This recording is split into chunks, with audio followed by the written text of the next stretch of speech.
All right. Good morning, everyone.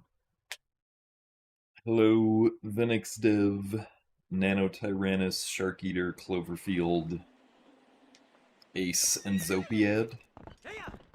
Thank you guys for the good luck. Also, thank you very much, Vinix Div, for the 21 months at Tier 1.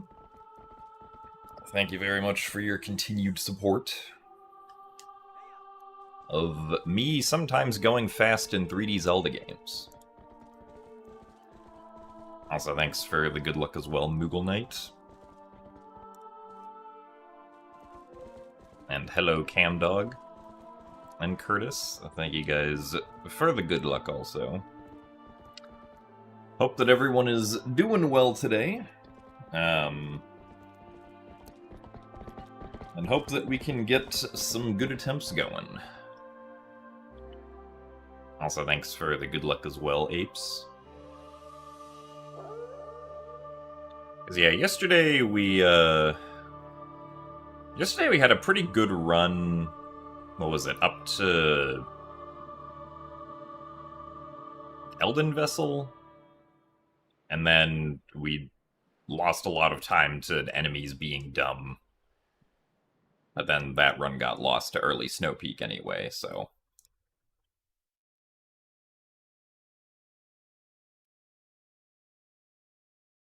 Is the 3D Zelda game Skyward Sword HD planned in the future? I was thinking about maybe doing it after we go through the Wii version of Skyward Sword again, because I can improve my Skyward Sword HD times just by virtue of playing on Switch 2. And having much faster loads compared to Switch 1.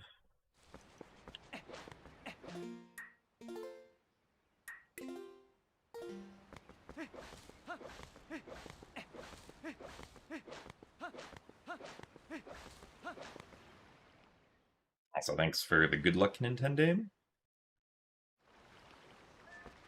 I will attempt to do my best with the nonsense. Such as Gate Clip.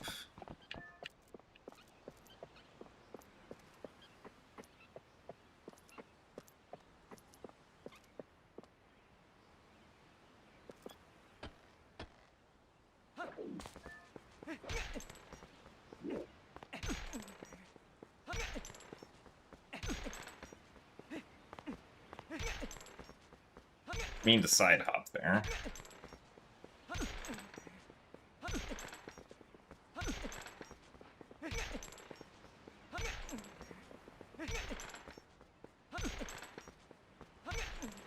And this gate is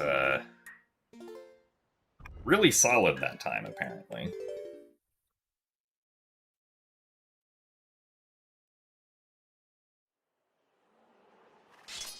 I think for a full Skyward Sword HD any percent run, you save like 3 minutes on loading if you play on Switch 2, which is over the course of about a 4-hour run.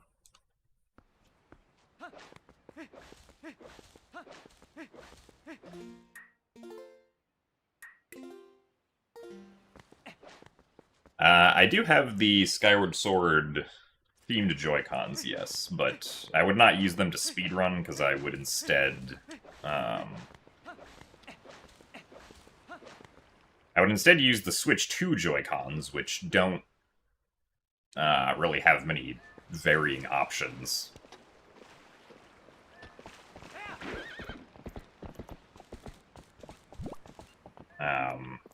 Because the Switch 2 Joy-Cons have a much... easier to work with ESS position than the Switch 1 Joy-Cons do, so it's a lot easier to break slide in Skyward Sword HD with the Switch 2 Joy-Cons compared to the Switch 1 Joy-Cons. Which is another reason to play on Switch 2. Also, the Switch 2 Joy-Cons, register amiibo faster than Switch 1 Joy-Cons do, so you save like a second every time you use the Zelda and Loftwing amiibo. So, a lot of different reasons that it's faster to play on Switch 2 for Skyward Sword HD.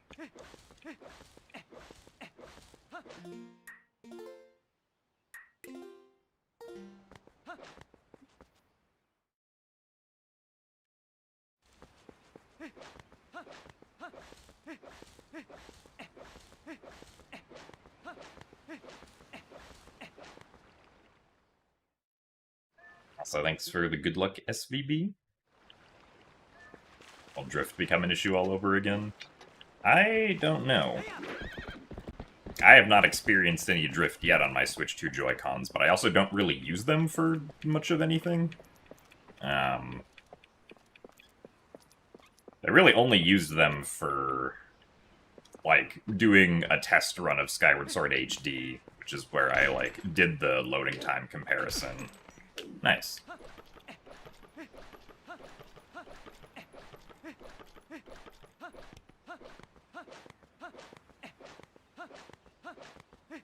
And pretty much everything else that I play on Switch 2, I used the Pro Controller for. Actually, no, I think I played Metroid Prime 4 with Joy-Cons. And I thought it was fine there. Also, thanks for the good luck, Renesteiner. Thanks for the good luck as well, Vidinjakaja.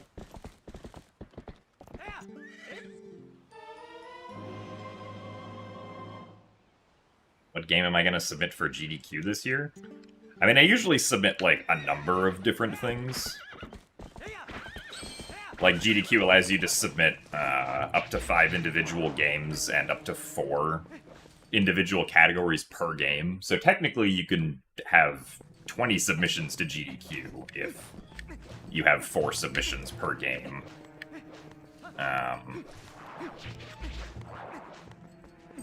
But, like, I'm definitely submitting my submissions for, like, Wind Waker and Skyward Sword co-op randomizers. As well as submissions for Ocarina of Time 3D and Majora's Mask 3D. And the 5th slot, I'm not sure what I'll put down. The 5th game slot, at least.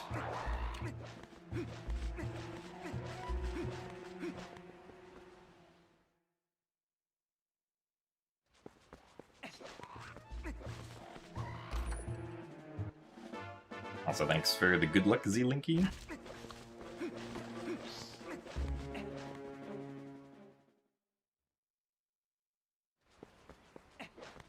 Thanks for the good luck as well, Shark Eater.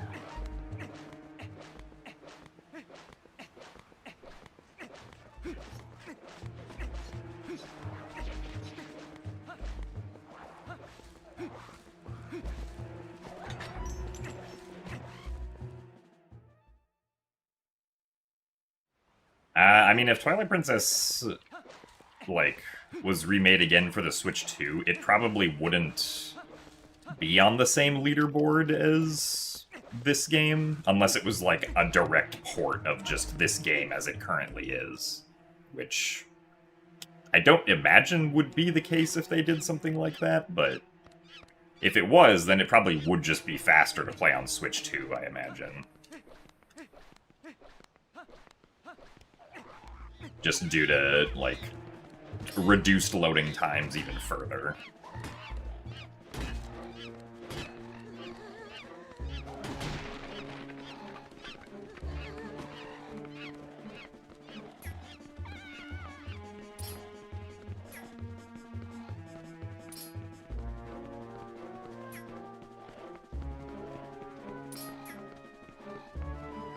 This guy is feeling very slippery.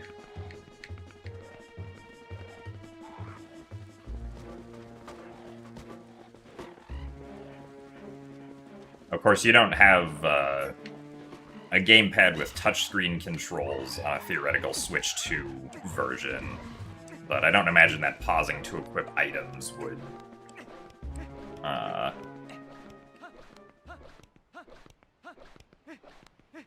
be that much of a time loss, especially if you still had free slots to use.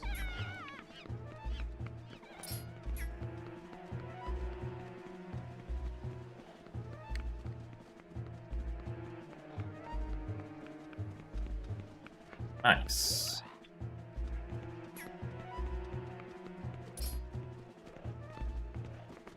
Wow, that's a little sloppy, unfortunately.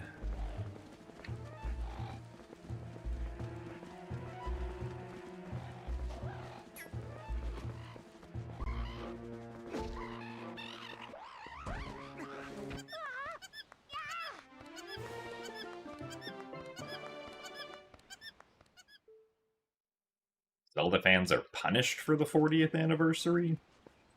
How are Zelda fans being punished?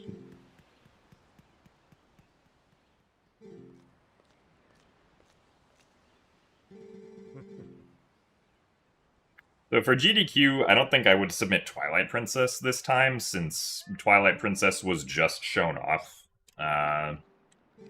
at a previous, or at like the previous AGDQ. So the chance that they would take Twilight Princess again so soon is like very small.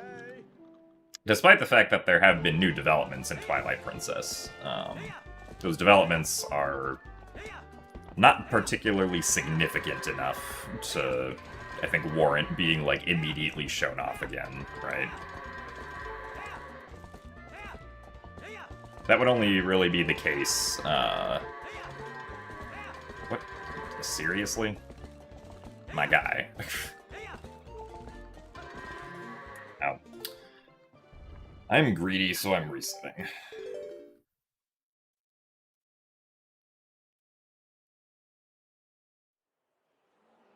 So hello, Nuglet. Yeah, hopefully we can get some good runs going.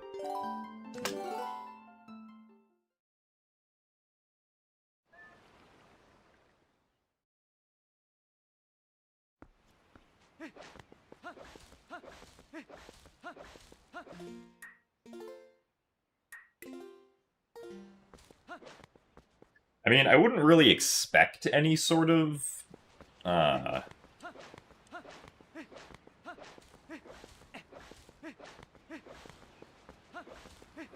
like, announcements of a Zelda 40th thing until, like, later in the year. Like, when the 25th anniversary happened, we didn't have any Zelda news until E3 of that year in 2011. I guess aside from knowing about the existence of Ocarina of Time 3D, but we had known about that starting the previous year, like way before the 3DS even released.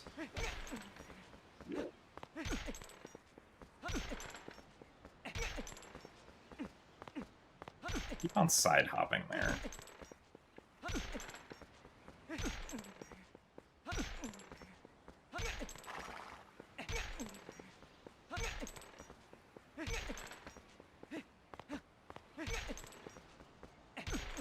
The fact that I'm side-hopping there is making me a little worried about the control stick.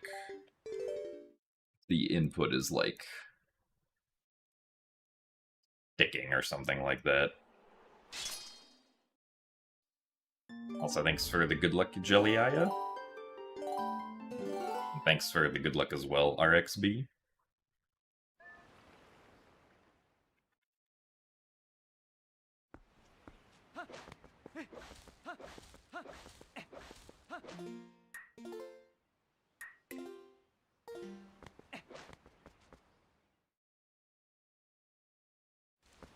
Yeah, gate clip, not being particularly nice today.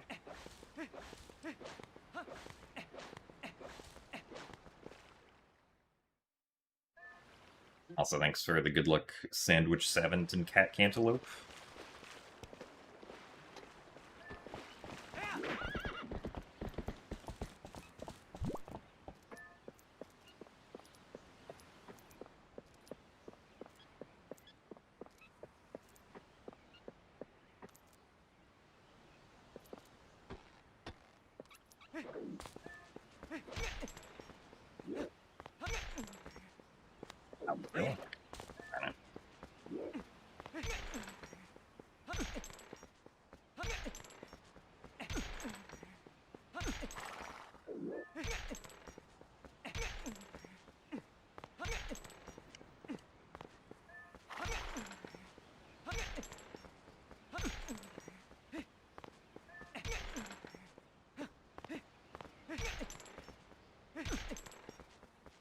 surprised Epona was turned a little bit too far. Making it harder to get into position.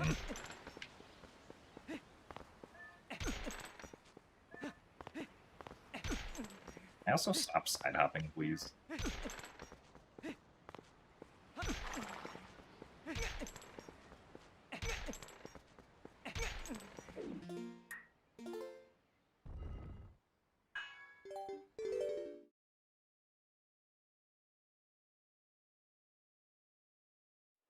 Thanks for the good luck tracking a Snow Rhapsody in Arcticuma.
Fortunately, not a great gate clip time, but good enough to continue.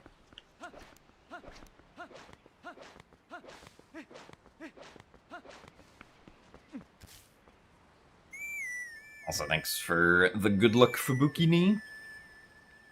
I certainly hope the Wolfos will be with us today.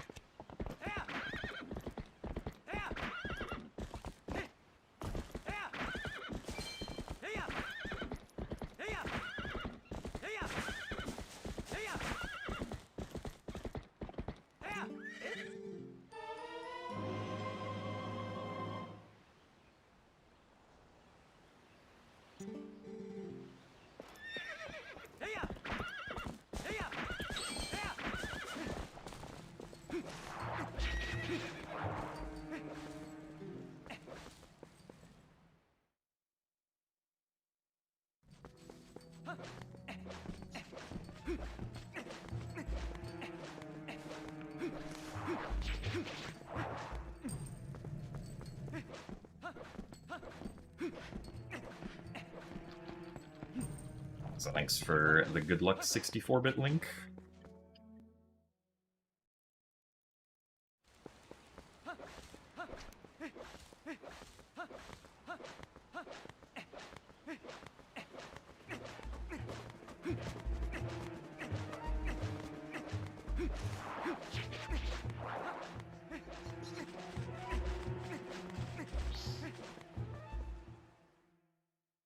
Thanks for the good luck as well, Drinksy Cat and Shy J.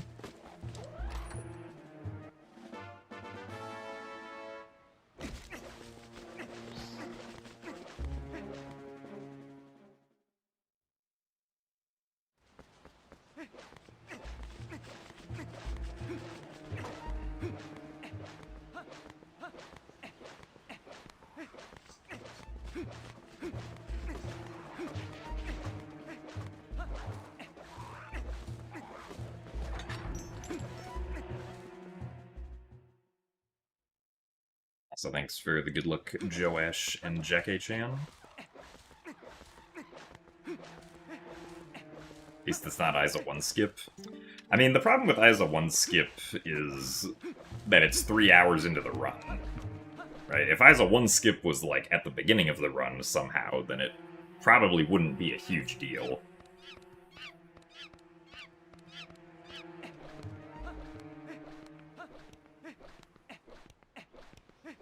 But alas, it is 3 hours in.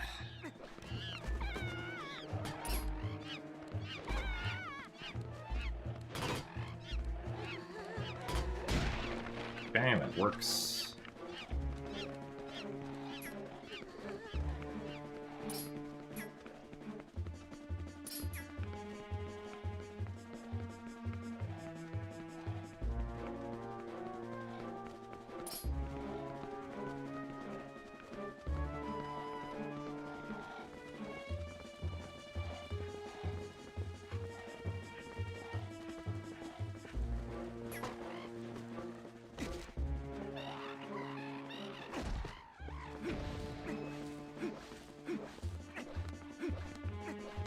Thanks for the good luck, Tristo. We are pushing the Bokoblins here because currently we do not have a weapon to kill them with. However, we do have a trusty shopkeeper friend who... I guess he's not technically a friend right now, but if he tries to attack us, he can also attack the Bokoblins. So, if we push the Bokoblin all the way over to his shop, we can get rid of the Bokoblins that way.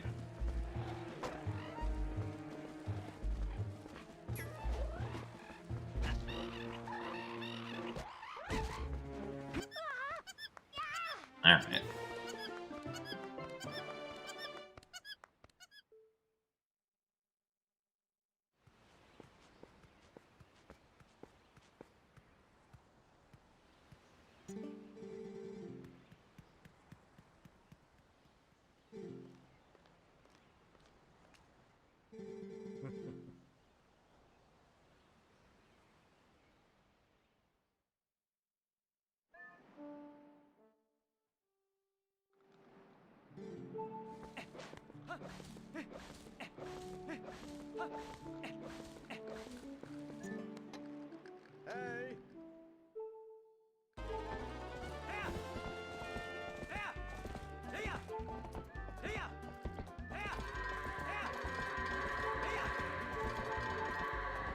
No, actually that's not too bad. Yeah, that's fine. Hooray! Actually had good goats. Curious how these glitches are normally discovered? I mean, the Bokoblin pushing was discovered pretty early after this game came out, or at least after the original Twilight Princess came out.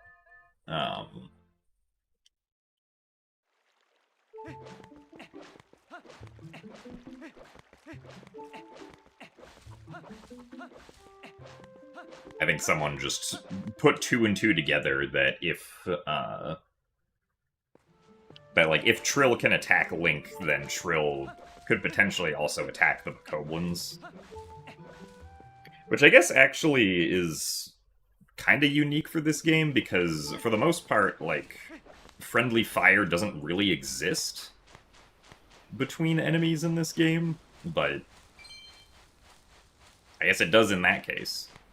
Even though Trill's not really, like, an enemy, necessarily.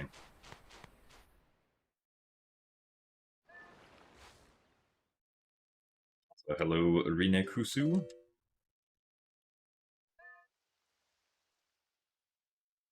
So thanks for the good luck spready.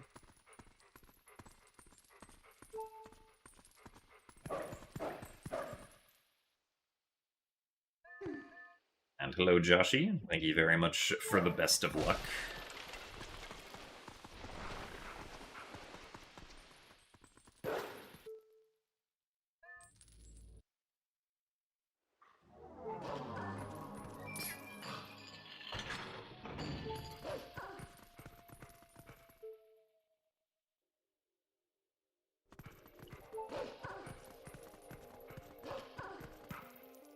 Nice jump.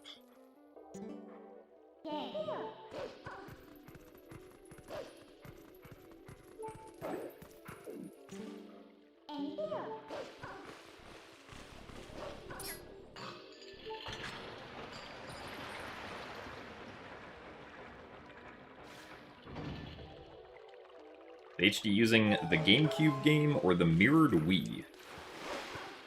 I mean, the current The current orientation matches the GameCube version, but you can also play HD with the Wii orientation. If you play on Hero mode, the orientation gets swapped. It's mirrored. So you can choose whichever one you want.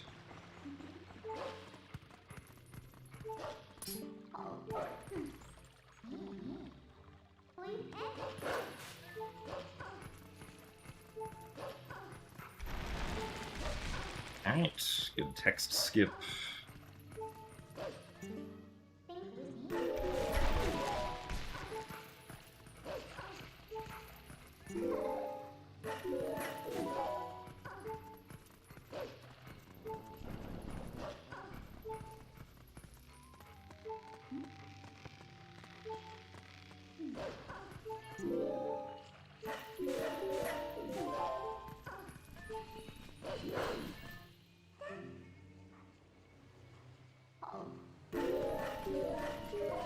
I don't think all of the glitches have been discovered for probably any 3D video game now.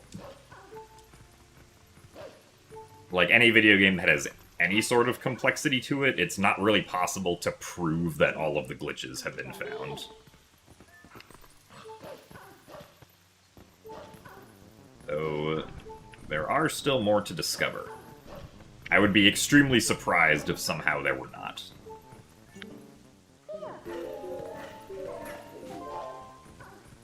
Also, thanks for the good luck audio killers.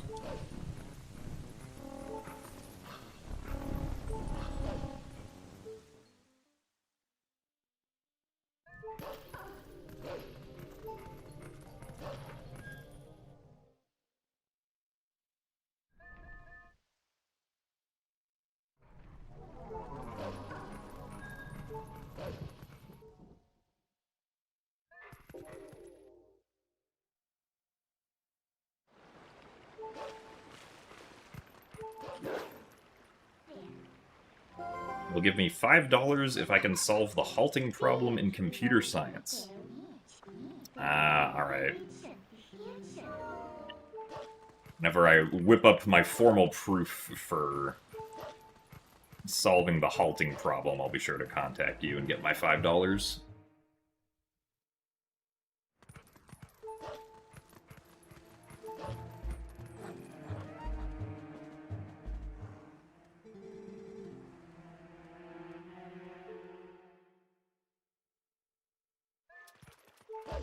Also, thanks for the good luck sledging.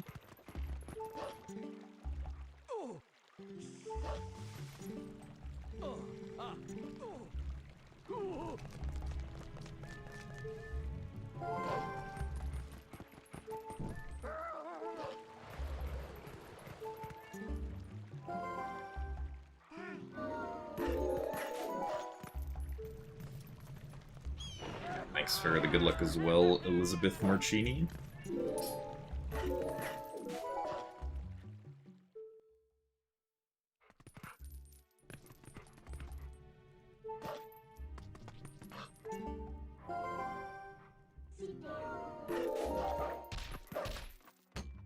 Thankfully, the stupid ledge did not decide to be stupid today.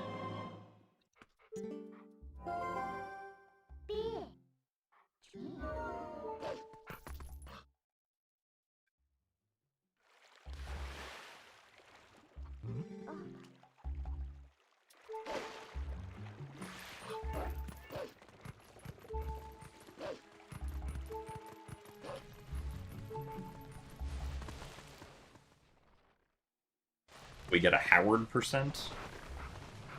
We didn't have any Howards during goat herding this run, so I don't think we're doing very good on Howard % currently, if that's the case. Midna did say Howard, though.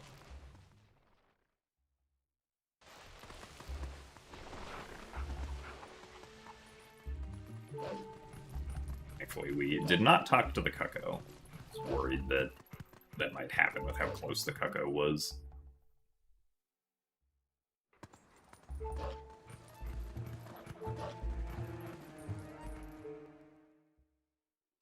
So thanks for the good luck, Leanne. You're calling a PB today? Alright, I'm gonna hold you to it.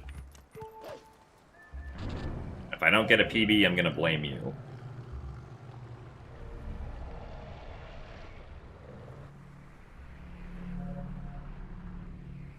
So thanks for the good luck, Forged Quietly.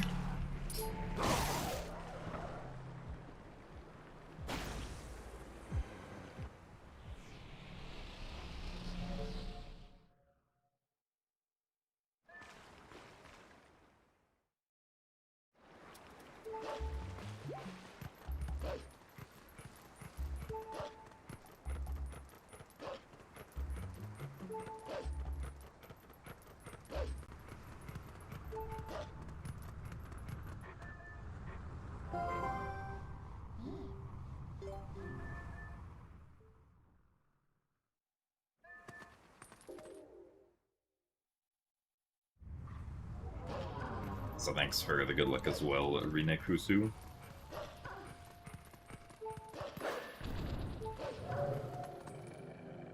Well, I go bald if I get 345.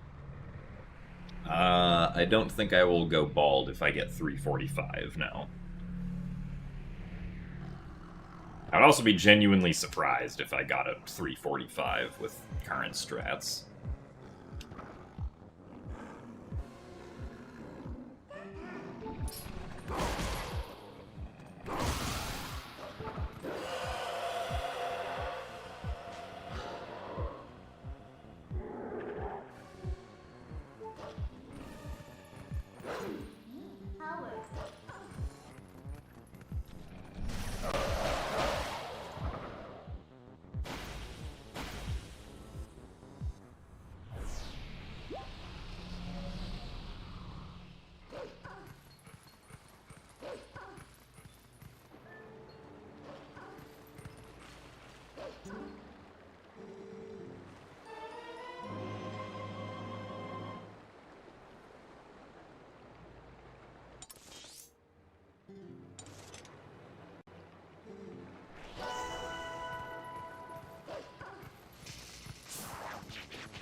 So thanks for the good luck, Repulpos.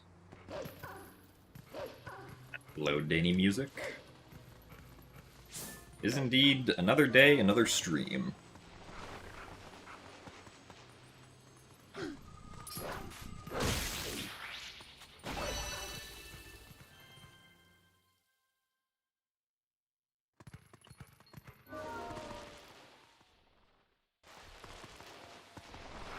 I do not currently have any plans on going bald anytime soon.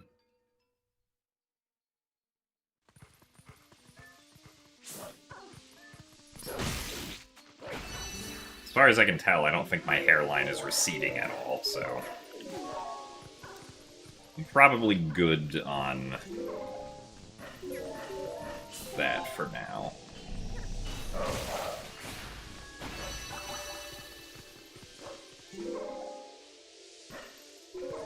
It's the first video game I played. I'm pretty sure the first video game I ever played was Mario Kart Double Dash. It was either that or it was, like, one of those, like, early 2000s Macintosh, like, education games like Putt-Putt.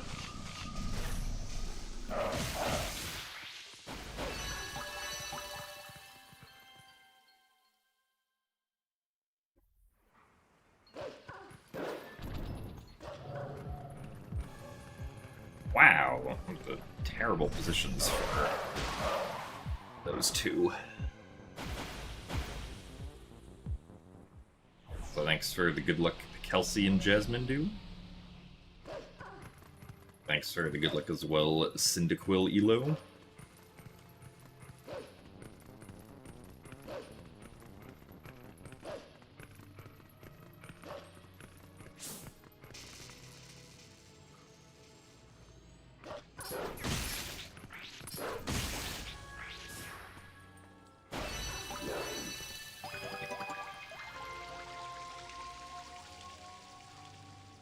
Yeah, Twitch did recently announce that they're fine with having combined YouTube and Twitch chats on stream.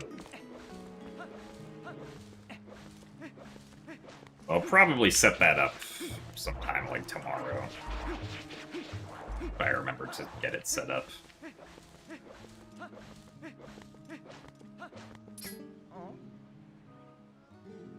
So hello, DF.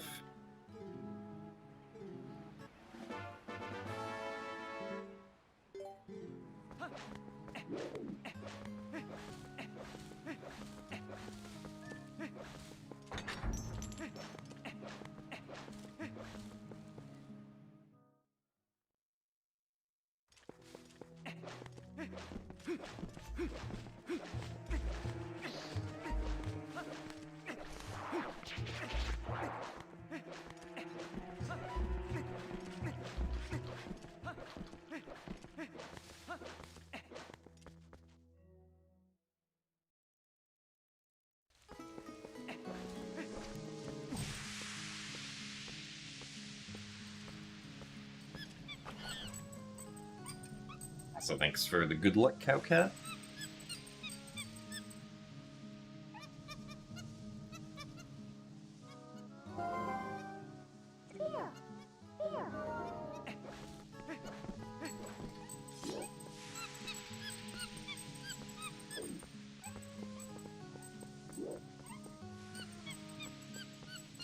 And once again, it's time for the monkey.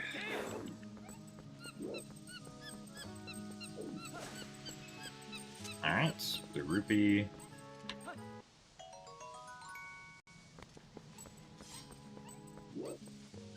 We intentionally pick up so that the monkey keeps running for longer.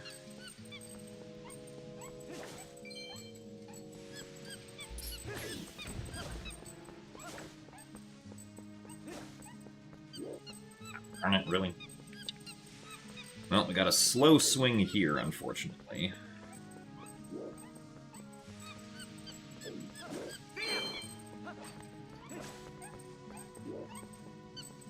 And here, which kind of sucks.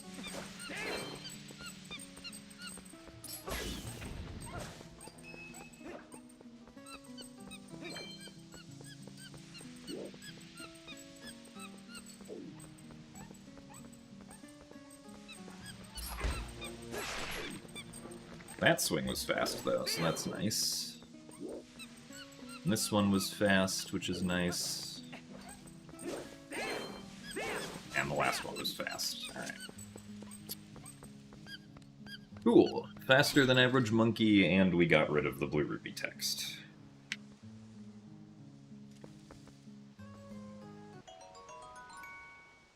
So thanks for the good luck, Douglas. How do you tell fast from slow? So a fast swing is when, if the monkey begins swinging the lantern and the fog, or the purple mist, like, clears up immediately around it. A slow swing is where the purple mist takes, like, 2 seconds to begin clearing up around the monkey.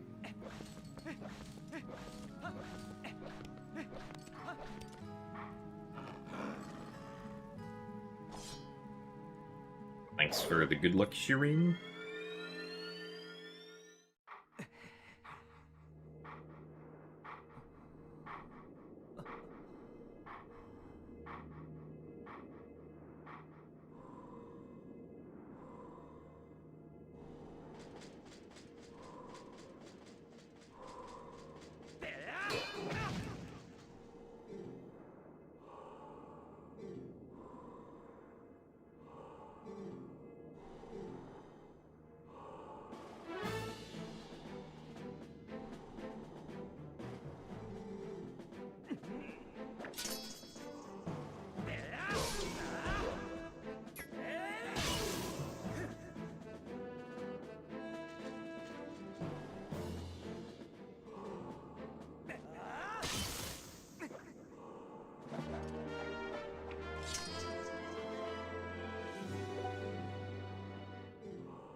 You don't like having to constantly spam A to roll?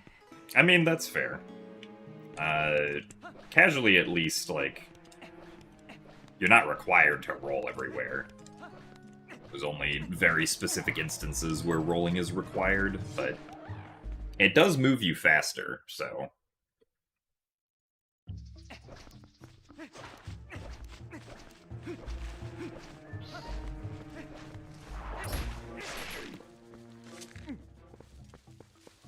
So thanks for the good luck wafer link.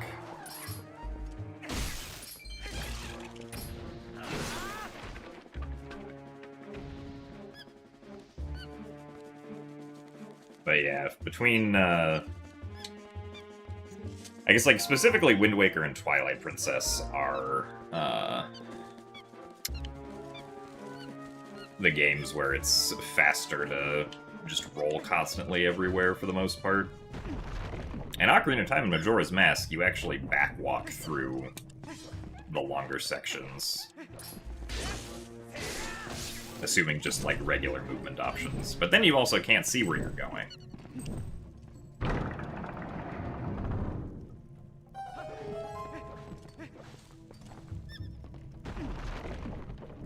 Triggers the purple mist to appear?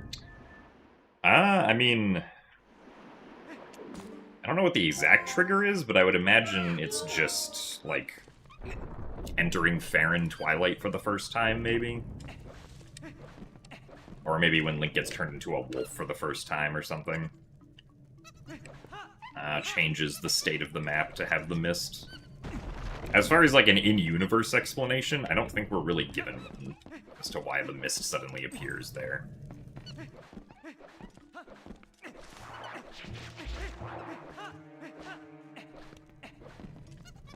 Thanks for the good luck, Moon Princess.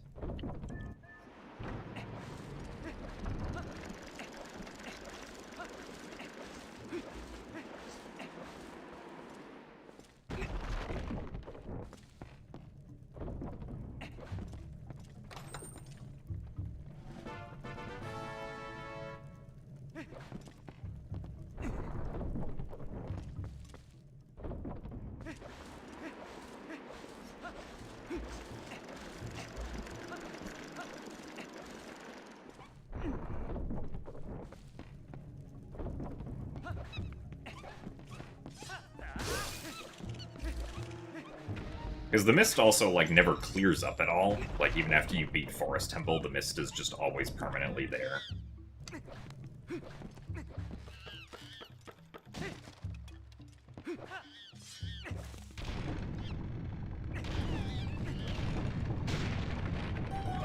Also, thanks for the good luck, Fastest.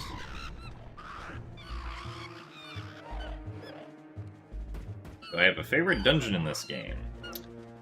Yes. My favorite dungeon is Snow Peak Ruins.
beat Goron Mines the other night, and you like the dungeon design, but not its puzzle design. Having to walk around the ceilings and walls. I mean, that's fair. Also nice. 2 hops.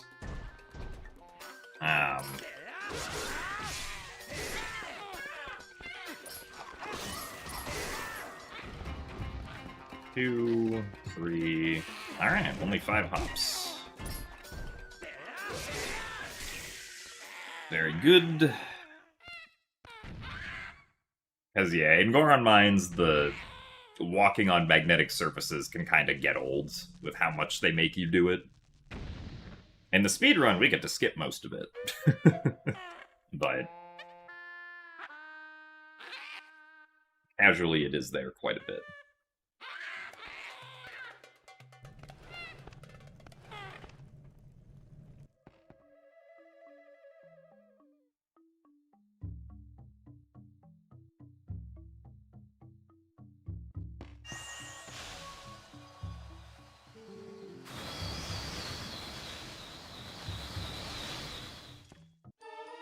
Yeah, that was a really good Gale boost.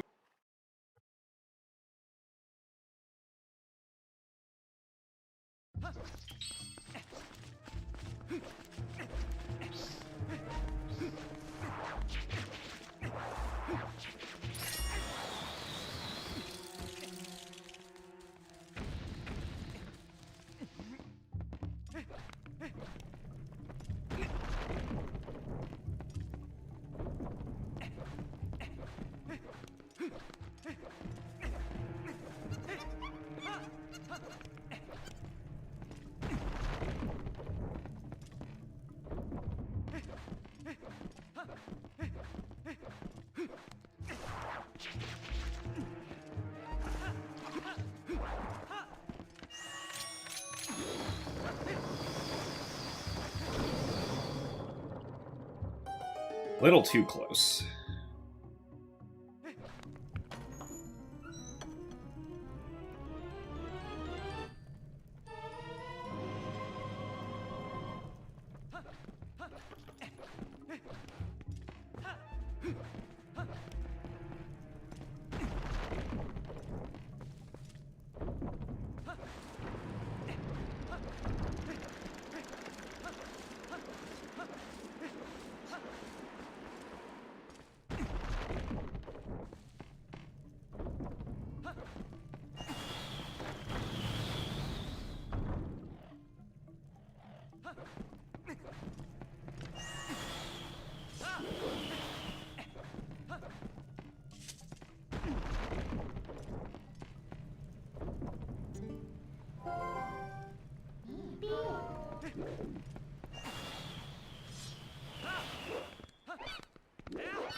We are indeed ahead. And we're going to keep being ahead when we finish the dungeon here.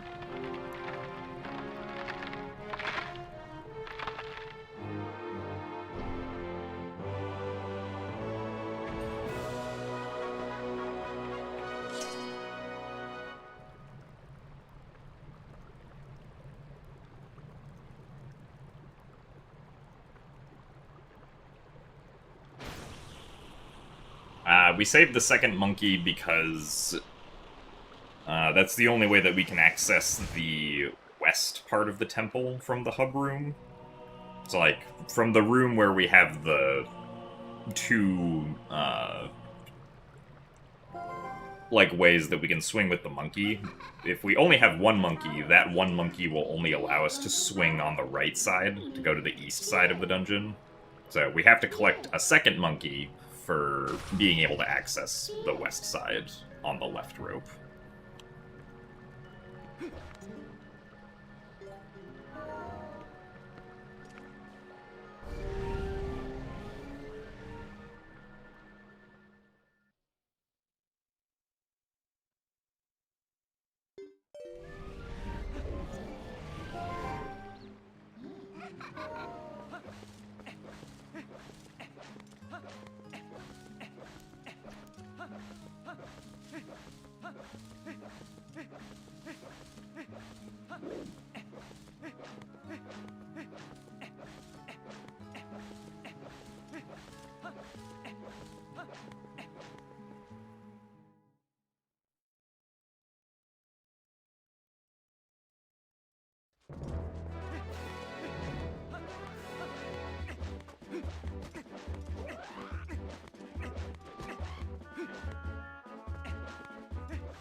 Thank you for the good luck blues.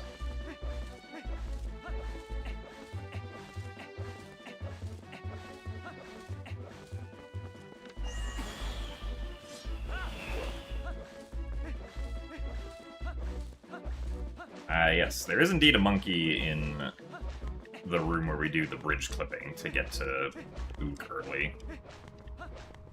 We saved that monkey in glitchless, but because this is not glitchless, we do not have to save that monkey.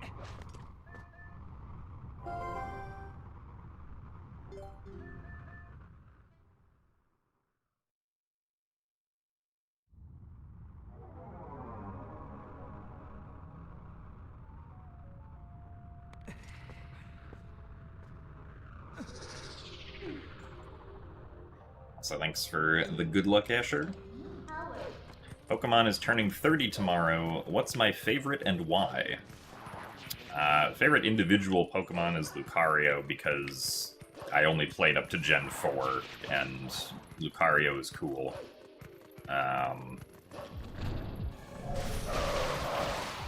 Favorite game is Mystery Dungeon Explorers of Sky. I wish they would contract Chunsoft to make more Mystery Dungeon games, but they have not. And this makes me sad.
Your family has always called Lucario Stinky Paws because in Smash Bros. Brawl he always has blue aura around his paws.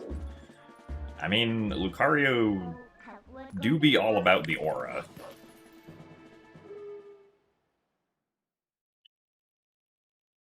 I guess I can see that as an interpretation that ends up happening.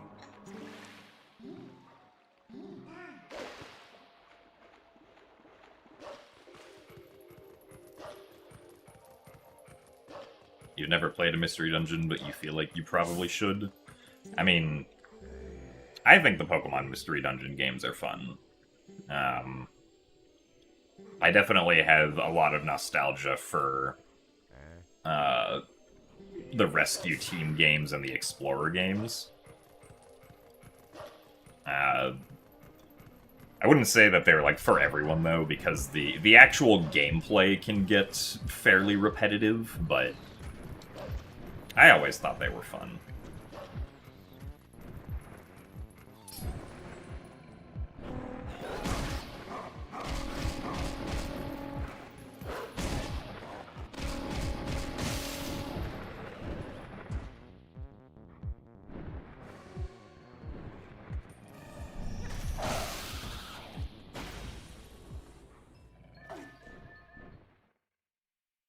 I have noticed that at least on one occasion, the YouTube stream did have to reconnect, so the Twitch stream hasn't dropped any frames, so there might be something weird specifically with the connection to YouTube today.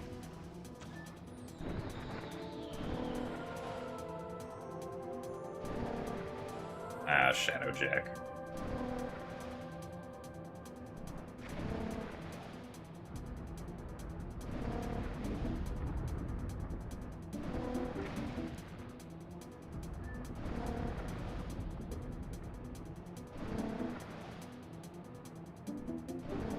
Sometimes the individual connections are just a little dicey like that for whatever reason. Like, a couple streams ago, I was also having, like, a few connection issues to Twitch, but YouTube was fine.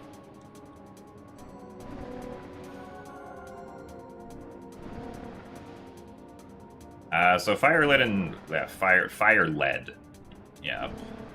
Red and Leaf Green are not part of NSO. You have to purchase them separately on the eShop.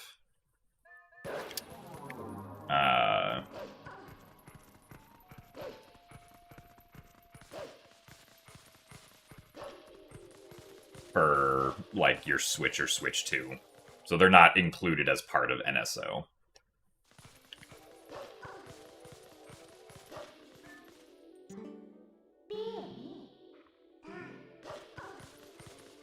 You also have to, like, specifically purchase the language that you want.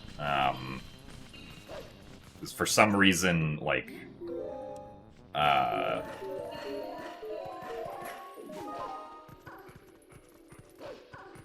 every individual language of the game is, like, a separate copy that costs money, so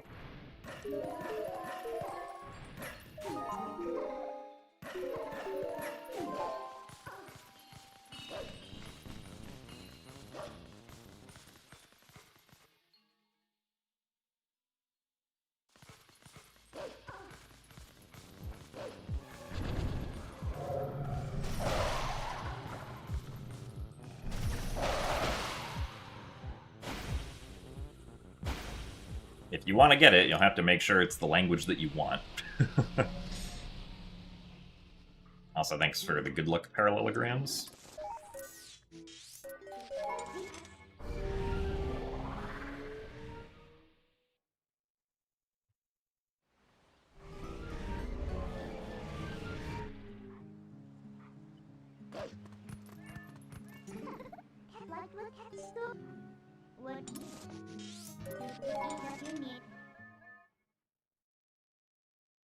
So thanks for the good luck, Becca Joys.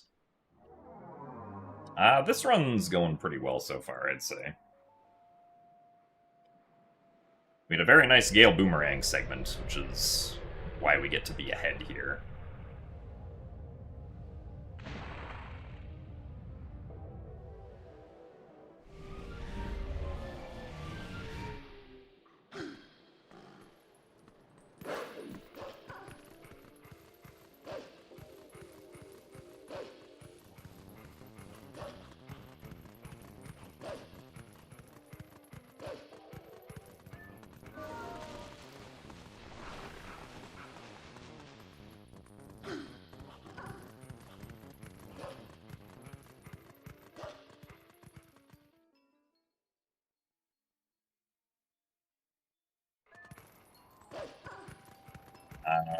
Yeah, we're currently about 46 minutes into the run. We're not guaranteed to finish the run, but if we do, then we will be here for about the next 3 hours, yes.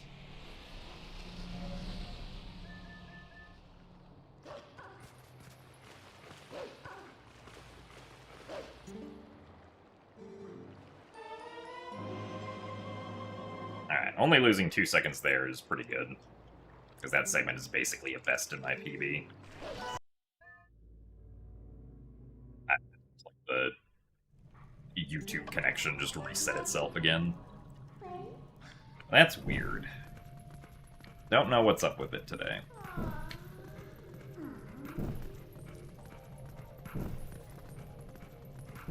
Thanks for the good luck, though, Patrick.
Yeah, I mean, it could be like any number of things that are causing the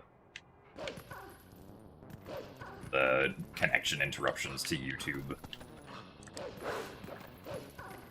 It's probably not my internet, because, like, once again, the Twitch stream is perfectly fine and hasn't had any connection issues.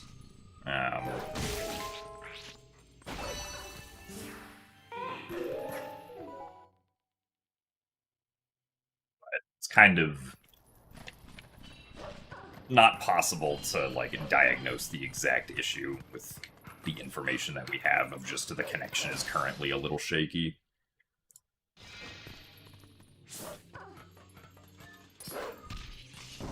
Ah yes, this is Twilight Princess HD. Released on the Wii U in 2016.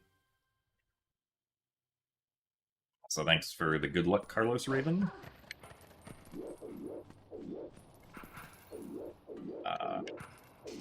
Really? That's not a mistake that's ever happened before, so I'm kind of mad about that, but...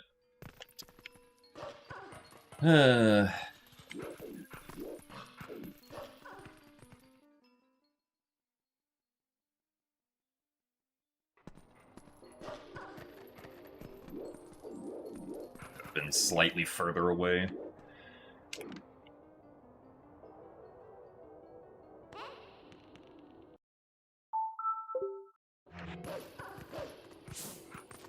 Sucks too, because that time was actually like a really good, was a really solid execution of the trick.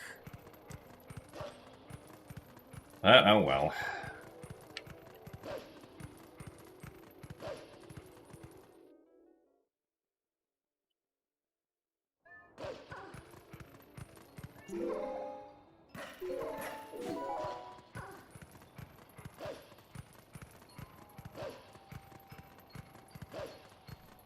Wii U, one of my favorite consoles. I mean, I guess, yeah, like... I would say that I enjoy all of the consoles that I own, or at least have enjoyed them for many hours at some point. I don't really use my, like, original Game Boy Advances or Nintendo DSs that I still have anymore. But I used them a lot when I was a child, so...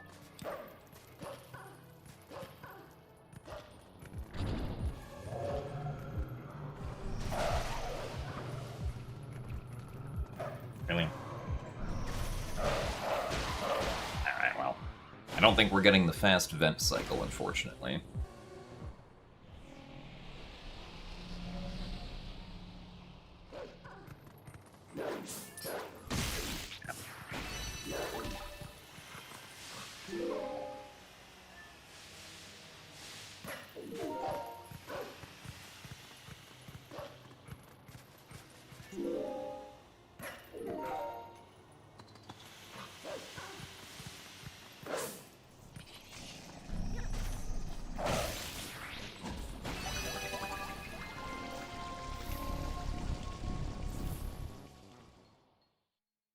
Alright, Moogle Knight, we'll see you later. Hope that work goes well. Thanks for watching. Also, thanks for the good luck KFC manager. Aside from accidentally screwing up,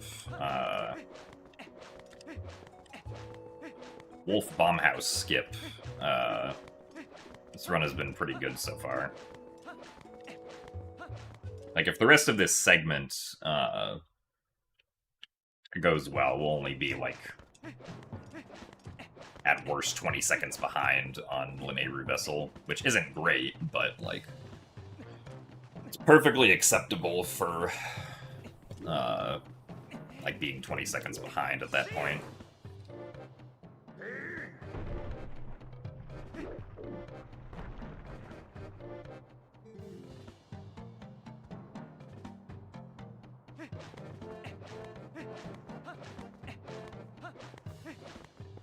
So thanks for the good luck, Landcraig. And thanks for the good luck as well, Zantito.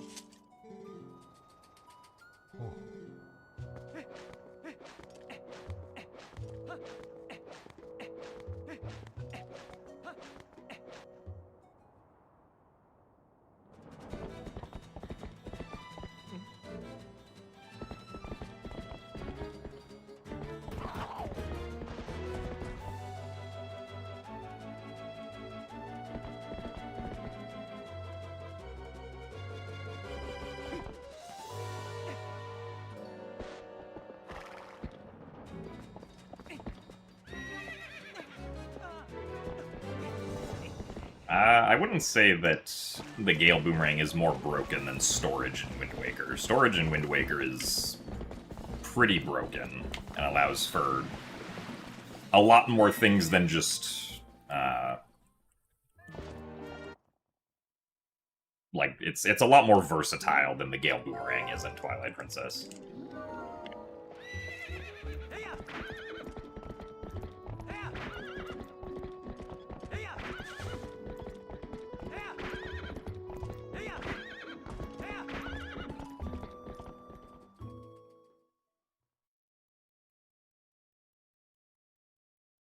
Is it easier to perform glitches in Wind Waker HD or GameCube version? I would say it's probably easier to, like, learn how to perform, like, item sliding than it is to learn how to perform storage, but,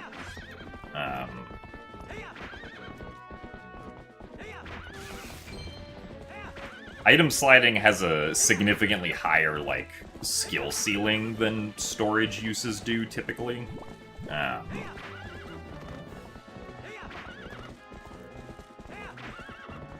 But, like, item sliding, generally anyone could learn in, like, a couple minutes.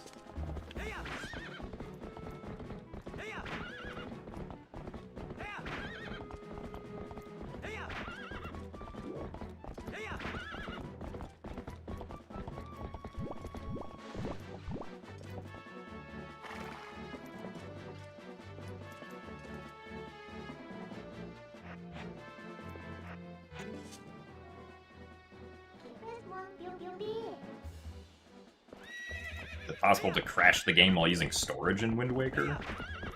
Not by just getting storage itself, no, but, like, there are certain interaction sequences that you can do which will crash the game.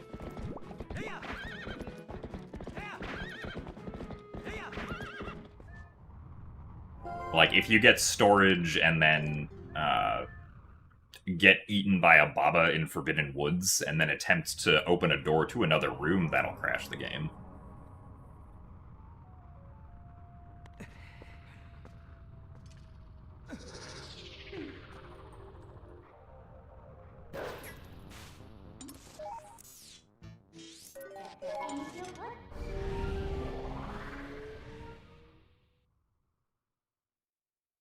It is also very easy. I don't know about very easy, but you can also soft lock with storage, yeah.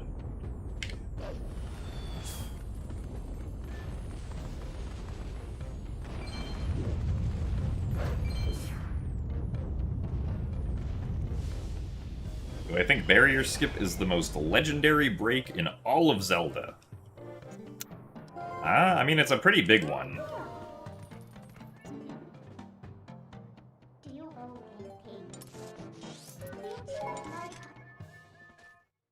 Probably one of the most hyped up ones at the time that it was discovered.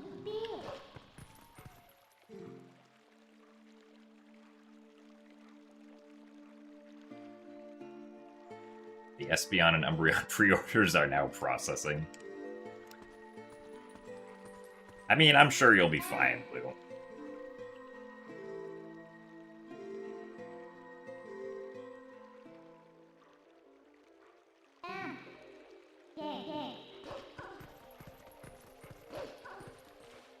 Oh, you're rapidly running out of space. Okay, see, that's a different issue.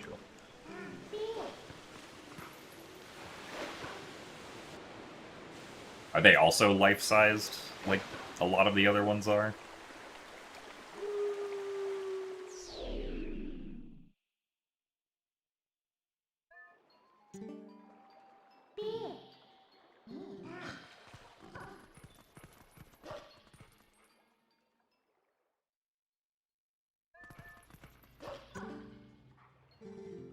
And not even 20 seconds behind.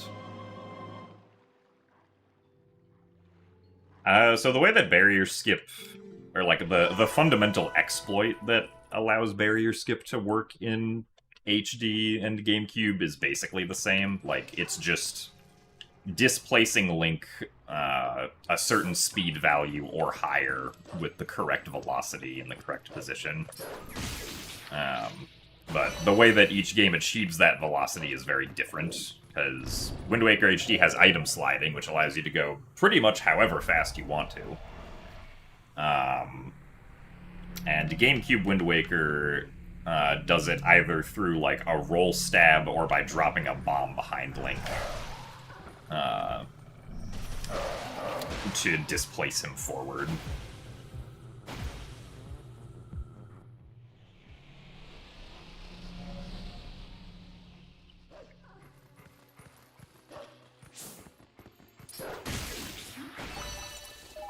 So the setups for each game are very different. The Wind Waker HD one is much easier because you just get an angle, item slide, and then tap the target button, and you'll get the correct velocity.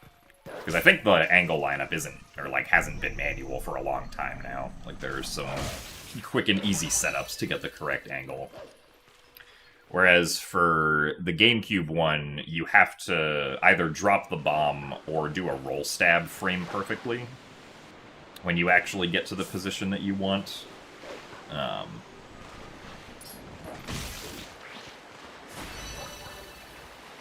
So doing that is a little bit harder than just item slide.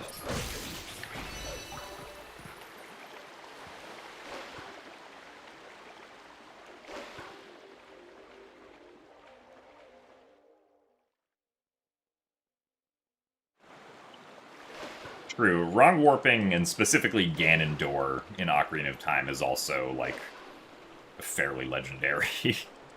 Granted, I wasn't speedrunning when wrong warping and Ganondorf were found, so I don't, like, I wasn't here to experience what, like, the hype level was when that happened.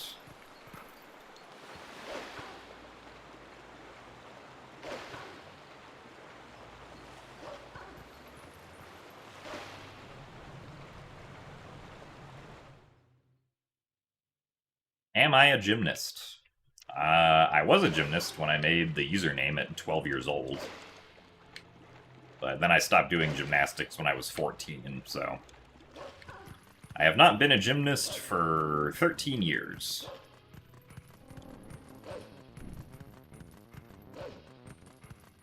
I've never tried the Ganon floor method of warping to Ganon's castle, no.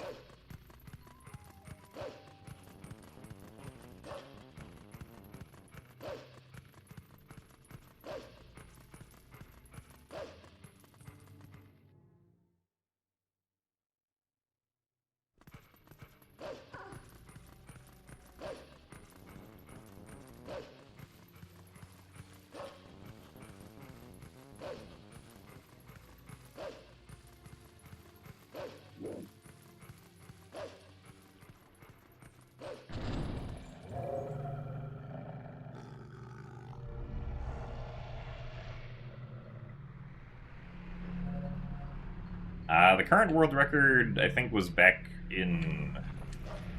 or was achieved back in December? I don't remember the exact date.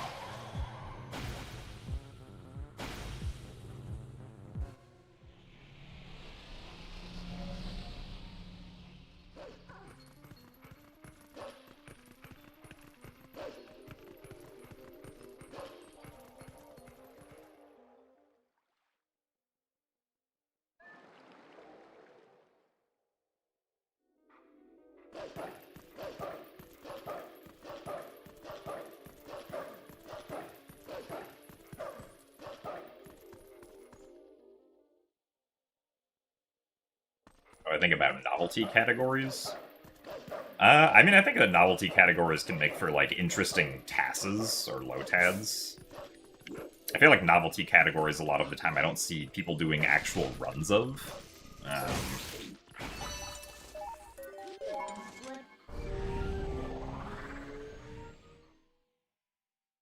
Also, yes, my profile picture is a Splatoon incline. I played a lot of the original Splatoon and a lot of Splatoon 2. Back when the original Splatoon was out, I did dip into the competitive scene for like a year or two, and during that time, one of my teammates made like profile pictures, or commissioned profile pictures in that style for everyone on the team, and so that's just what I use as my profile picture now.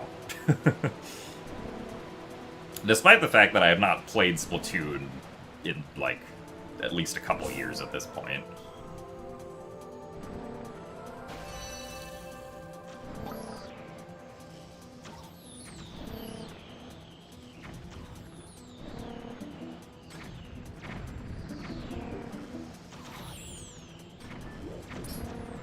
Ah, darn it.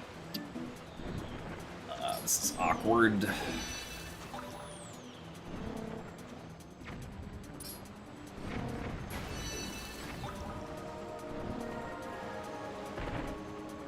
Alright, well, that was slow. I dashed too early trying to get that one.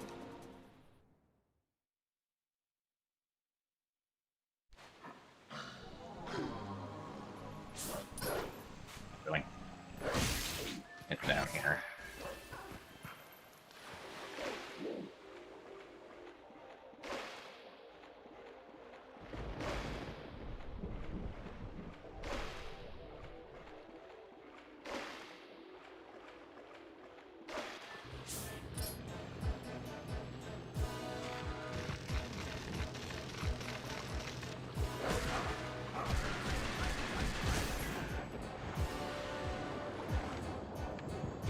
Yeah, grinding gear...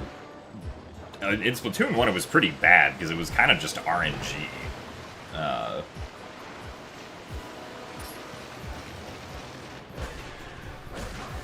Until someone finally made a homebrew program that allowed you to just edit your gear to be whatever you want. But before that, it was pretty bad.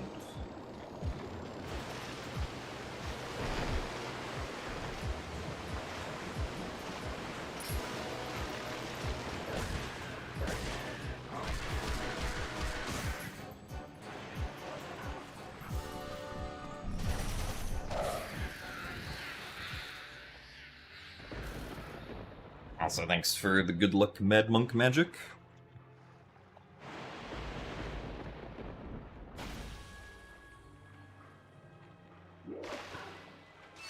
Hyrule Castle early in this game would save like an hour in any percent. Because we'd still have to go get the Master Sword, which takes like an hour and 40 minutes. But like, if we could just immediately go to Hyrule Castle after getting the Master Sword, then the 80% run would probably be like around 2 hours long or so.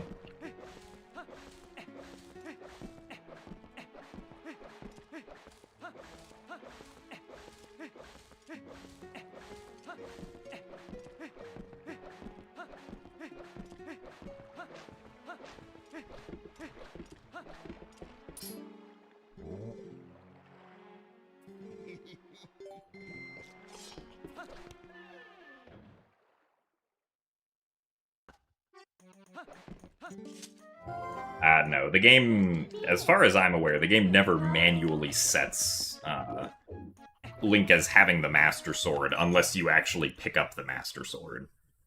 It's not like Wind Waker where you can get the sword that you're supposed to have in a cutscene just by watching the cutscene.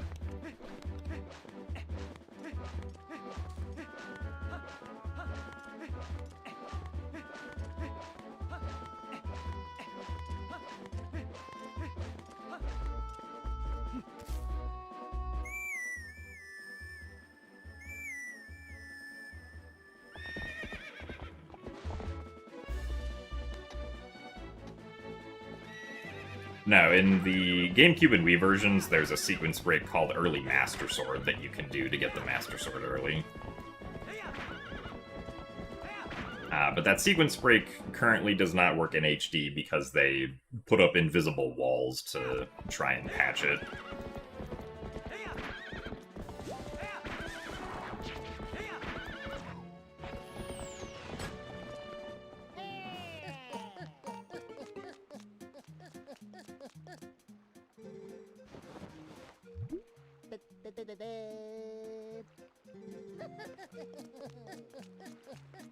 But if, like, you had early Hyrule Castle in the GameCube version, for instance, then you'd probably be looking at a run that's like an hour and a half long.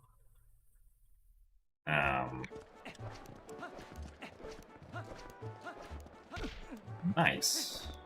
Thanks, NPC.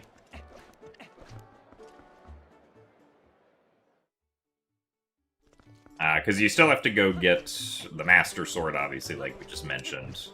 You also need the Gale Boomerang and Claw Shot. And you need to get Ending Blow. So you'd have to go to a Golden Wolf somewhere.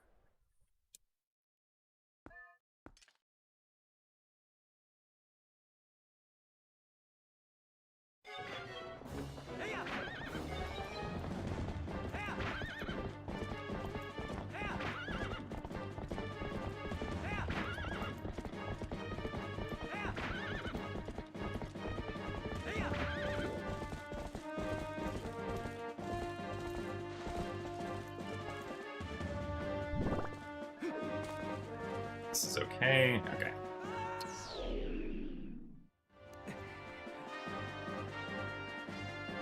Yes, the game does explicitly check that you have Ending Blow before it allows you to deal the final hit to Ganondorf, which is very silly, but thankfully the Ending Blow is not actually, like, that far out of the way, all things considered.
Alright, basically even on that segment with PB.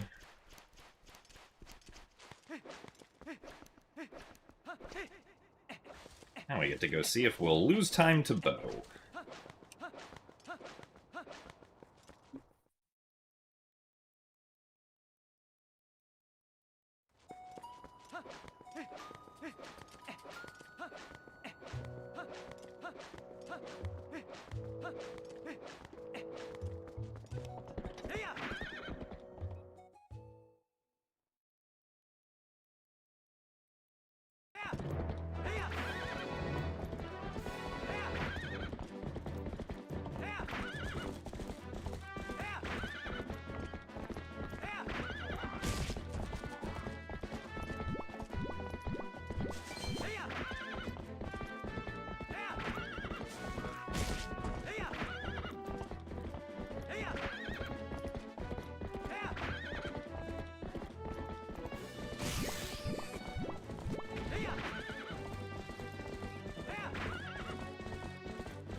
Yeah, it's much faster to delay Goron mines until later. Because it means that then we have to do less overworld movement. We can skip King Bulblin 1. And when we come back later, after already having the Master Sword, we can warp directly to the top of Death Mountain instead of having to climb it manually. And we can also, like, skip having to do the sumo wrestling. As well as, like, have the Master Sword in the dungeon, as well as the Claw Shot, which saves us additional time.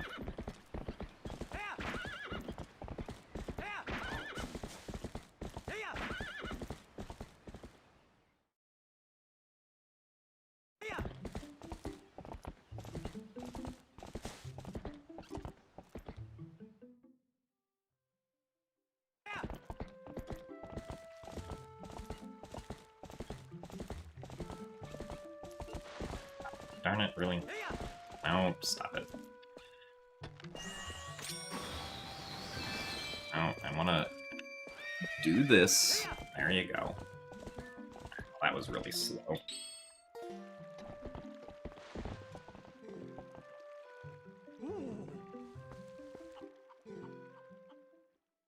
All because I approached the wall slightly too fast.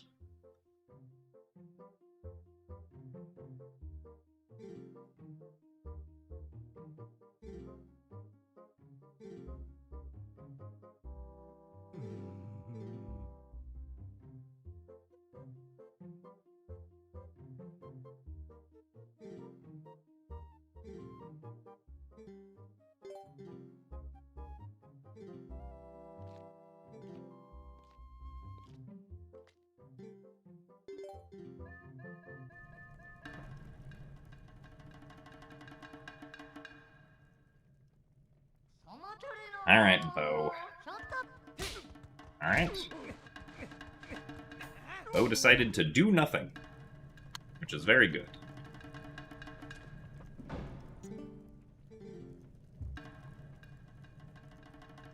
Fortunately for the second phase, Bo can't do nothing, so hopefully he moves to the right.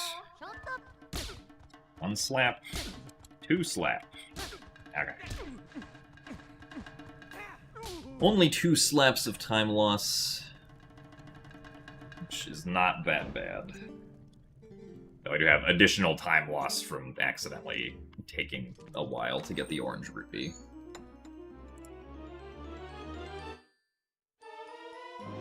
How do I mash so fast? A lot of practice with mashing before. And specifically using the double thumb technique to mash the button at about 15 hertz, which is the fastest you can mash it in a 30 FPS game.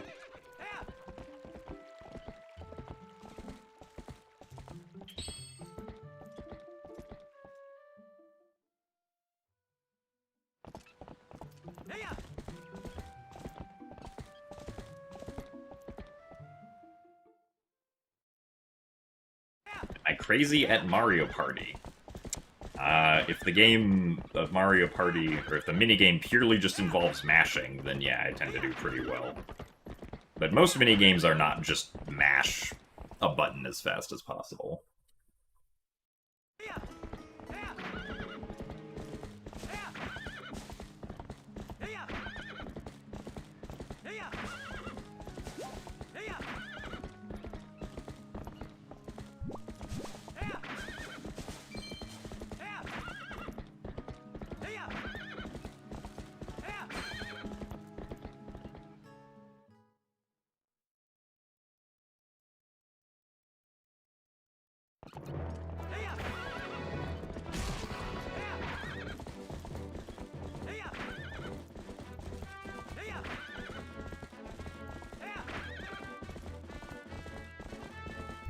I don't know if I've ever specifically played Mario Party 7, but I think Pokey Pummel is on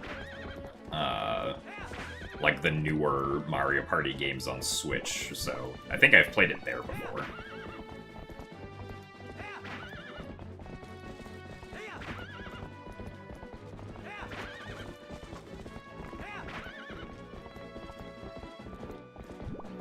Wow, rare chew jelly. Too bad we don't have a bottle.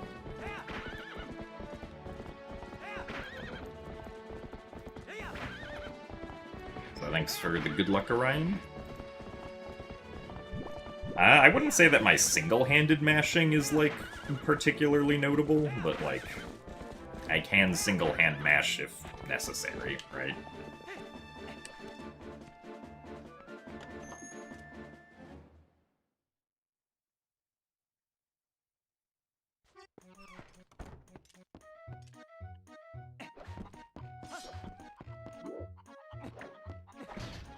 Really? Come on. Well, that was slow.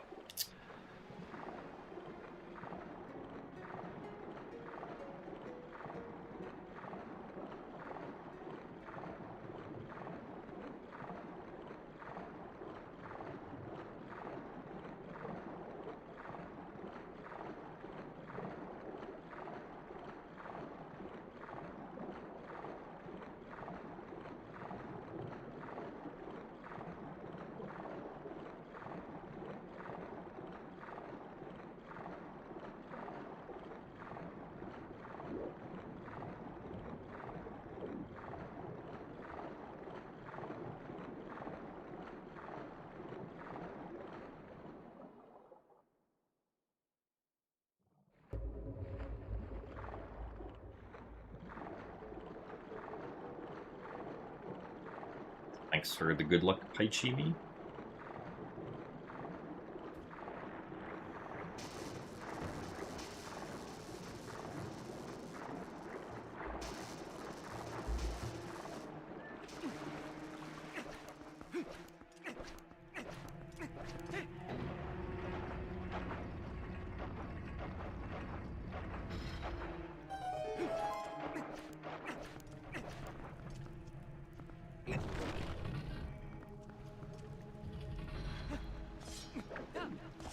Darn it.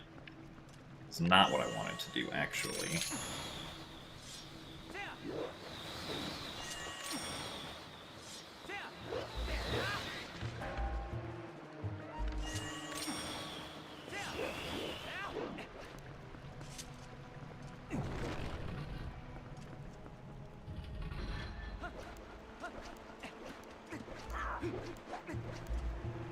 Is there a place to watch the GDQ runs live? Yeah, I mean, GDQ streams on twitch.tv/gamesdonequick for all of their events.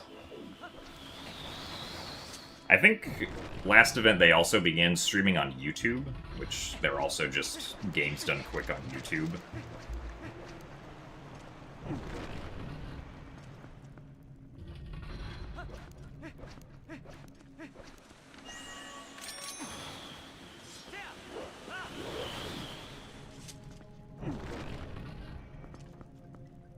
That's where all GDQ events will be streamed.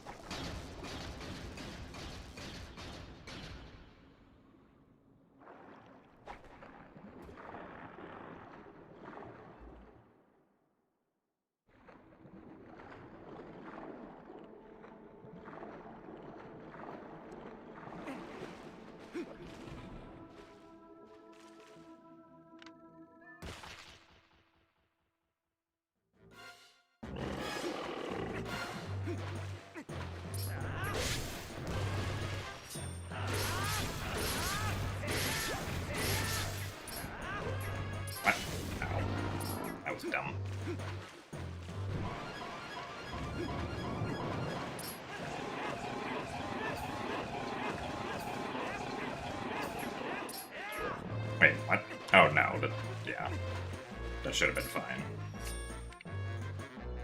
I don't know why I thought that Deku Toad was supposed to die there, but that's only the first cycle, so of course he wasn't going to.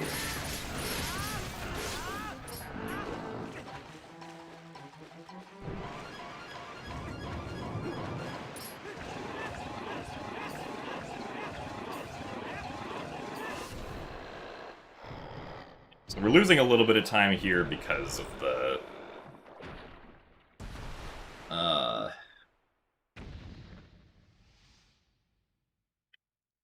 flip down into Lake Hyvia.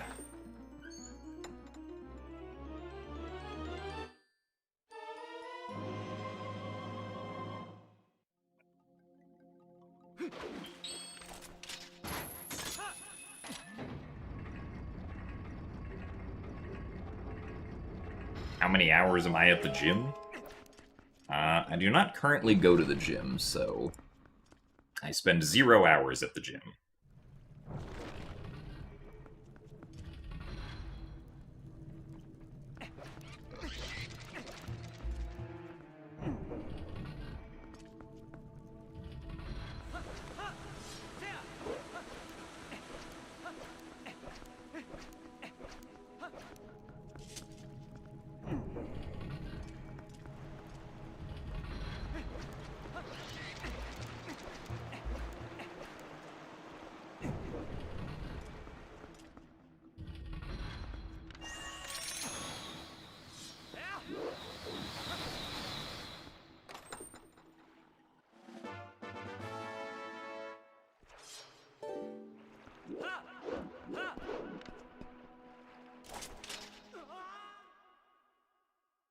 Also, yes, Legend, this is an Outer Wilds t-shirt.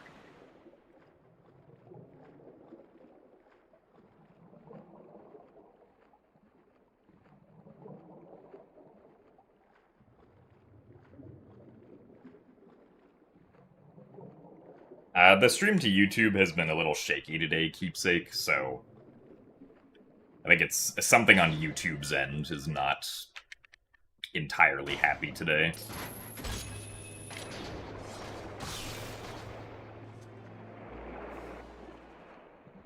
So it's probably not your internet or your browser.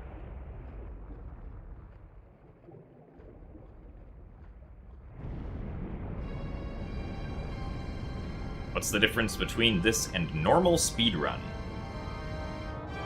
I mean, depends on what you mean by normal speedrun. If you mean glitchless speedrun, like the glitchless speedrun would have to go get the Lake Bed Temple boss key, and also wouldn't be doing long jump attacks through Lake Bed everywhere. Why did I put on the iron boots? I'm not supposed to do that.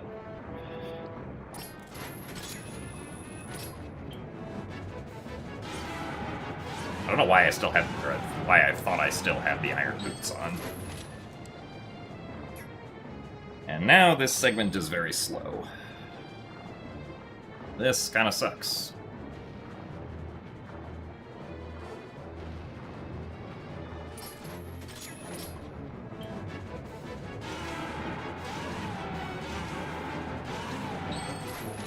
Really? Oh my goodness.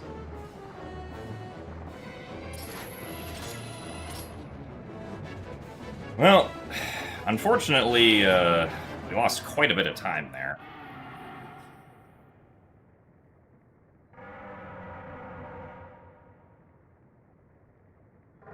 So that sucks, but... oh well. And by quite a bit of time, I mean we lost like 25 seconds compared to best.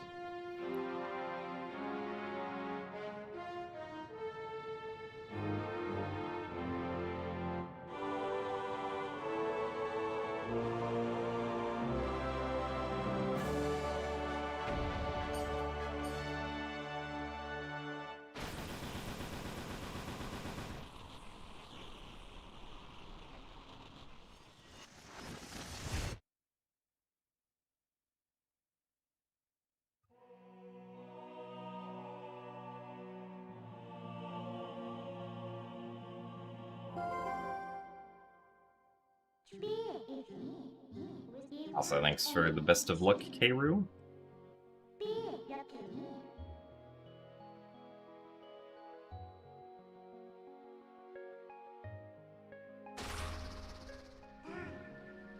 The any percent route does not complete Snow Peak Ruins, Goron Mines, or Temple of Time. So those are the extra dungeons that all dungeons has to complete. The 90% run does go into Snow Peak Ruins, but once it gets the ball and chain, it just dips out and leaves.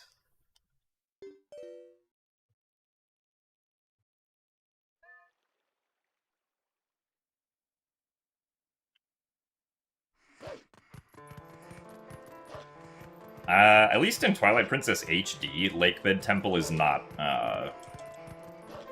as far as, like, the speedrun strats go, Lakebed Temple isn't particularly difficult. I kind of just, in one part, I did kind of just get, unlucky with how Morpheal was moving. But I also did, like, mess up the beginning of the fight by accidentally equipping Iron Boots for some reason.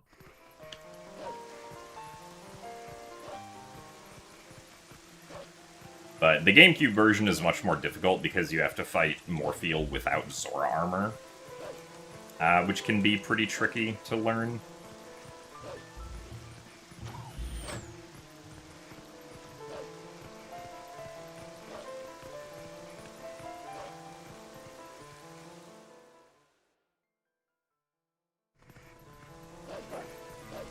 Any percent for Twilight Princess HD does complete Forest Temple, yes.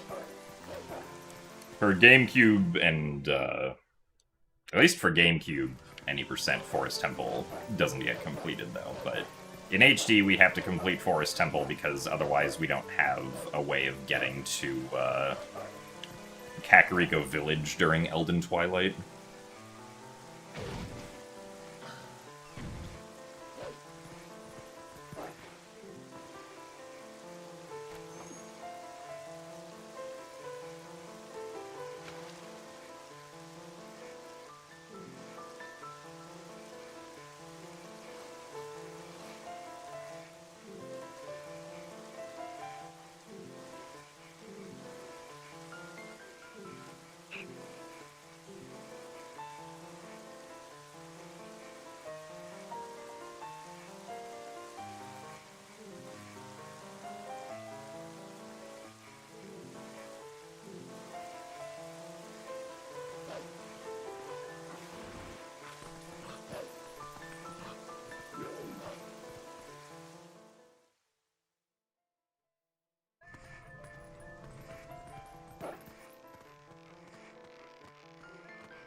Thought I was gonna get to skip one of them.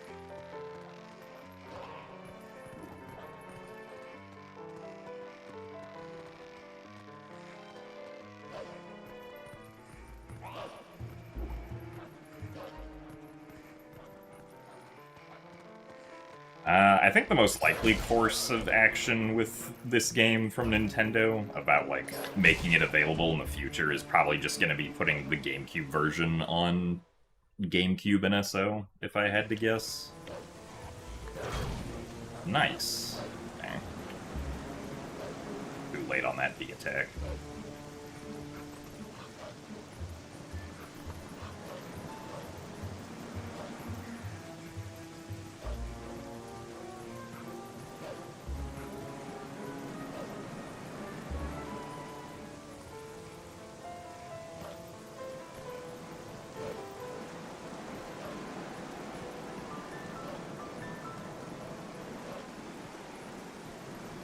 Yeah, I mean, it's always possible that we get another remake, but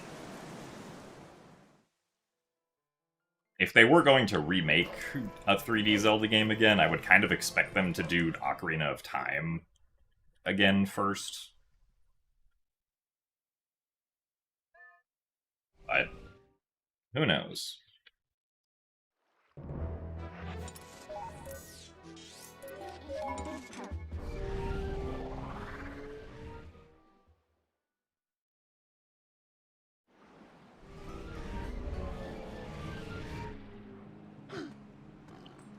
I think the stronger hardware will make new tricks possible, like with Wind Waker.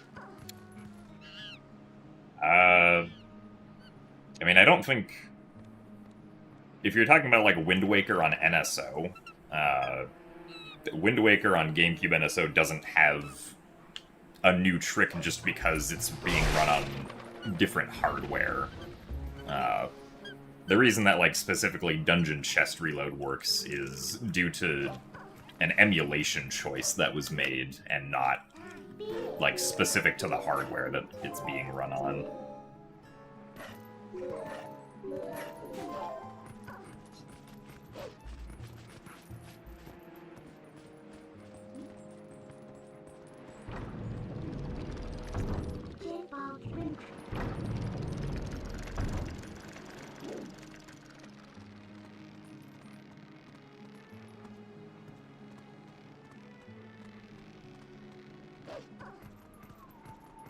You don't think a remake is coming after the 40th anniversary silence?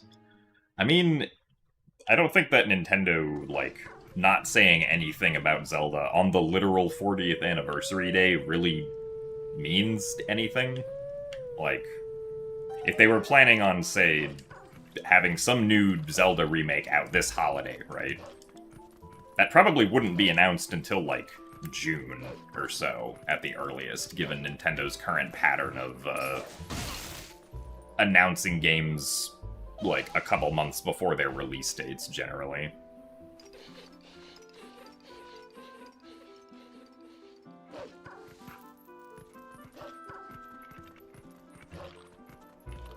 So, I wouldn't spell doom and gloom on nothing Zelda happening this year, until, like, if, say, like, September rolls around, or October rolls around, and we don't hear any information, then I'd be like, okay, yeah, we're probably not getting anything. But, considering the fact that it is still February, I'm not convinced that doesn't mean we're getting anything this year.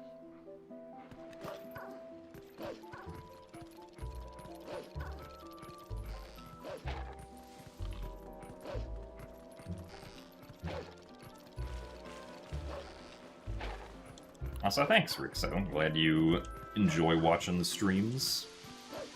Or putting them on in the background, whichever one.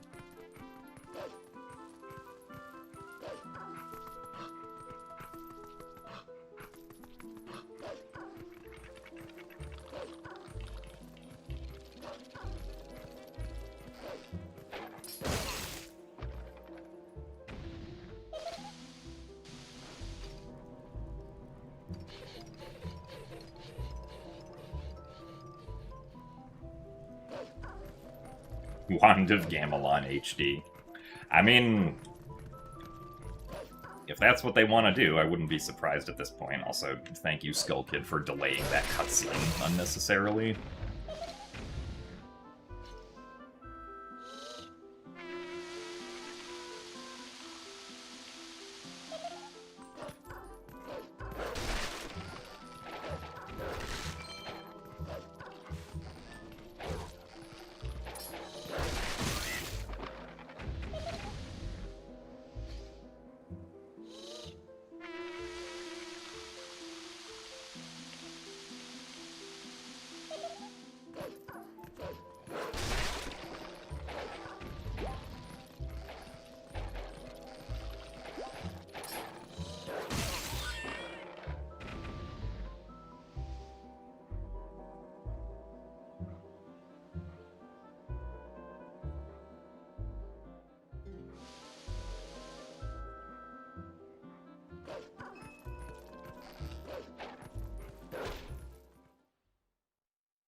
Yeah, I mean, I've also never gotten the impression that Nintendo tries to plan anything for anniversaries.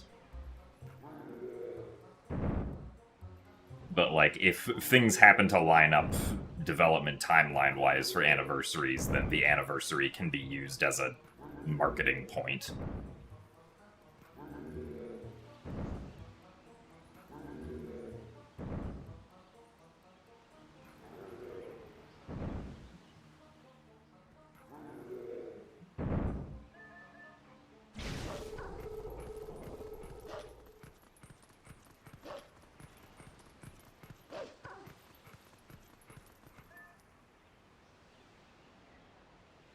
Alright, plus 55.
But yeah, I mean, like, regardless of the fact that this year is the 40th anniversary of the release of the original Legend of Zelda, I do think that there is a decent chance that we do get a remake of some sort, even if it wasn't the 40th anniversary, since generally there's at least, like, it would make sense if specifically Tantalus Games, which Nintendo contracted previously for this game, Twilight Princess HD, and Skyward Sword HD, if Nintendo contracted them to remake another game with, like, a 5-ish year development window in between. Because Twilight Princess HD was 2016 and Skyward Sword HD was 2021, so if they had contracted them to make something again, it would make sense to be this year, 2026.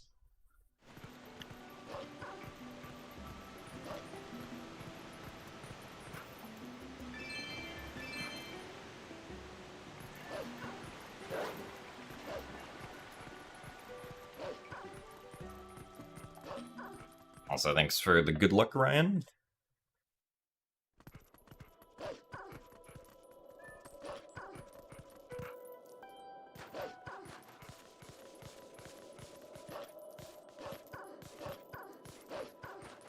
You haven't played a Zelda game since Ocarina of Time.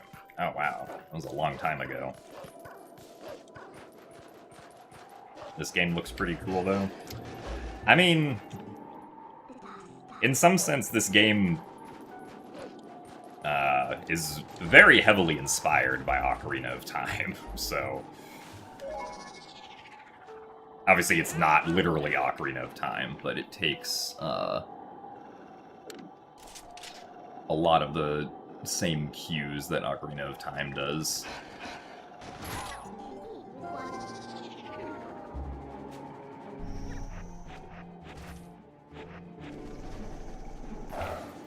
Okay, very nice.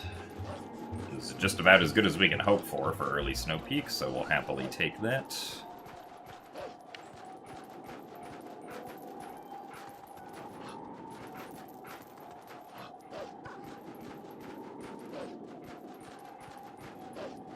My favorite non-Zelda game, which is just my favorite game, period, is Outer Wilds.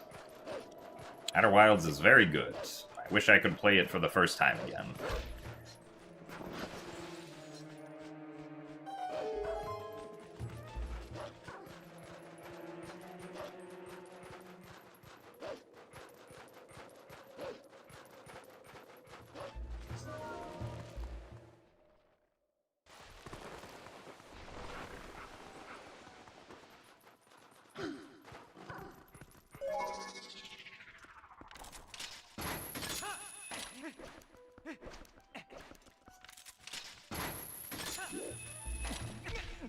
Nice. Get rid of those keys, Unfortunately.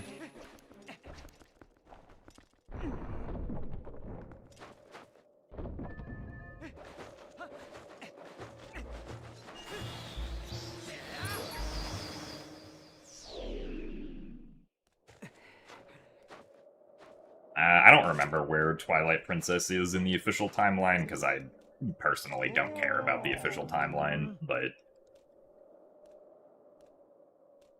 it being in the adult timeline sounds vaguely correct, but I don't actually know for sure.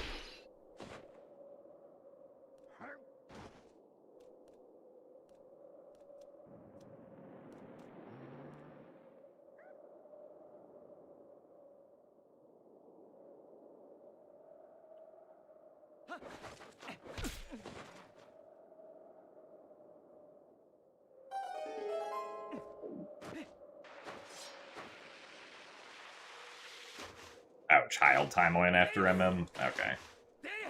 I guess that also makes sense.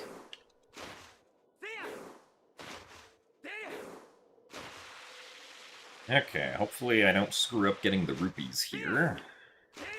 So that would be a 20-second time loss.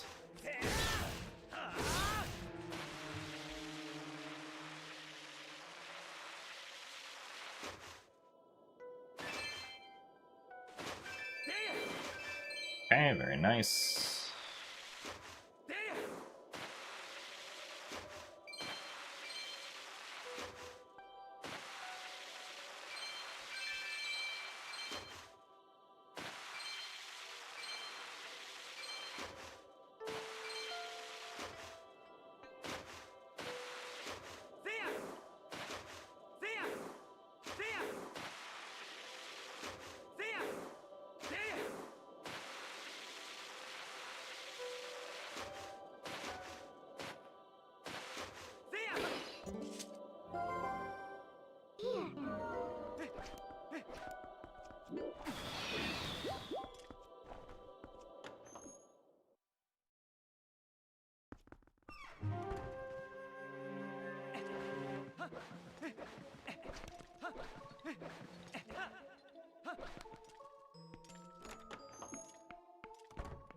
I actually don't know where this Outer Wilds shirt came from, because Momo was the one who got it for me.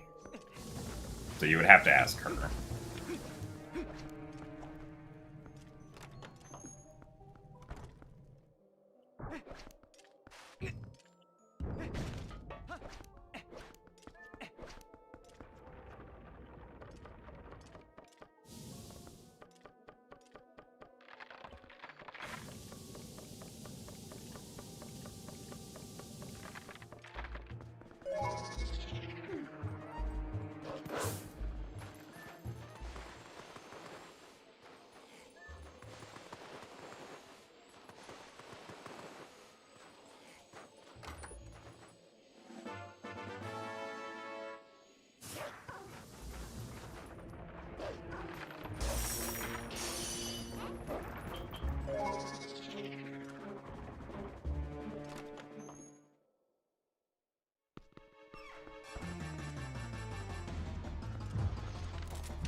You think the defeat timeline is kind of whatever, but the child and adult timelines are pretty well connected lore-wise. I mean, yeah, that makes sense. I mean, I remember for a while, like, before Nintendo released Hyrule Historia, like, the general timeline theory that people had is that Ocarina of Time splits the timeline in two. And then Nintendo was like, actually, the timeline is split into three. And people were like, huh?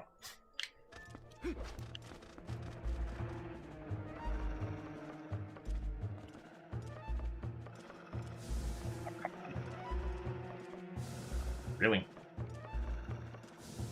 Bruh. Goodness. Really? Okay.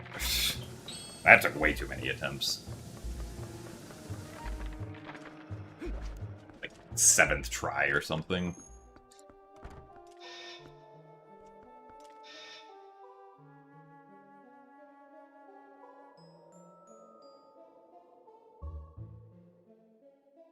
Well, that means we're losing time here, even if the rest of the segment is perfect.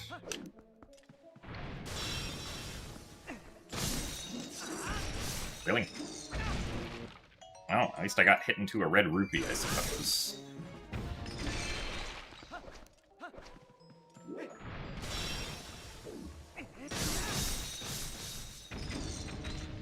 Well, that kinda worked. Means I don't need the purple and Goron mines now.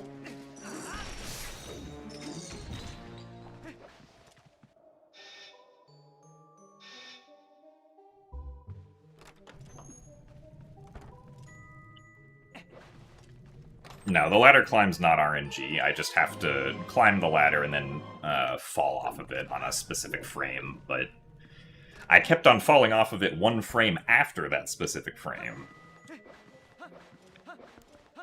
So I was messing up the timing on it.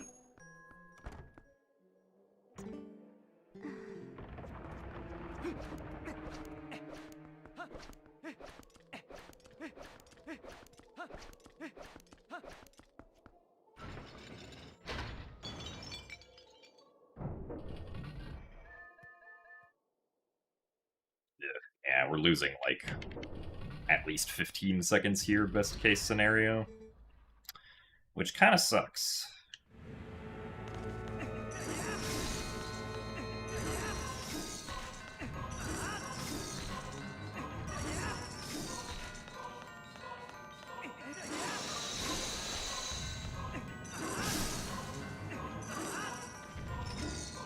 Nice. Okay.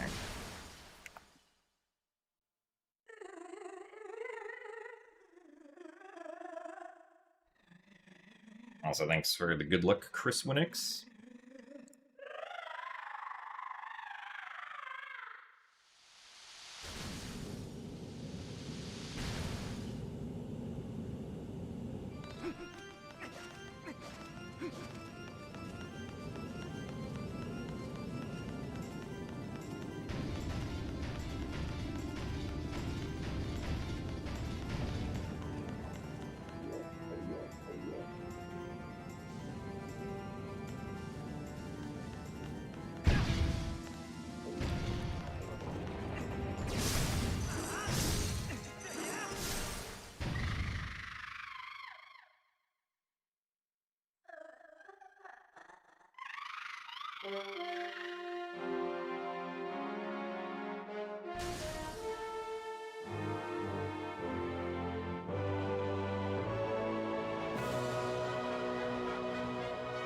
Imagine a timeline where Ganon is replaced with Tingle. I mean, this sounds like an interesting timeline.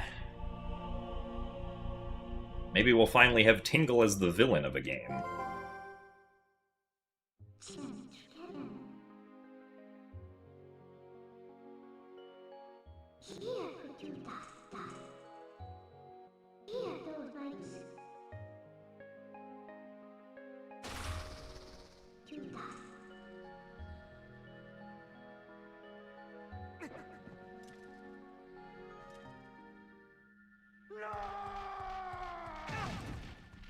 I've never played one of the Tingle games, no.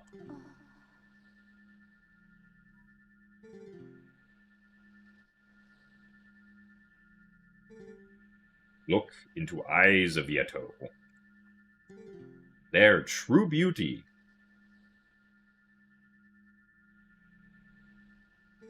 Who need mirror?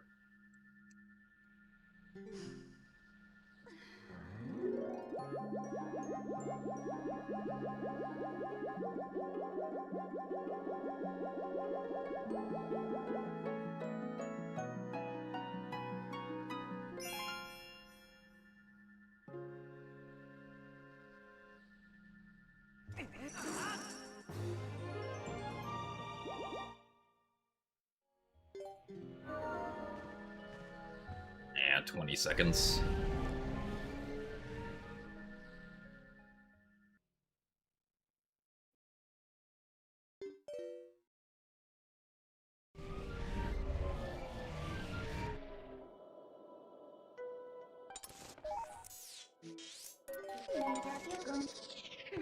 Also, thanks for the good luck music boxes.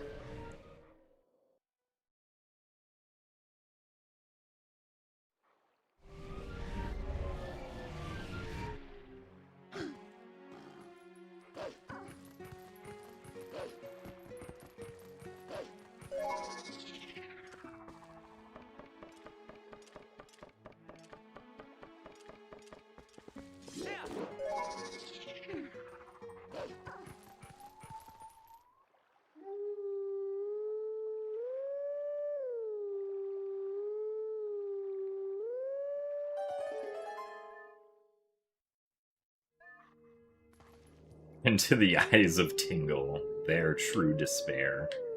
That's good.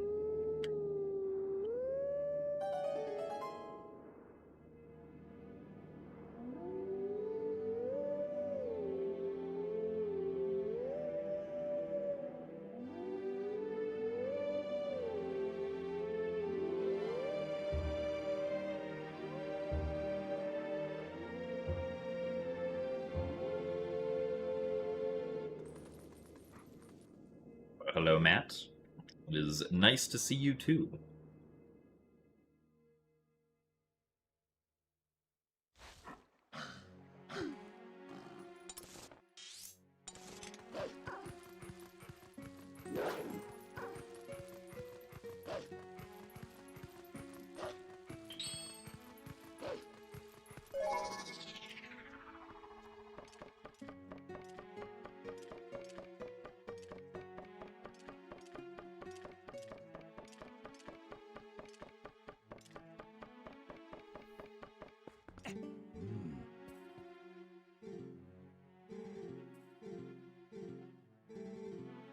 Imagine if Tingle wore the Majora's Mask.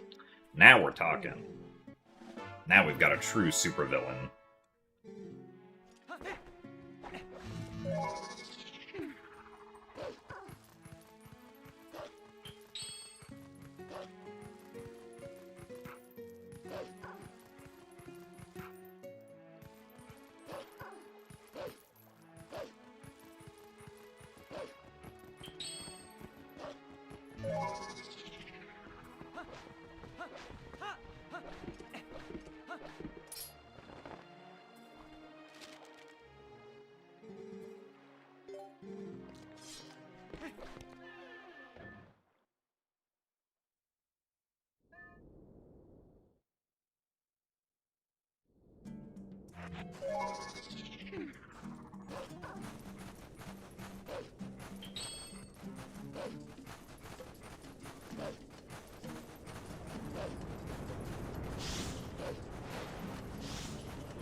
But no, well. Didn't really have a great camera angle there. Do I like potato chips? Yeah, I think potato chips are alright.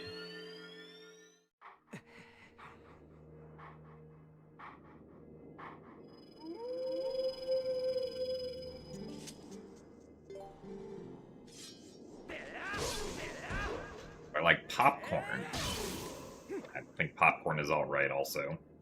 I don't remember the last time I had popcorn, though. It's not something I've ever really gone out of my way for.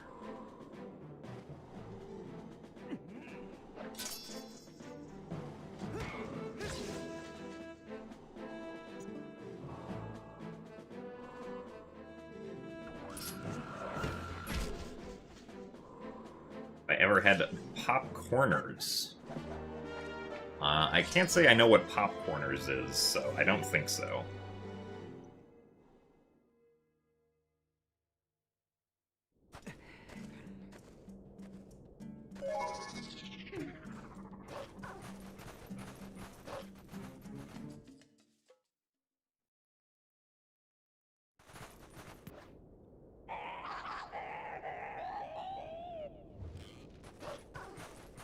Imagine a Dorito, but it's like popcorn and not cheesy. I mean, maybe that would be good. I don't know.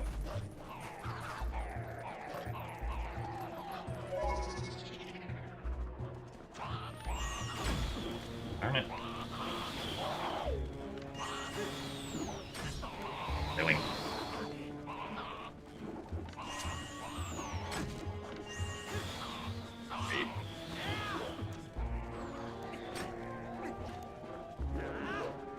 Well, that was slow. Because the archer could actually aim today.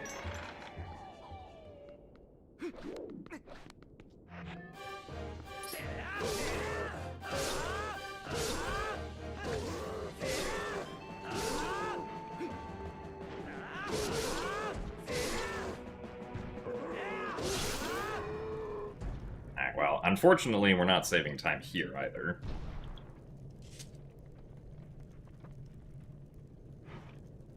If I do get hit like that, I should recognize that I have to wait until I get hit again before aiming.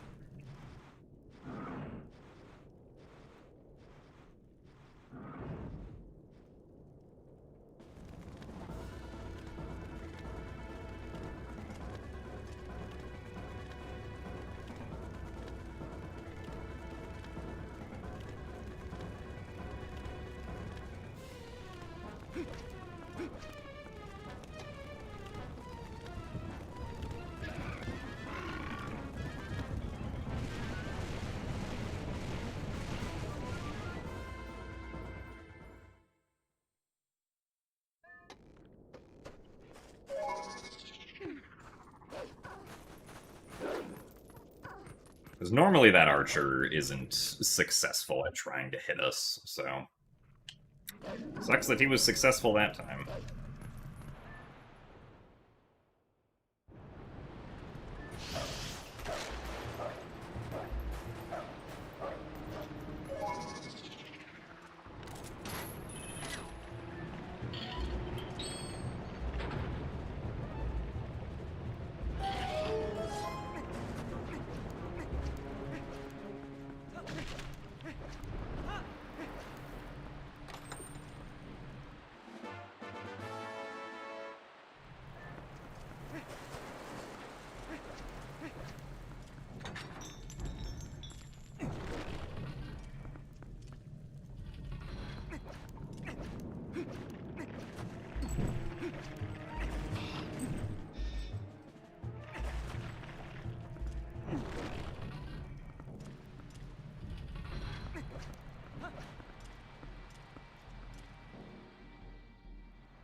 Alright, Bubbles.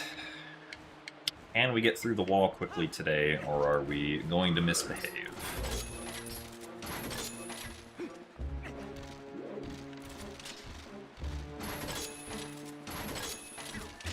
Apparently, we are choosing to misbehave.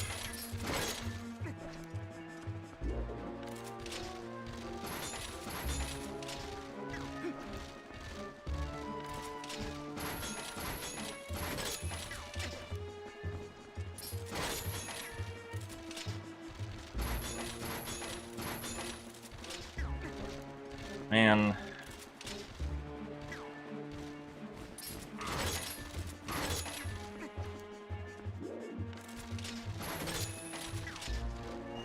Really? It didn't even work.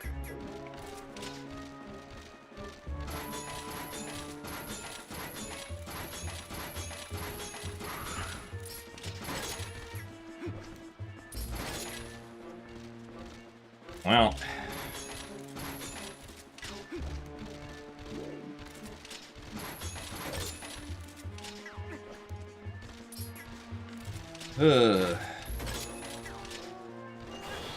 There's a successful one after 1 whole minute trying.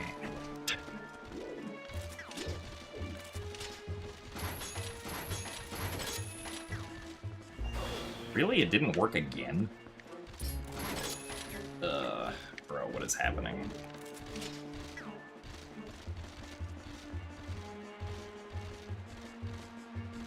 This is the worst RNG that I've gotten here in quite a while, with just how the bubbles decide to bounce around.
Well, at least the trick aside from that was perfectly fine, but...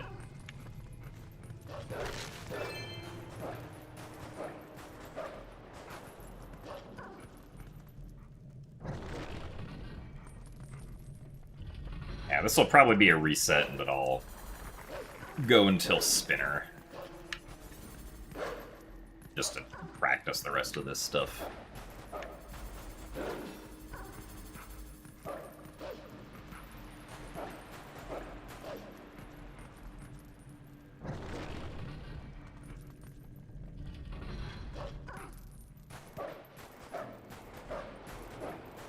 Yeah, sometimes you can just get a bit screwed over by the RNG.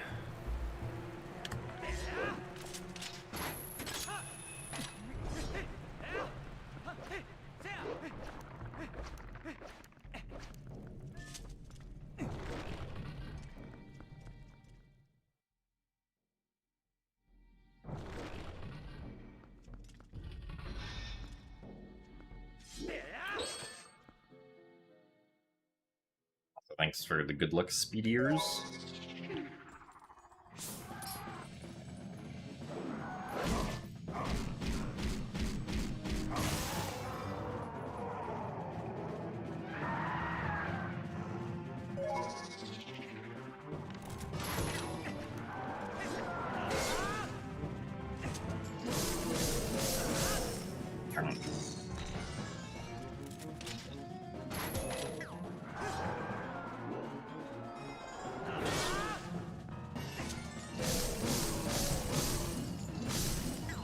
does that one miss? Sometimes.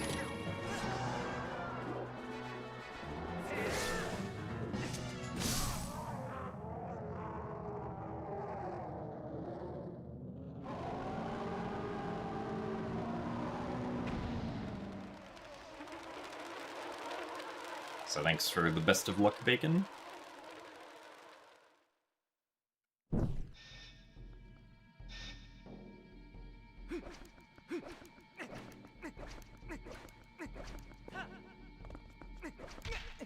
Nice.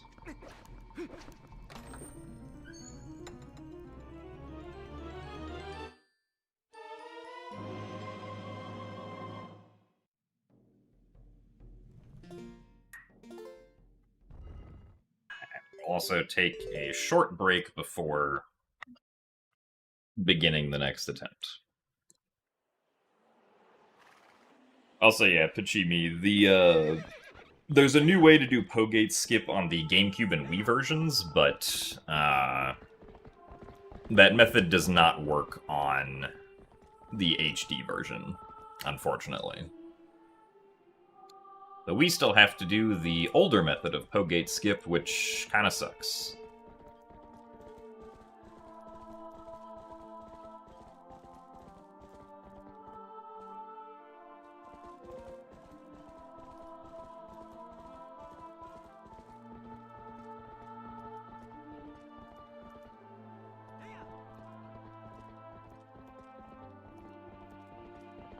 What would it take for me to get discouraged?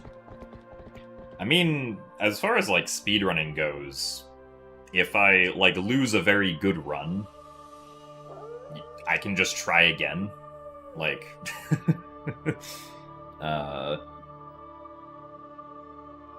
you know, losing a great run to something always sucks, but, like, generally, if I get a very good run that then, you know, gets lost to something, I can probably get that very good run again, right?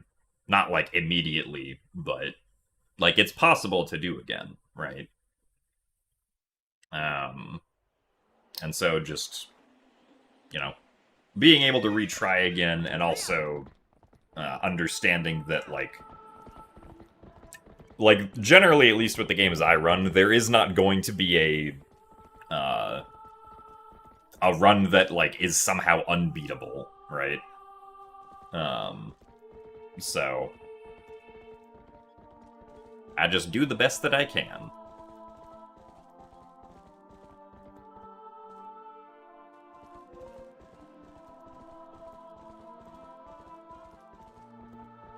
How much accumulated time loss do I reset? I mean, whether or not I reset, depending on how much time we've lost, depends on how far I am into the run. So, like, if I lose, you know, if I lose more than 15 seconds on Bokoblins, I'll reset to that, but if I'm, like, you know, a minute behind at Master Sword, I think that that's perfectly fine to continue with.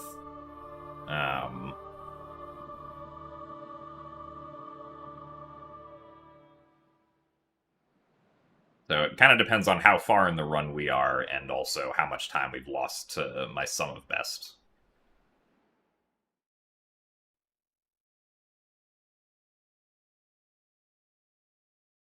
Also, hello, Seclundo. What's up is we're gonna do another run now. That hopefully does not get terrible bubble RNG in Arbiters.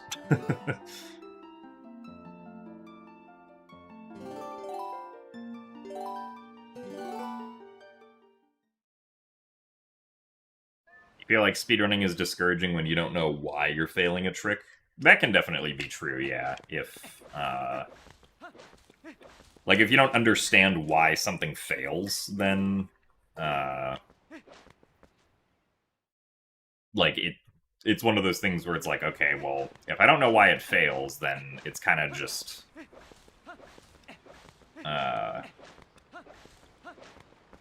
like, you could just lose the run to whatever trick that is failing, and you don't have any, like, feedback on how to try and make it better. Which is different from RNG, because, like, RNG, like, you accept is not inherently going to be consistent, right? But if it's, like, a purely skill-based trick that you can't figure out why it's not working, then it feels worse.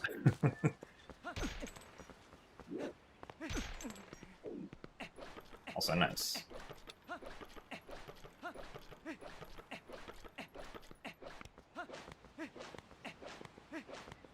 Like, I definitely felt that way about Pogate Skip on the GameCube version, back when we were doing, or back when GameCube did the same kind of Pogate Skip that HD does.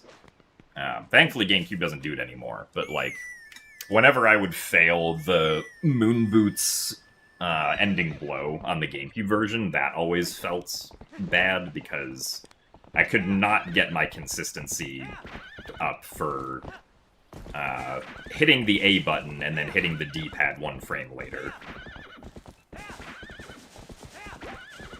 Which is why I'm very glad that that trick is not useful anymore. And instead, you can just do a displacement clip for Pogate Skip.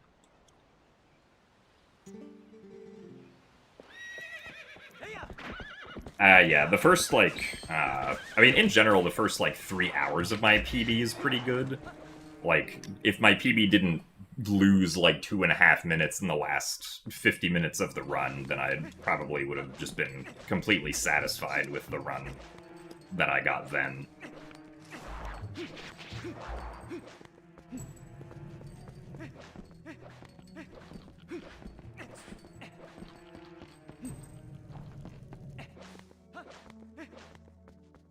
Also, thanks to the good luck, Leanne and Joash.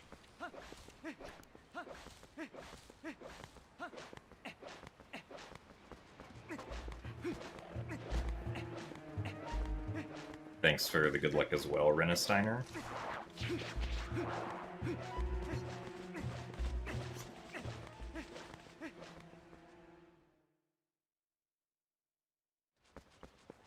True, we could just rupee slide through the Pogate. Unfortunately, that takes, like, 10 hours or something, so... Not particularly great for, speedrun attempts.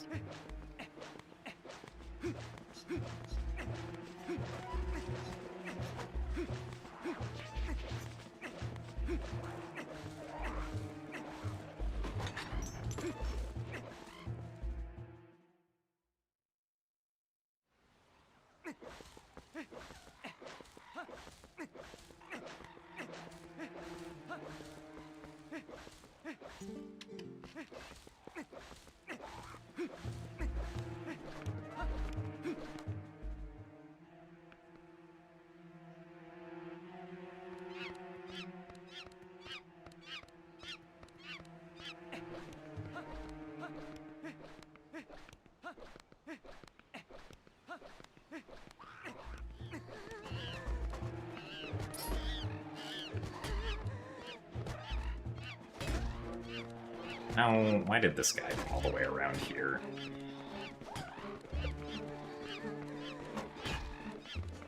This is so slow.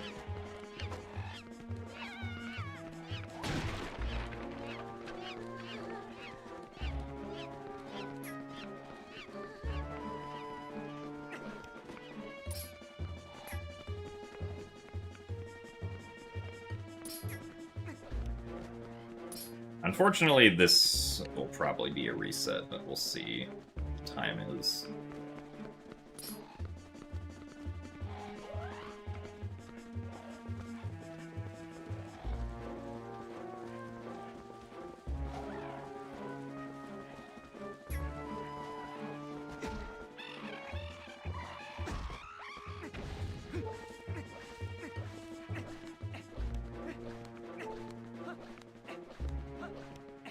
Mac and cheese pizza is so heavy you can only eat like 2 slices.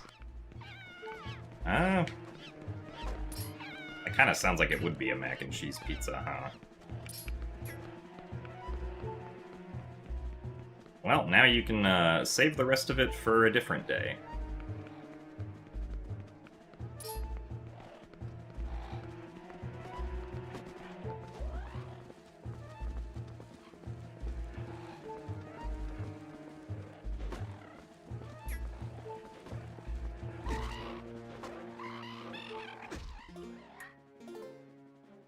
Little too slow, unfortunately.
Is that enough?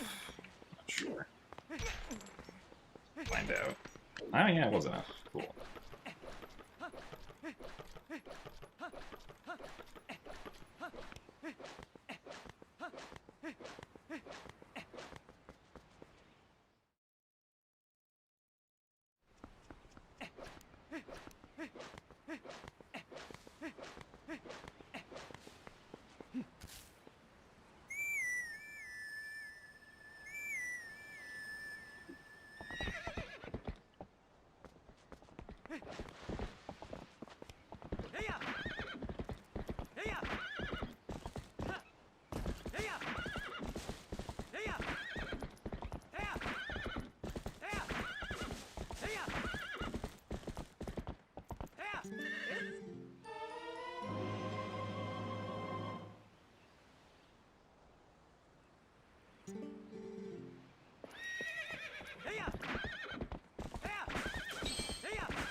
Oh, come on, really?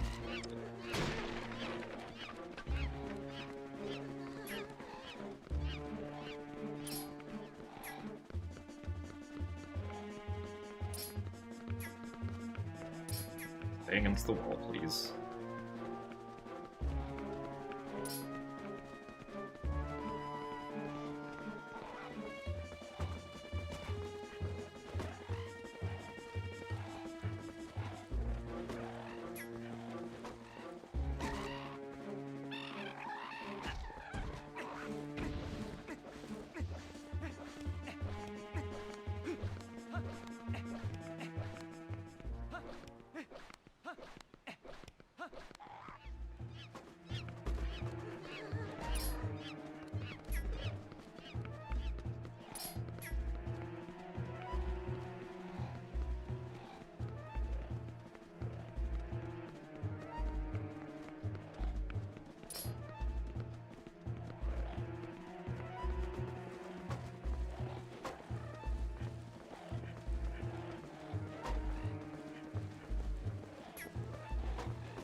Not too bad.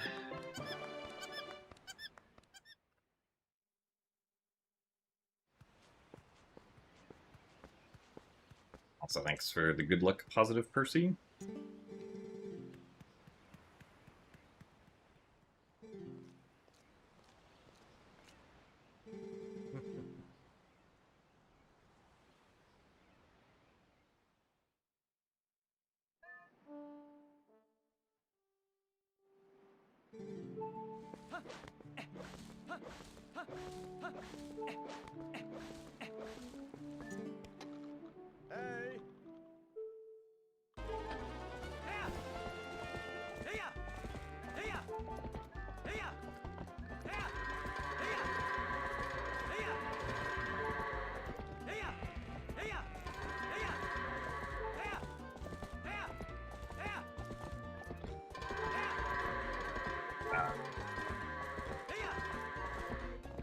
Not notice this one goat being bad. I'll continue with that, even though it wasn't great.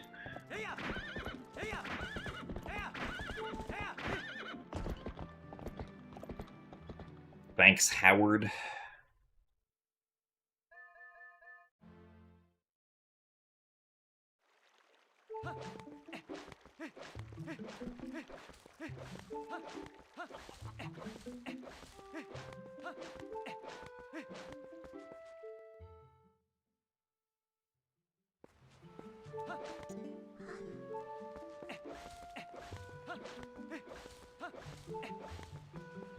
Do I remember my first Howard? I don't think I do, no.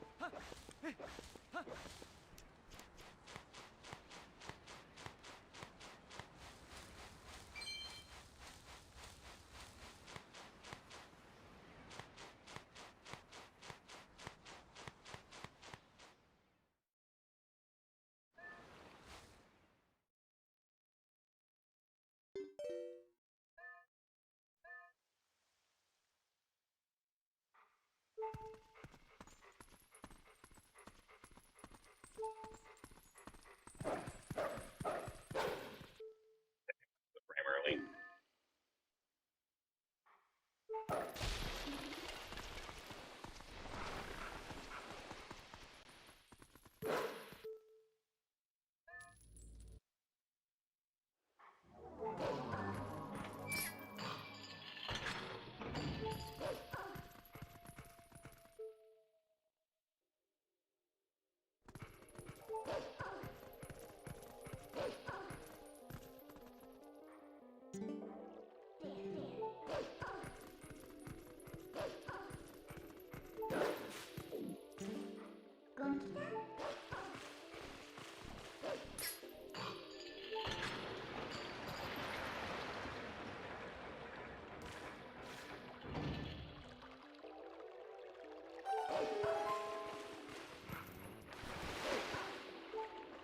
I have to go to the genie and wish for Pogate Skip to be smooth.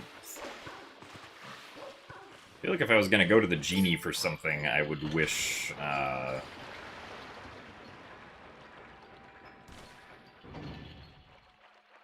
for Pogate Skip to be done a completely different way that's actually consistent.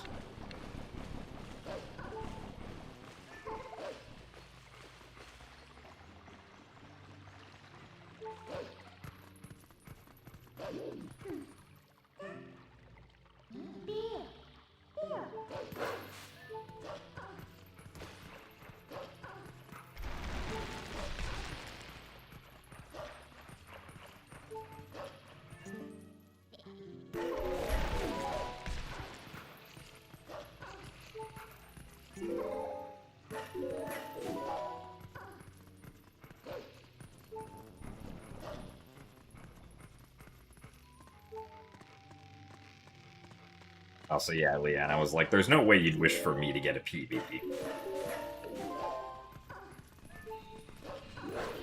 Not that you don't want me to PB, but that there are more important things you would want first.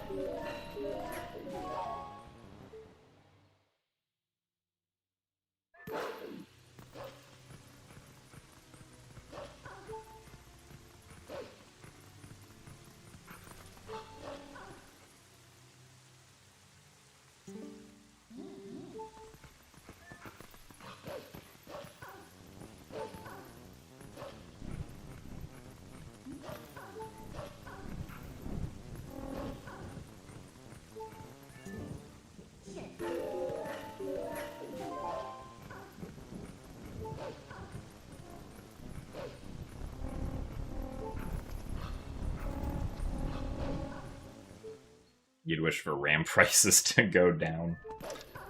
I mean, yeah, that's fair.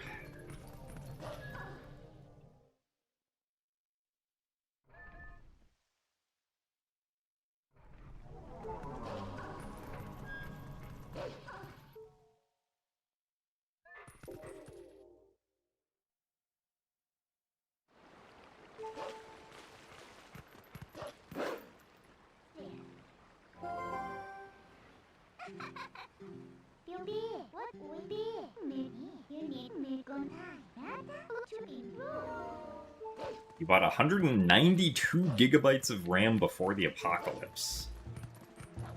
Oh, AI apocalypse, excuse me. That's a lot of RAM to buy at one time, I feel like. As someone whose computer currently has 96 gigabytes of RAM.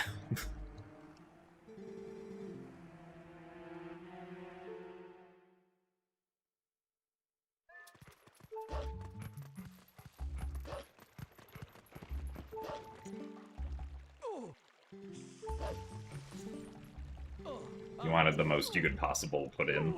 That's fair. That's what, 4 slots of 48 then?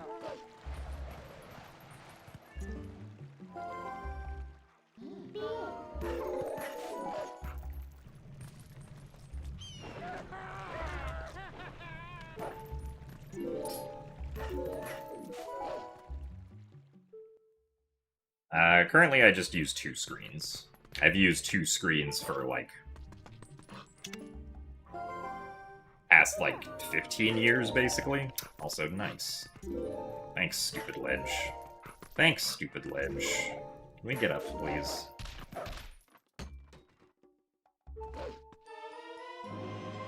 So thanks for the good luck, Zirla.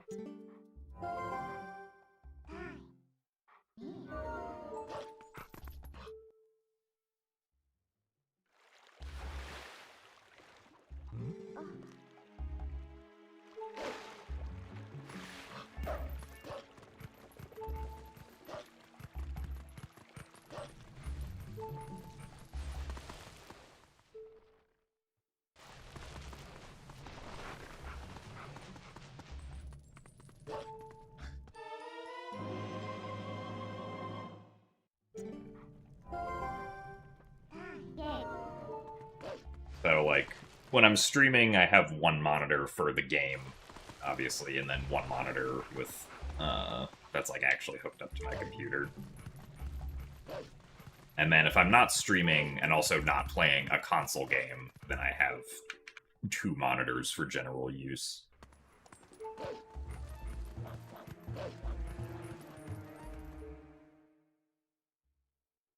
So, hello, August 2307.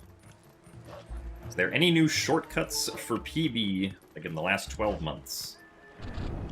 Yeah, the last 12 months, we've got Kitty Climb and Goron Mines, which saves, like, 2.5 minutes. Which skips the really slow magnet sealing room, which is why it saves so much time. We also have Pogate Skip and Arbiter's Grounds, which also saves, about 2.5 minutes, so... Those are the 2 big things over the last year. We've also had a new way of doing a Rolfos skip involving third-person clawshot clipping, which is pretty neat. It's much more consistent than trying to go for the really precise shot from the middle of the arena.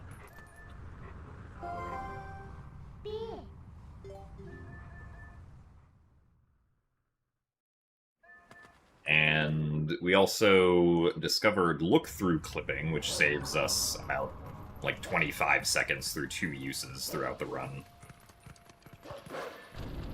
Both in Lakebed Temple.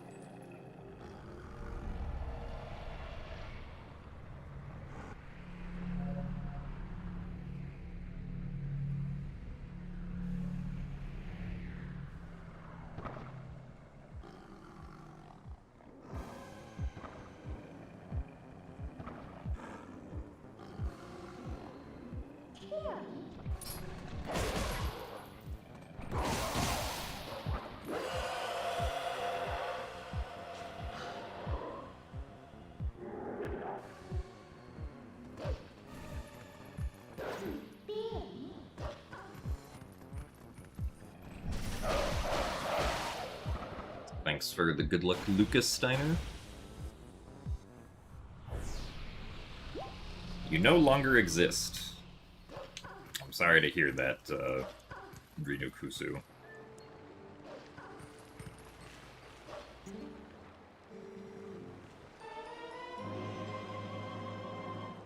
Well, the good news is that if I PB, you can exist again. But the bad news is that after I get a new PB, I will then continue to reset on any future categories that I run.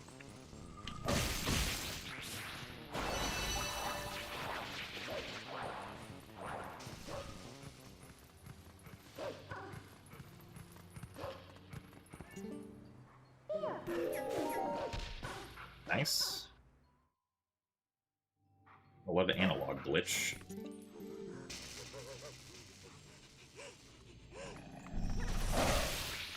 So thanks for the good luck, August and Zero T.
Alright, well. Only lost half a second compared to PB, I suppose.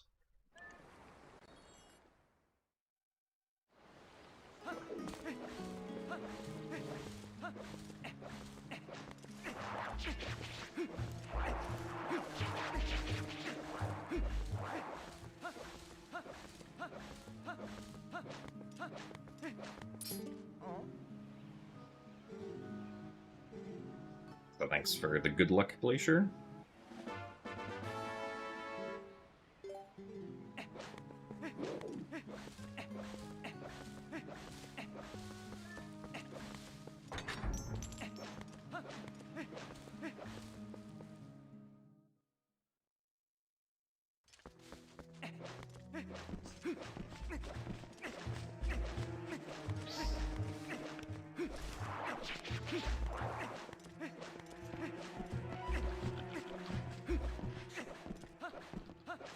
Thanks for the good luck as well, Ben.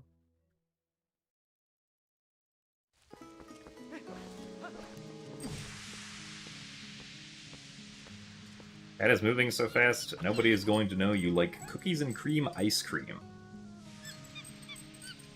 Alright, your secret is safe with me. I also like cookies and cream ice cream.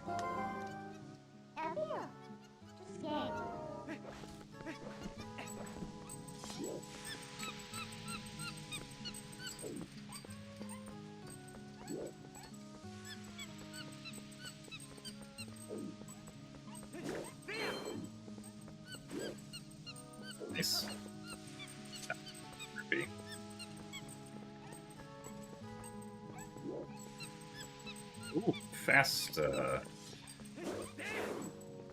swings there. We don't usually get one bad there.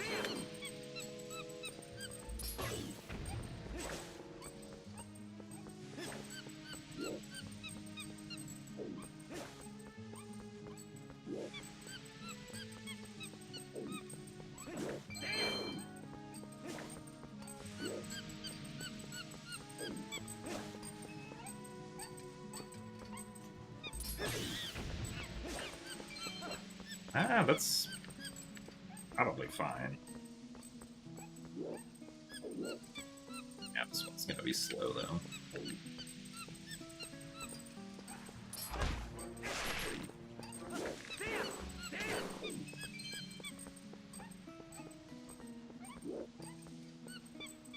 That's unfortunate.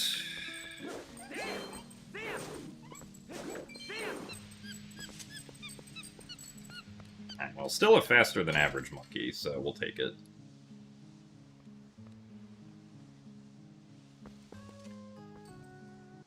Oh, hello, Sneaky.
Ah, yes, it is not possible to finish the game without the ending blow. Since the game explicitly checks for it when we try to deal the ending blow to Ganondorf. Which, interestingly, the game is not completely consistent about. Like, there are some instances where you can just do a final blow despite not having the hidden skill.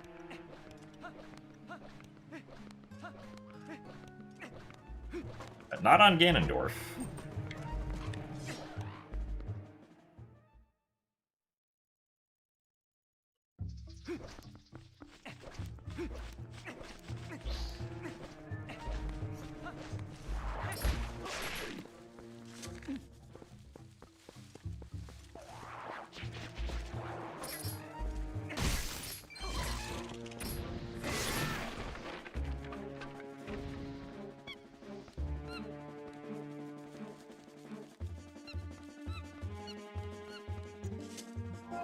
Hopefully, make this work. Okay, I think we'll be fine. Cool.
Kind of surprised we didn't kill that spider there, but hooray, that means we don't get the extra hit stun frames.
Yeah, since the Twilight Princess decomp finished, I imagine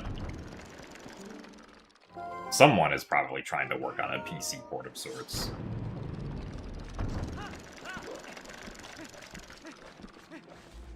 I don't have any idea about how long something like that would take, though.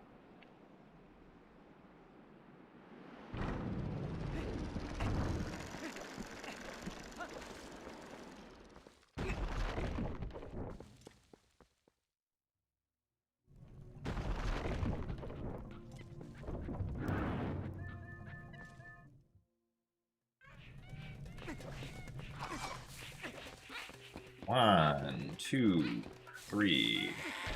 Hang.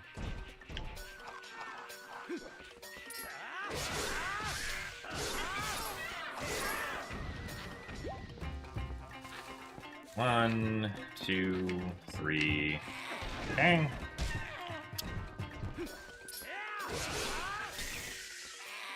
All right.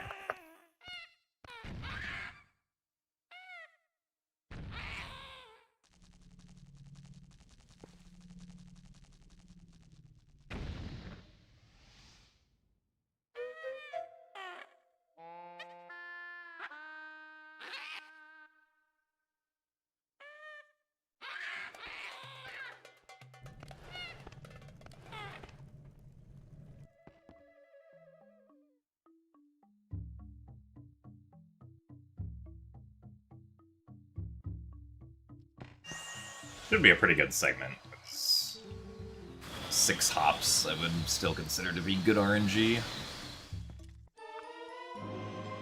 My goodness, we're actually ahead.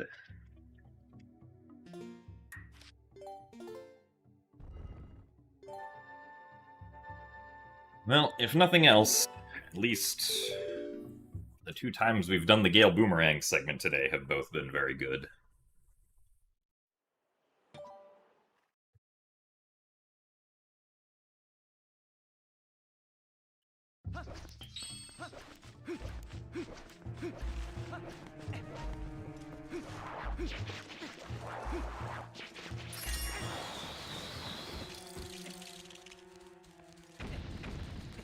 I do collect some of the heart containers later on. I don't collect the Forest Temple one because it's like a little bit out of the way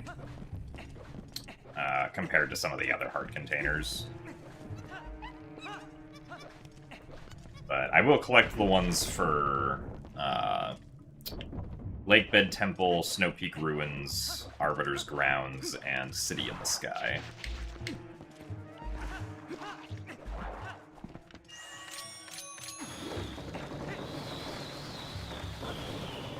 Alright, very good roll there. We collect the heart containers pretty much just for safety, because when we do Palace of Twilight and Temple of Time, it's possible that we could potentially lose a lot of health going through those dungeons, and I would like to not die in the case that I do end up losing a lot of health, so that's why we get the heart containers.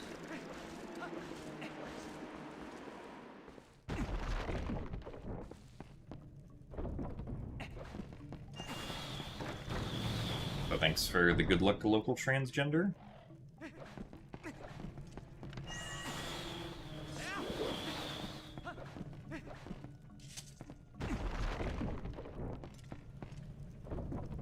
How are the speedrun categories created? So generally, like, any percent, or like, there's a couple categories that can pretty much apply to most games, which are things like any percent and 100%, right? And then, usually, depending on how the game is structured, you get other kinds of categories that, like, go through what people consider to be, like, important parts of the game, or stuff like that, right? Like, sometimes you'll have a category called, like, no major glitches, or for Zelda games, you'll have a category like all dungeons, because the dungeons are, like, a pretty central part of Legend of Zelda games, usually.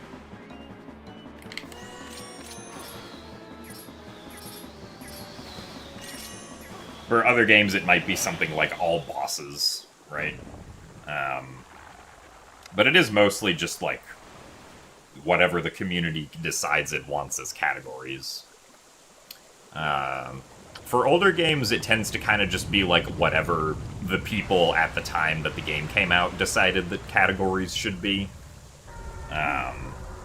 It's like in Twilight Princess's case, Twilight Princess still has a no save and quit category, which is a remnant of, like, past speedrun times, where saving and quitting the game was not allowed for leaderboard submissions. Although that hasn't been the case for, like, 17 years or something like that, but, like, when saving and quitting finally was allowed on the leaderboards, the Twilight Princess community felt that the speedrun without saving and quitting was still interesting enough to keep around as a category, right? So that's why no save and quit still exists as a Twilight Princess category.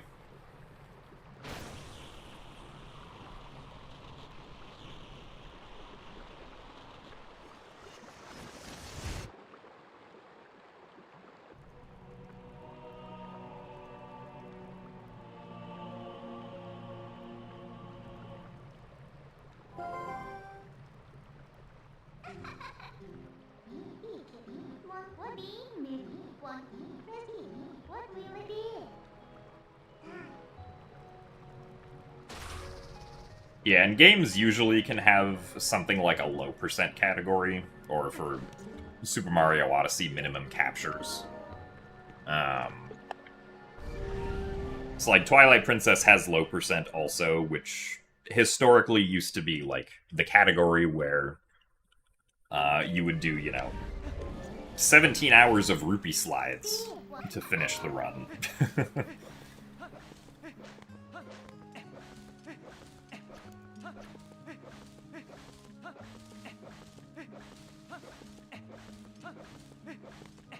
Unfortunately, that's not the case anymore. You only do, like, 90 minutes of rupee sliding, I think, in low percent now.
It's possible to do early Snow Peak by using the boomerang attack jump instead of the Midna jump.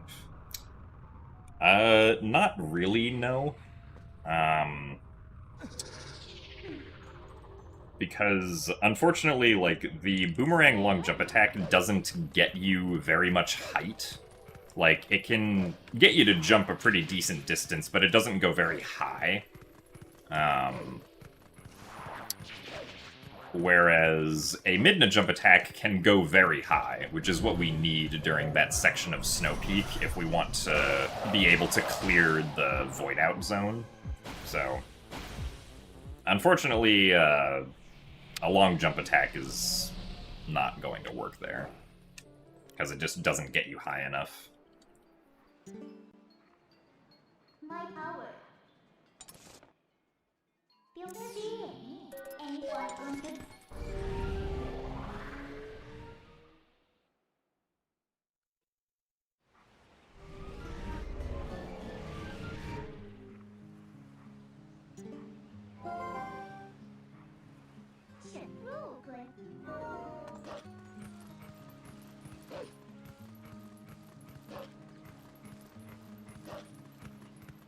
We should create a category called Yeto True Beauty, focused on the fastest way to see Yeto's eyes.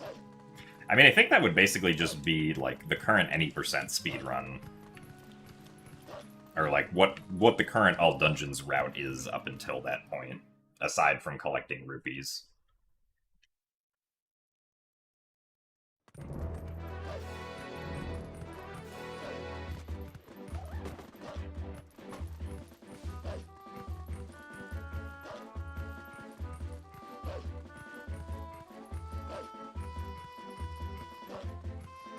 Yeah, I mean, if it was possible to do early Snow Peak with just a long jump attack, that would be pretty huge, because you could probably just do that consistently with the Gale Boomerang, but unfortunately, that is not the case.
That was a pretty fast Cargarok path.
Oh yeah, no problem, Donnie Dark. For a beginner for Twilight Princess speedrun, what run would I suggest? I mean, if you're talking about specifically, like, GameCube Twilight Princess, your best bet would probably just be any percent. Any percent did just get a little bit easier thanks to Pogate skip becoming consistent now. Wii Twilight Princess? I actually wouldn't know about Wii Twilight Princess, unfortunately, because I've never done a Wii Twilight Princess speedrun, but I imagine it would also just be any percent. At least as far as full game categories go. If you want non-full game categories, you could probably look into Goron Mines RTA.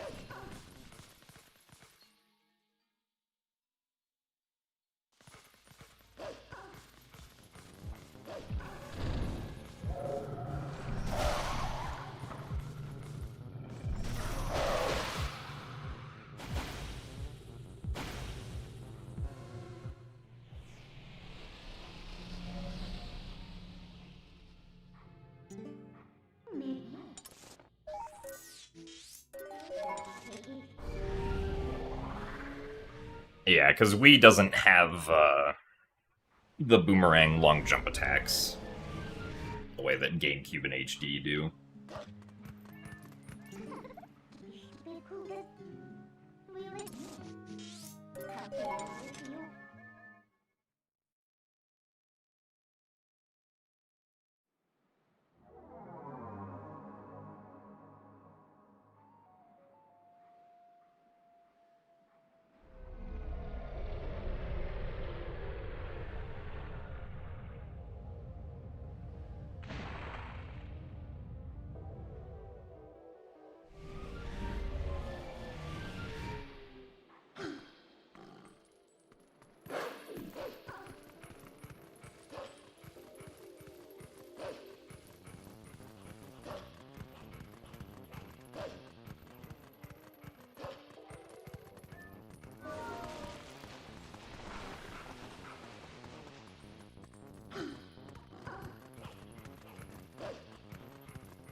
Curious what time I'd get with the newer Wind Waker HD route. Yeah, I don't know.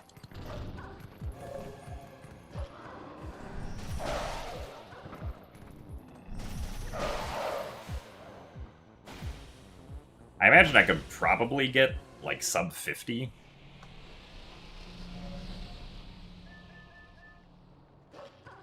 If I was, like, if I learned everything and got decently consistent at it.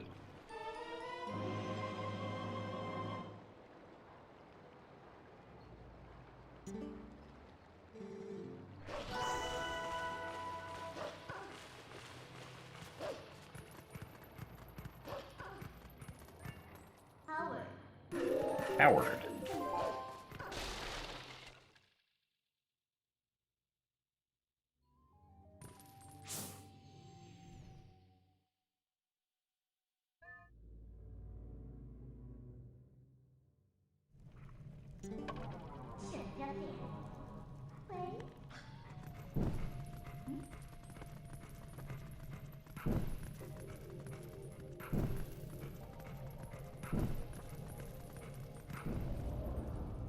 I see IGN's top 10 Zelda list. I think I did see it, but I don't actually remember where they put any of the games, because I didn't particularly care.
Try to not fall down here accidentally this time. Also, thanks for the good luck, Nyref.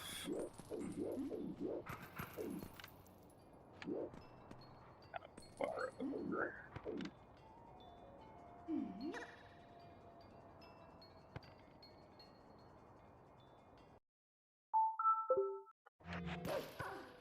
Darn it. I knew I shouldn't have gone for that. Well, this sucks.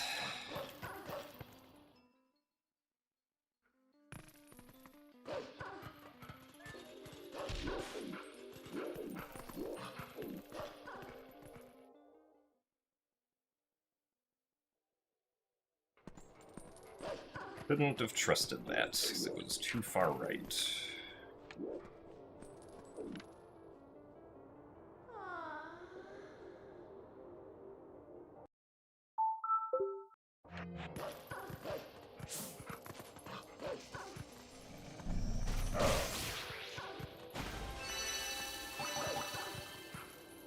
Well, that sucks, but we can still continue.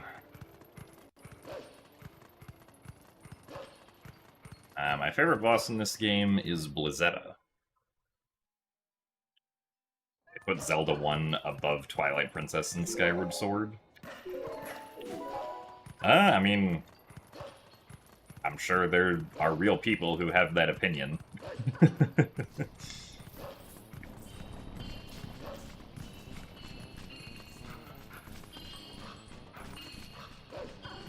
So thank you very much, the Mighty Monarch, for the Prime subscription.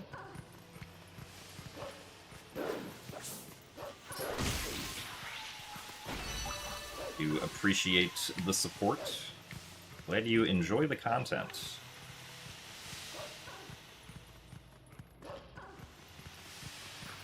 I've never played Silent Hill games.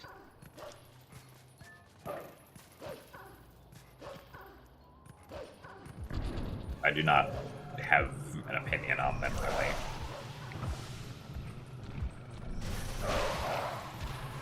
Really? That's stupid.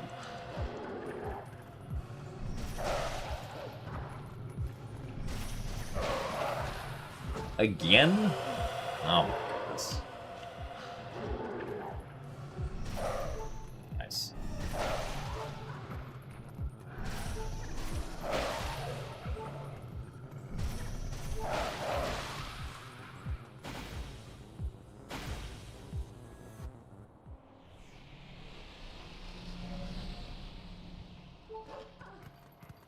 Well, maybe we did lose too much time.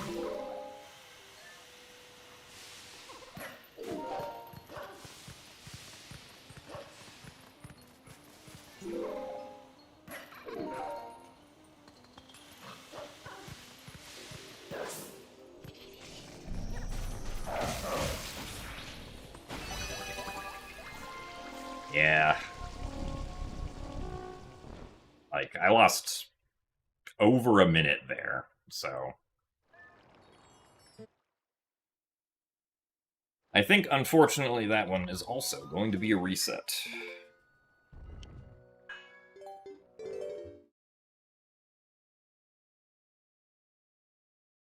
Take a small break before starting the next one.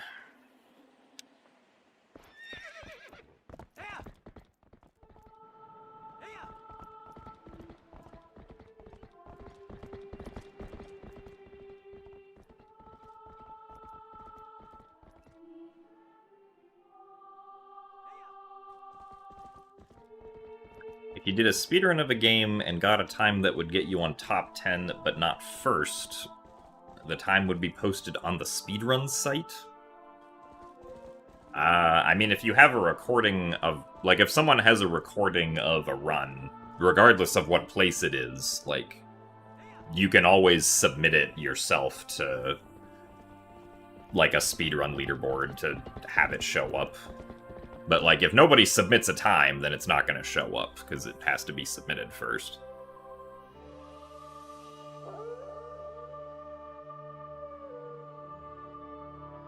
Have I ever played Slay the Spire? I have not played Slay the Spire, but I know a lot of people who have played Slay the Spire and really like Slay the Spire, but it has not been a game that I myself have ever delved into.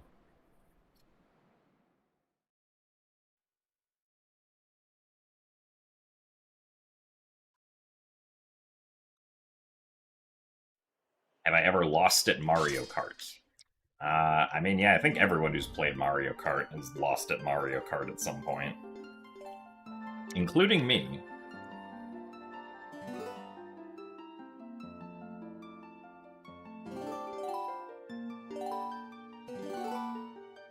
Feel bad for speedrun mods watching the speedruns past an hour long. I mean, generally, like, if a run,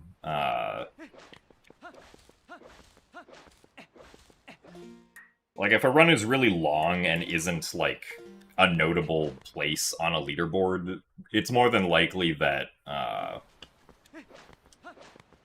the leaderboard verifier that, like, verifies it probably didn't watch the whole thing. Like, because depending on, like, how many submissions a leaderboard gets, if a leaderboard gets a lot of really long submissions, it's not really reasonable for, like, a team of leaderboard verifiers to watch every single run all the time. So generally, like, if it's not a very active game, you can probably end up watching all of the runs fully, but, like, if it's a very active game and you're constantly getting, like, multi-hour long submissions, then maybe not, right? Then you'd have to prioritize, like, you know, the ones that are higher placed on the leaderboard, for the time that you can set aside to fully verify a run. Am I gonna read YouTube chat today? No.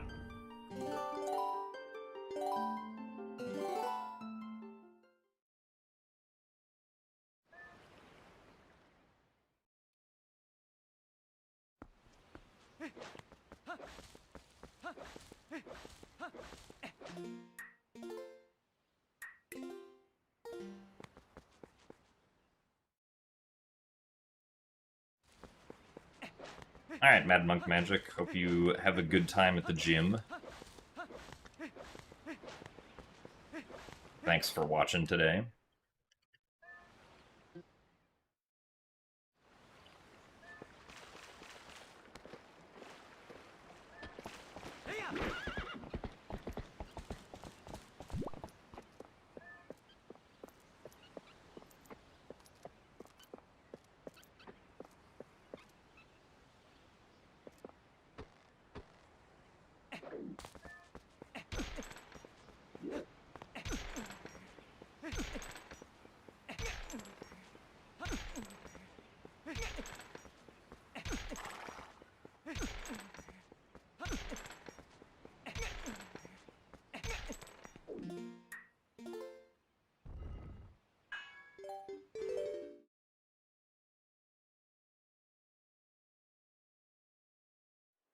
This is your first stream, and you're going to be evil in all caps.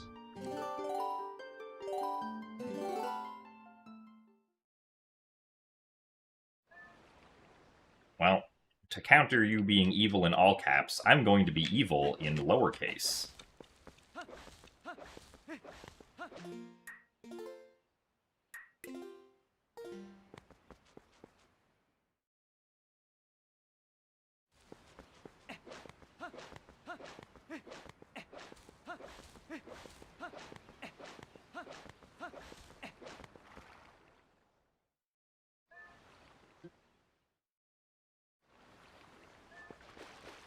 My current PB is 3 hours, 49 minutes, and 39 seconds. So 3:49:39.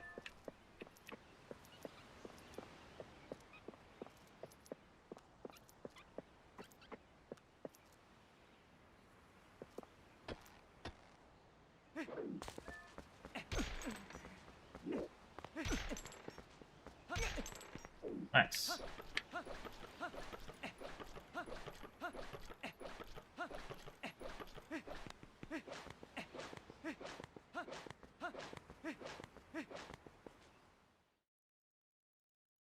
Is it weird that you always named your save files Link unless special occasions? I don't think so. Pretty sure I usually used Link when I played these games casually for the first time.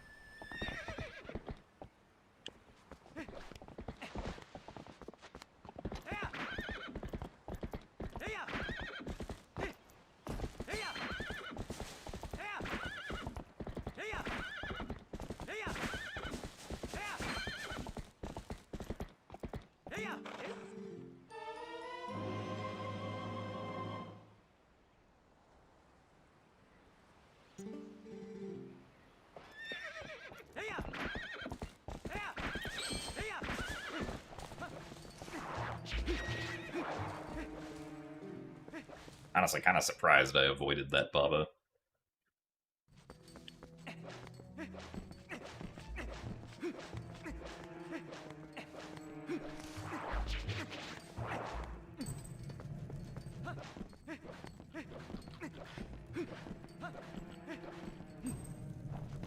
You dislike mobile typing? It's the worst.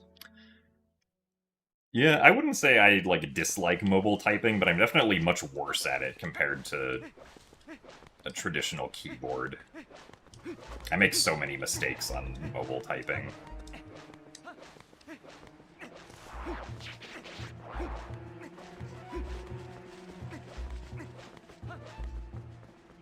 You took a nap and bro is still going.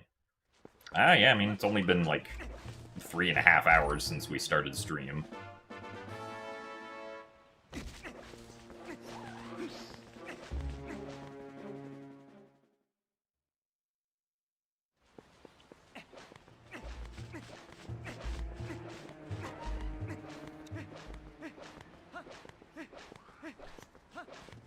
My favorite boss, as far as, speedrunning goes, at least in Twilight Princess, it's also still just Blizzetta, because throwing the ball and chain around is fun, and one cycling the second phase is very cool.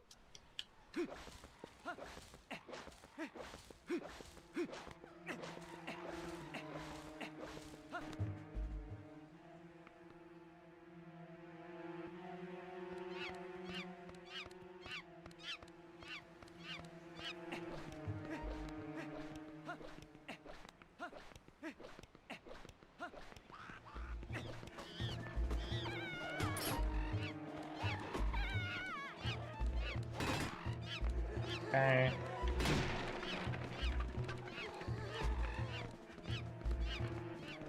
You against the wall.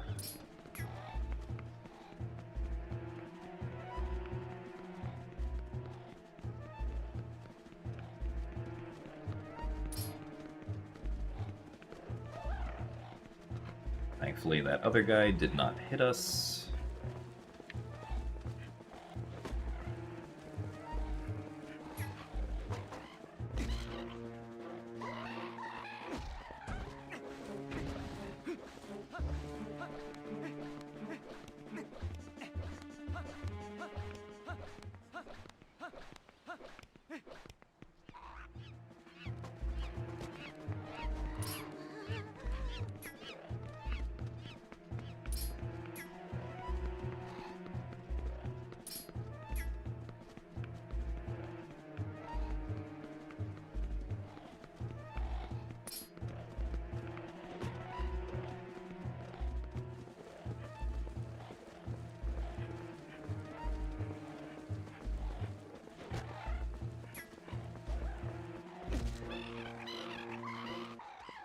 Alright, very nice. Gladly take that.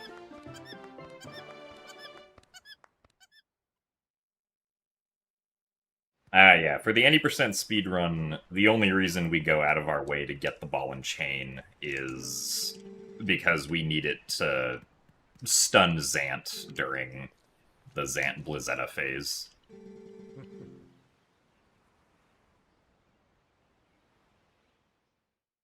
If it was possible to stun him in some other way, then we would save about 10 minutes in the 80% speedrun.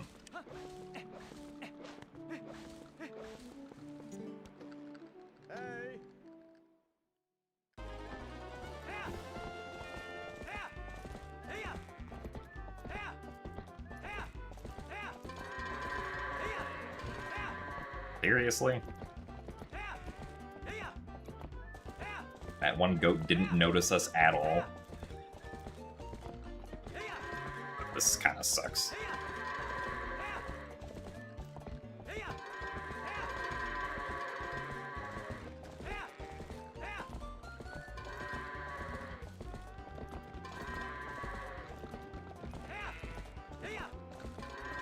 Well, unfortunately, we'll not be continuing that.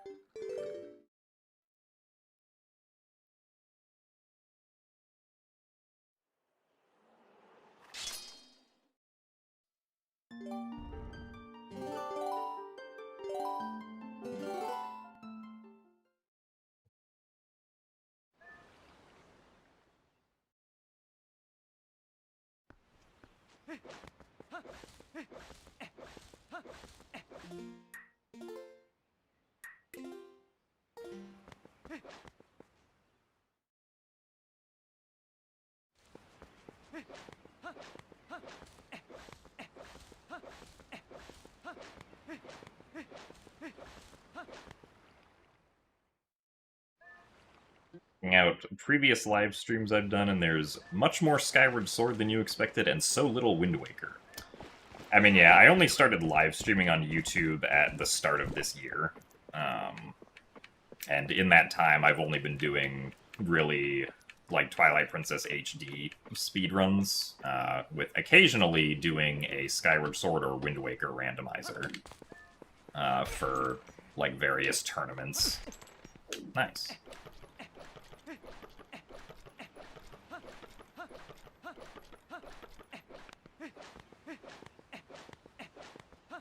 So that's why it's mostly Twilight Princess with some Skyward Sword and Wind Waker sprinkled in.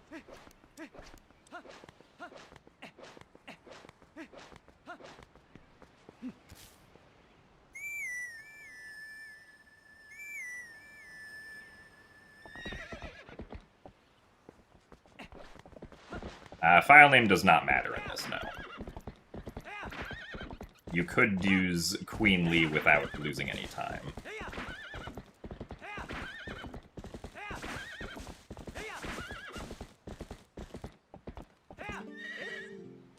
Notably for the GameCube Twilight Princess, like any GameCube or Wii speedrun that does Back in Time, your file name does get reset to Link when you do Back in Time. So generally, there's no reason to put in a special file name for those runs.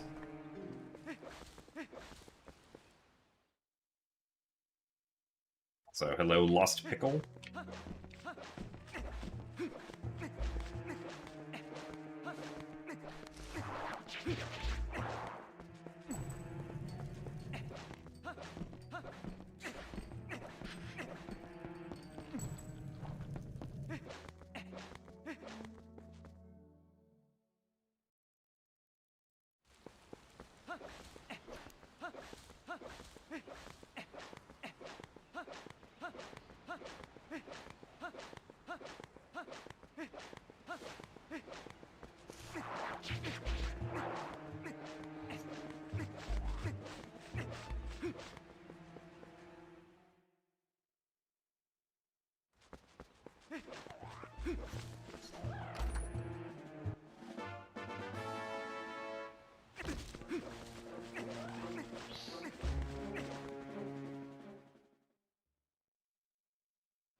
Badly missed roll.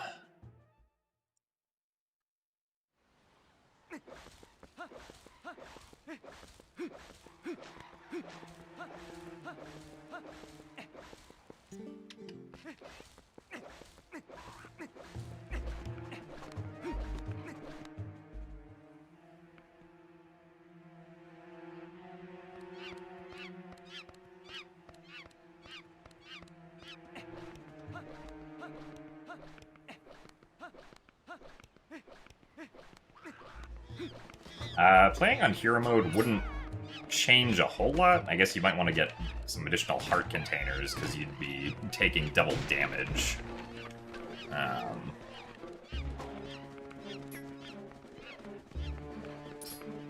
Really? I'm surprised we accidentally went past the BOGO there.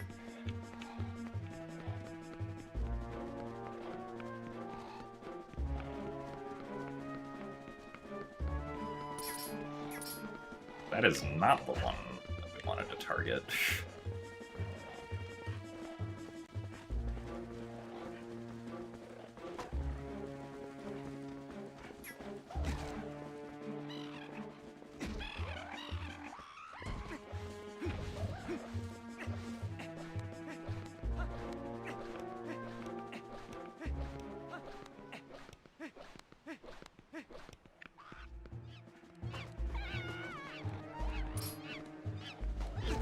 Come on.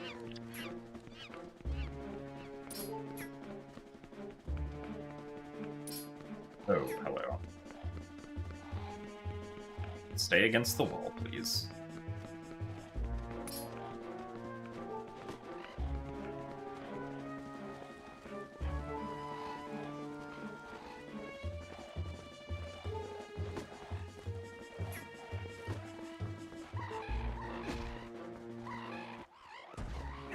Okay.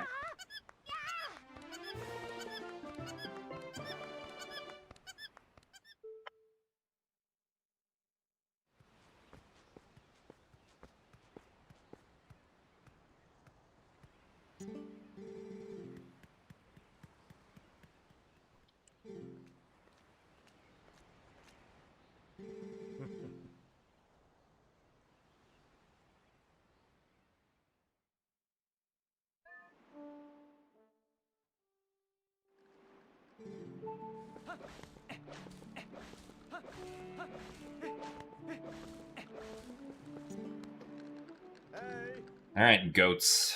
Are we gonna behave this time? Yeah, it seems like a decent start at the very least.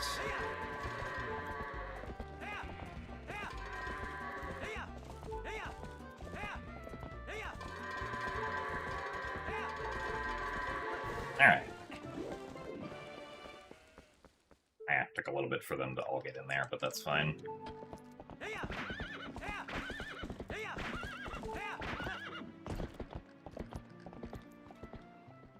I hope we get to the Water and Goron Temple, because you're curious about how we speed up the Iron Boots and bosses. Yeah, so Lakebed Temple... we're not going to get into until about, like, the hour and 20-minute mark, and then Goron Mines is, like, an hour after that, at, like, the 2-hour, 20-minute mark or so.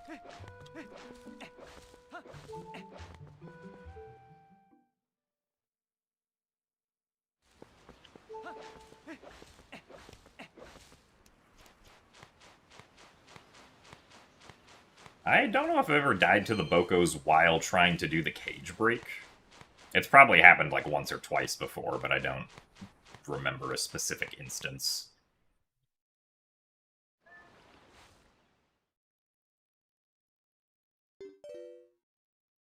I'd rather be a Zora, Goron, or Rito.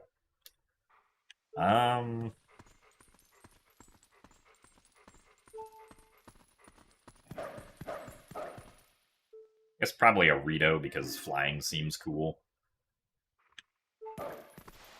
Nice. I'm surprised that missed.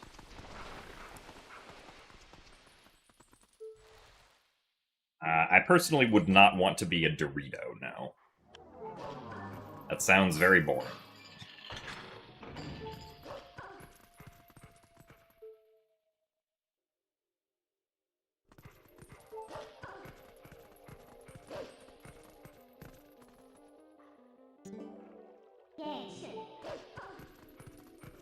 There is no PC port of this game currently, but like,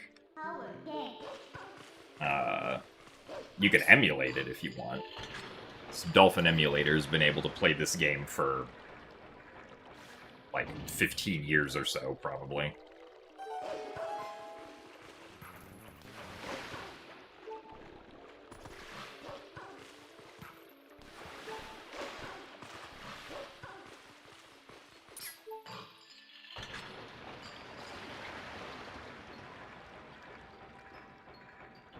If I had to be a Dorito, which flavor? I mean, the only Dorito flavors I'm actually familiar with are, like, the default Doritos flavor or Cool Ranch. I definitely like Cool Ranch better. So I guess Cool Ranch.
I didn't see any question about Human Link or Wolf Link, so I probably just missed it.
Oh yeah, I don't even know what the question was. If the question was like, would I rather be Human Link or Wolf Link, I think I would rather be Human Link. Because I would rather not be transformed into a wolf, personally.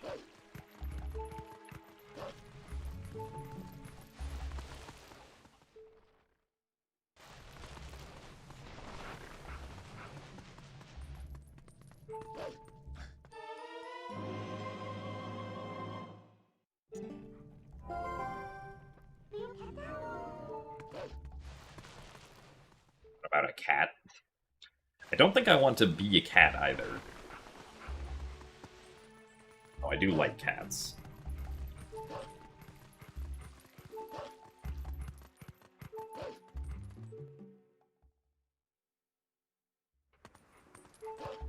But do I like playing as more? I definitely think Human Link is more fun and interesting to play as in this game. The issue that like Wolflink runs into gameplay-wise is that, like as you go through the game, Human Link gains new abilities and gains new items, so that like the gameplay with Human Link becomes more complex as the game goes on, or at least can be more complex if you choose to use all those tools, right? But that's not really the case for Wolflink. Like, you know, Wolflink has senses and can dig. But you kind of get those both immediately when you get Wolflink for the first time, and then Wolflink doesn't really get any other abilities. I guess he gets Midna Charge, but that's also, like, very early on. Like, once you have all of those, there's not really any additional abilities or, like, new interesting gameplay aspects that Wolflink gets.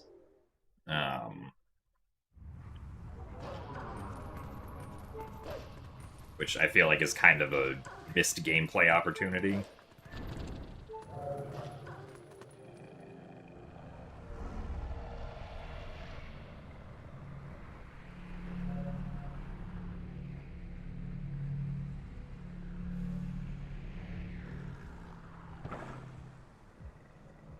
Well, right. I mean, for the items that exist, like, it makes sense that Wolflink can't use any of them, but, like, you know, this is a fantasy game. I'm sure they could have thought of something that Wolflink could, like, use or be upgraded with, right?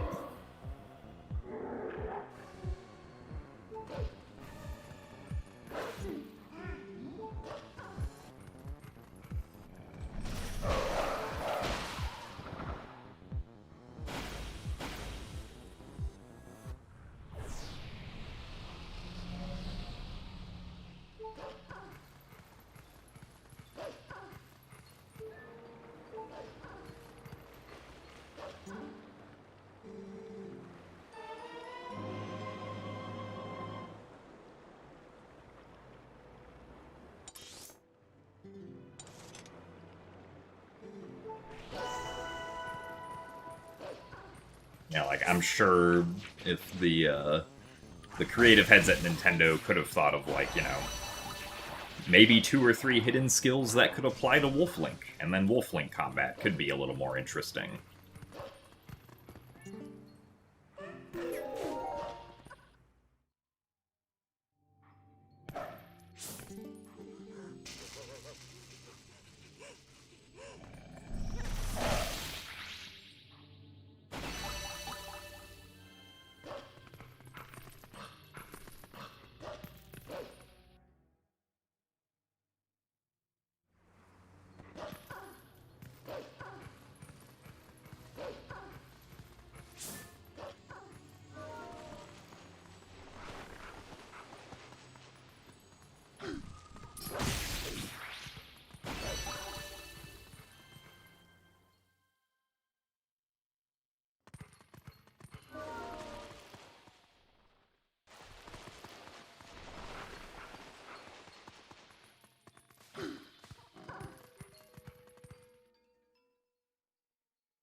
That works. Didn't mean to do a skid there.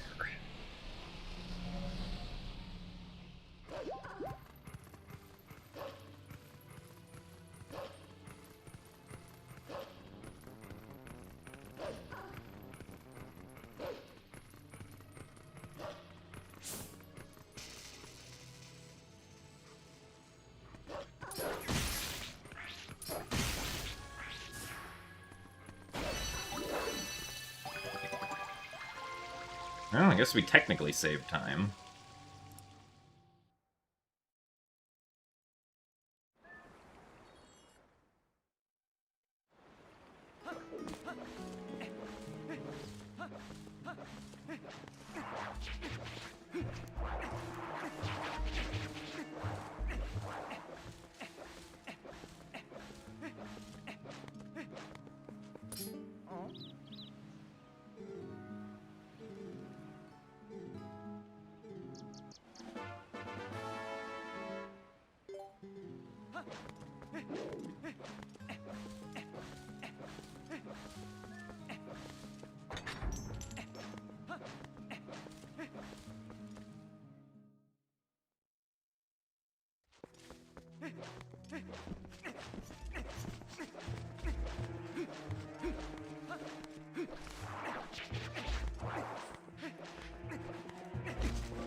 Nice.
Darn it.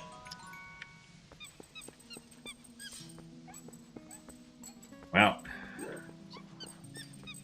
would have wanted to wait on that blue rupee text until the monkey started moving again.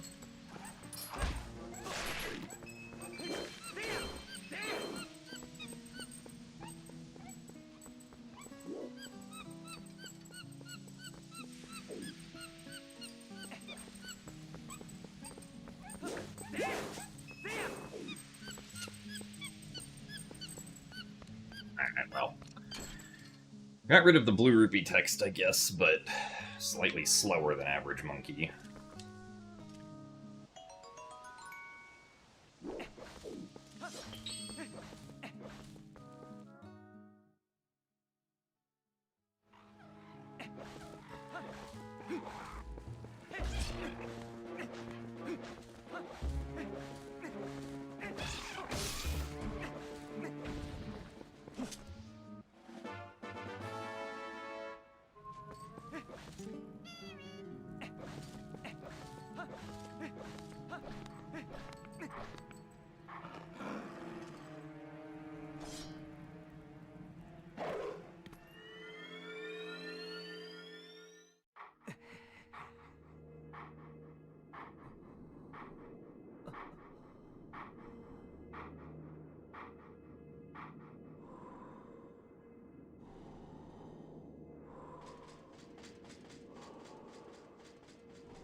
Yeah, the part where the monkey swings the lantern around is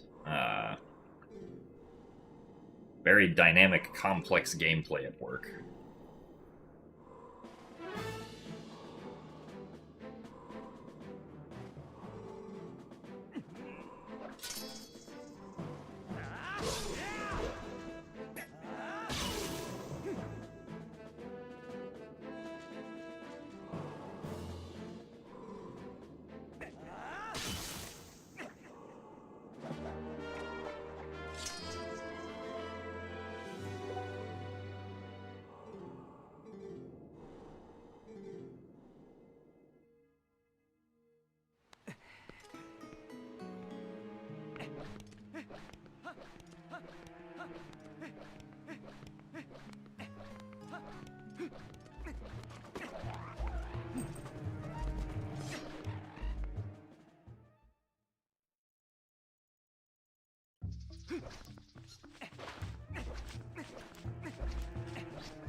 Had to wait a little bit.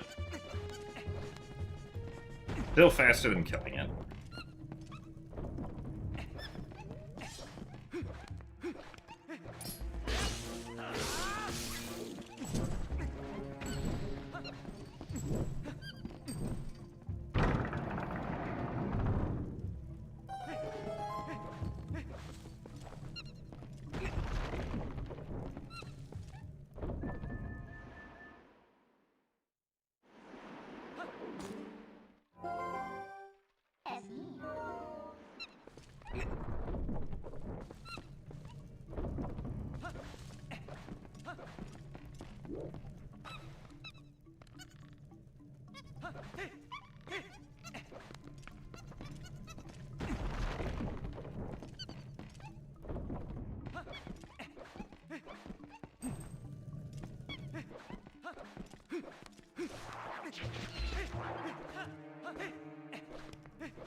You miss the spider bosses sometimes.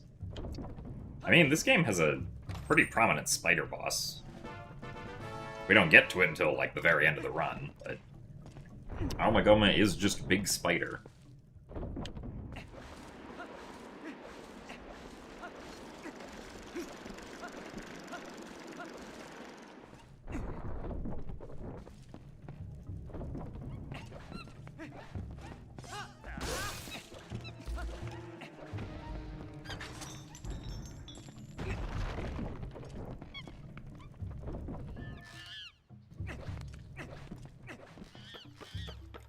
I'm going to do a no reset run every stream. Would I rather do it as my first run or last run?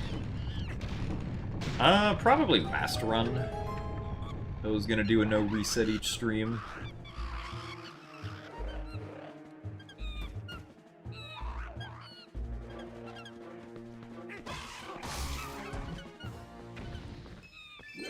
I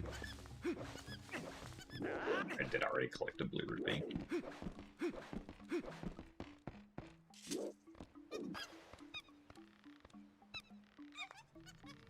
I mean, I would say it probably depends on the run length. Like, because this run is so long, I would rather have the no reset be the last one.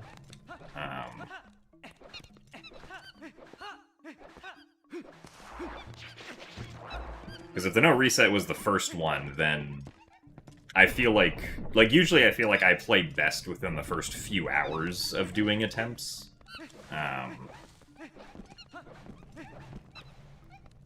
So I would rather have me playing my best while doing actual attempts instead of doing a no reset run.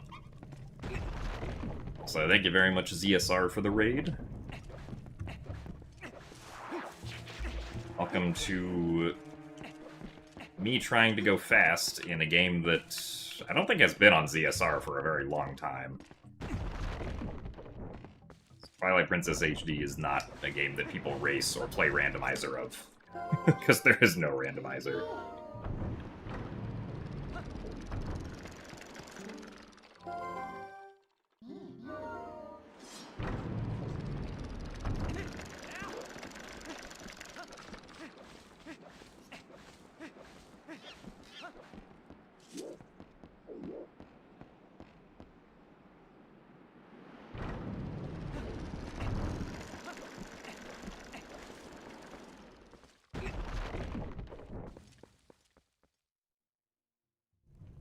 Well, Twilight Princess GameCube has been on ZSR a lot more than HD has.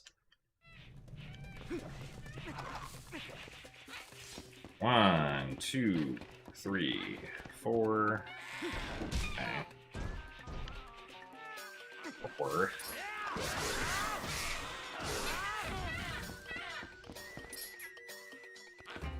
One, 2, 3, 4, 5, 6, 7, 8. Okay, well, 13 total hops is not great. We're not really saving any time here.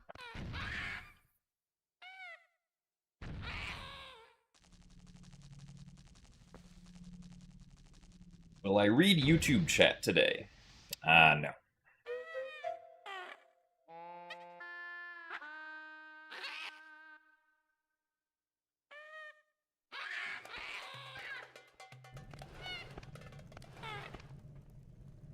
Yeah, the blights in Breath of the Wild, like, I think the idea of a blight boss, like, is perfectly fine, but to essentially use the same concept 4 times does get a little bit old.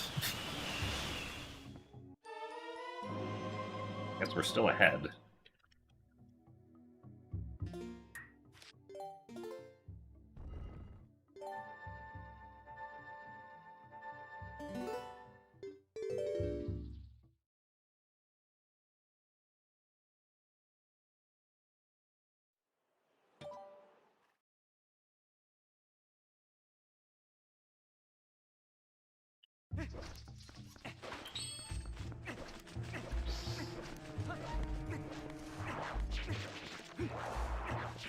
Sorry to hear about not feeling well now, Unpun.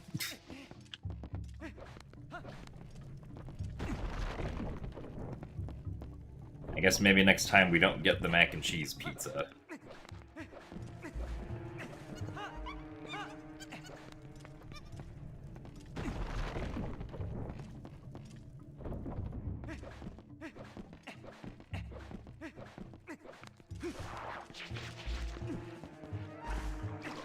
Really?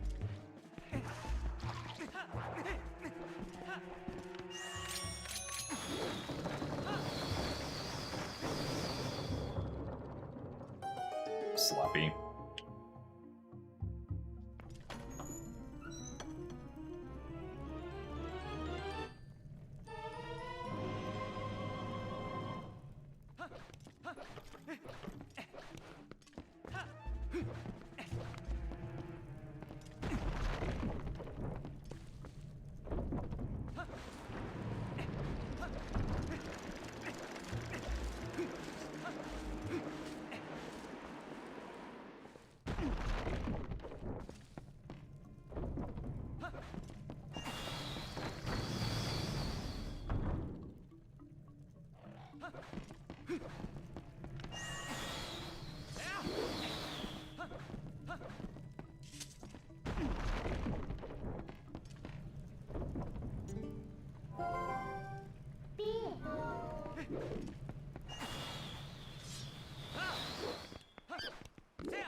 Alright, so we're gonna lose a couple seconds, but only gonna be like 3 or so seconds behind PB.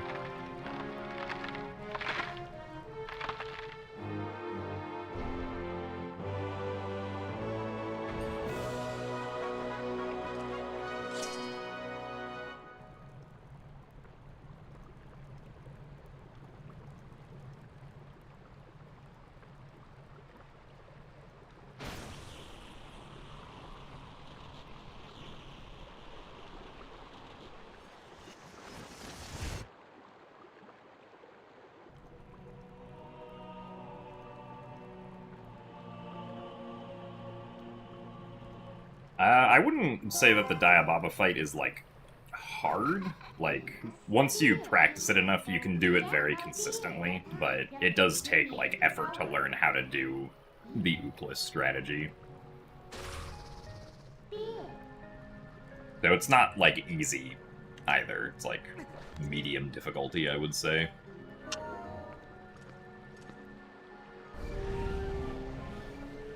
But, like, it's not something that I'm generally worried about failing.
Are unsatisfied that I'm not taking the container? Well, I'll take some in the future, but not that one.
Watching someone do a speedrun after doing 4 straight hours of studying for accounting hits different.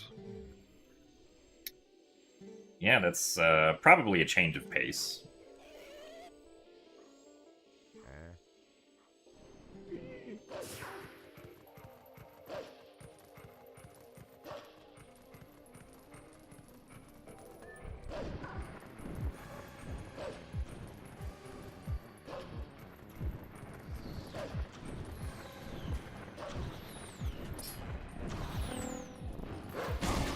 I don't know if this is gonna work. Oh, okay, it did. Nice. The car rock decided to go down a little bit, which helped a lot.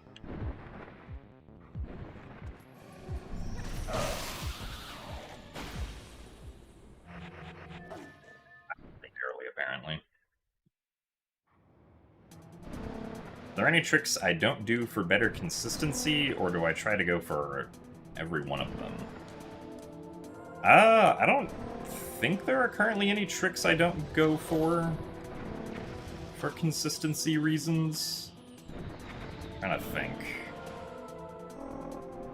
Because if there is something that I don't go for consistency reasons, it probably doesn't save a whole lot of time anyway. I used to not go for a Rolfo skip in City in the Sky back when we didn't know about the third-person clawshot clip method. But the third-person clawshot clip method is possible to do pretty consistently, so I'm not, like, worried about failing it anymore.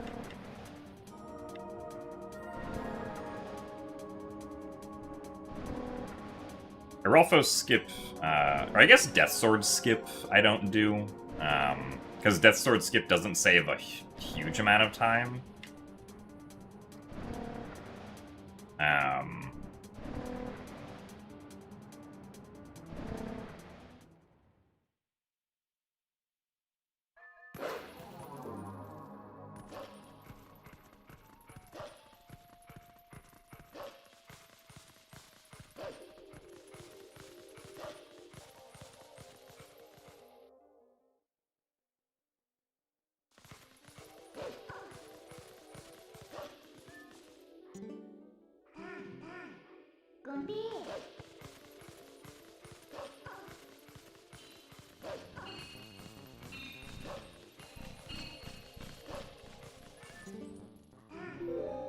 I guess I also don't do Kai clip, which is technically possible in HD. But even if, like, this run was 20 minutes long, I probably still wouldn't do Kai clip. Just because it's impossible to tell if the trick is going to work or not on HD.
Alright. 4640 Elden Vessel is pretty good.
Okay, thankfully that bug did not fall down. Although Wolflink fell down and continues to bonk.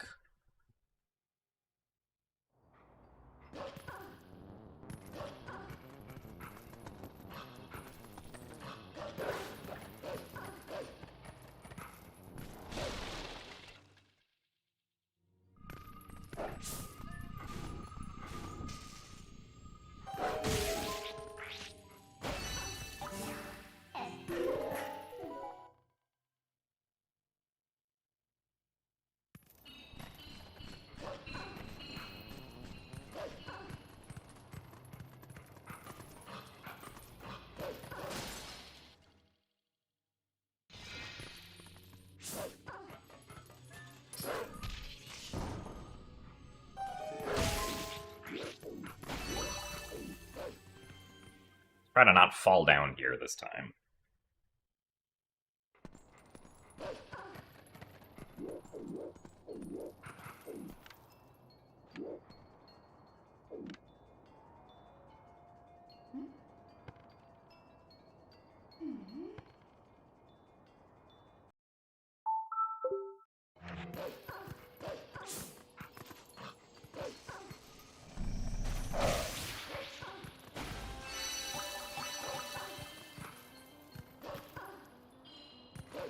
You're waiting for me to inevitably find barrier skip.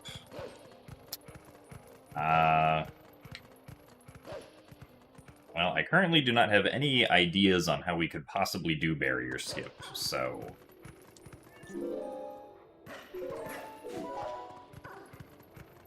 we might be waiting for a while.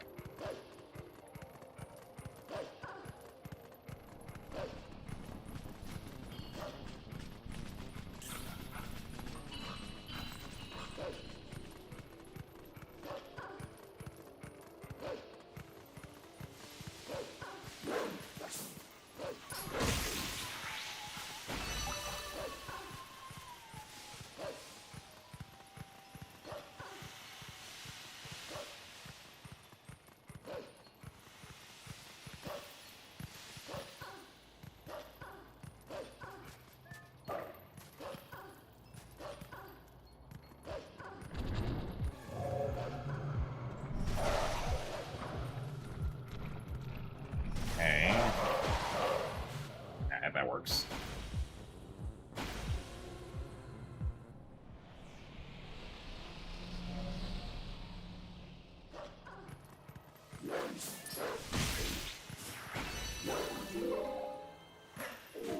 Nice, got the fast vent cycle.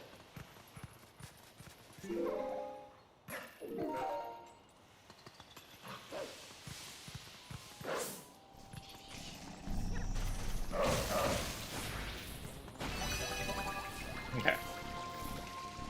Pretty good Elden Twilight.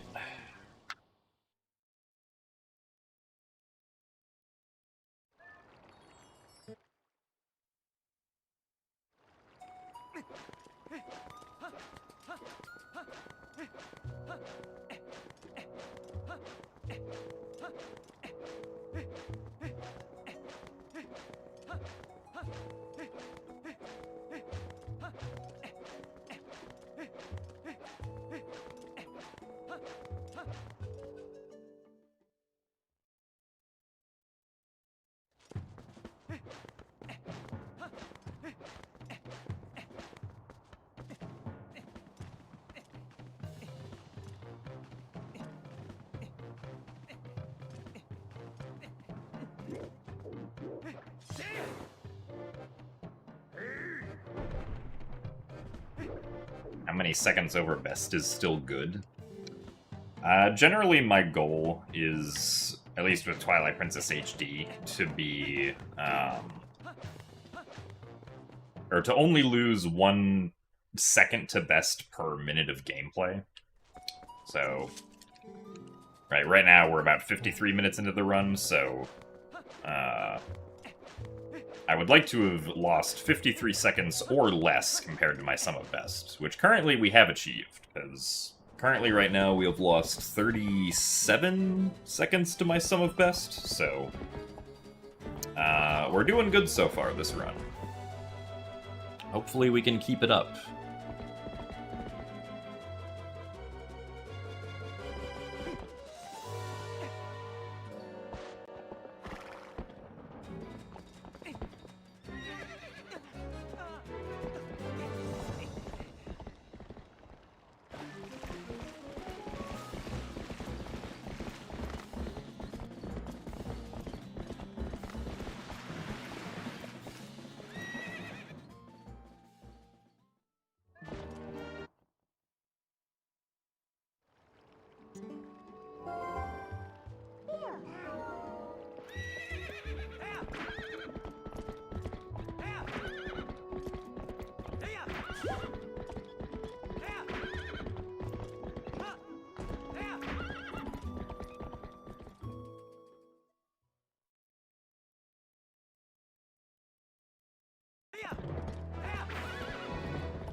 Yeah, that long jump attack there was jumping over a mailman trigger to disable it, I believe.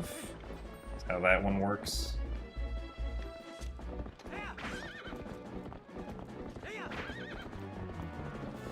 Because then we walked back in where the trigger was, but didn't trigger it still.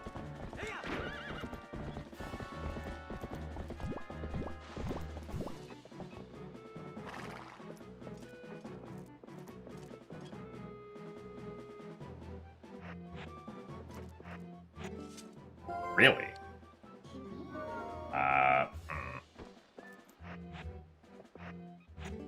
Okay. Surprised that first one didn't work, but I guess we were aimed just a smidge too far left.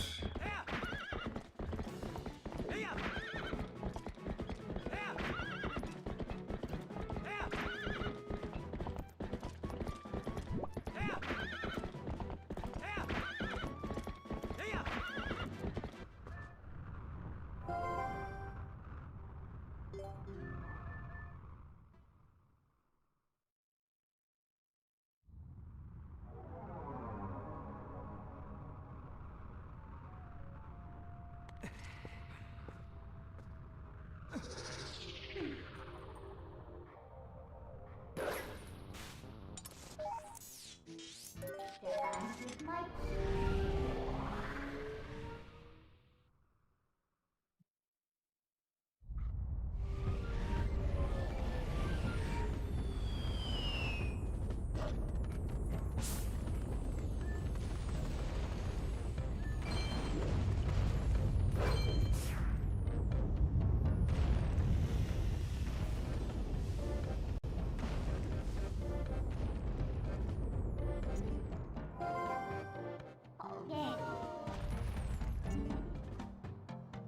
You need to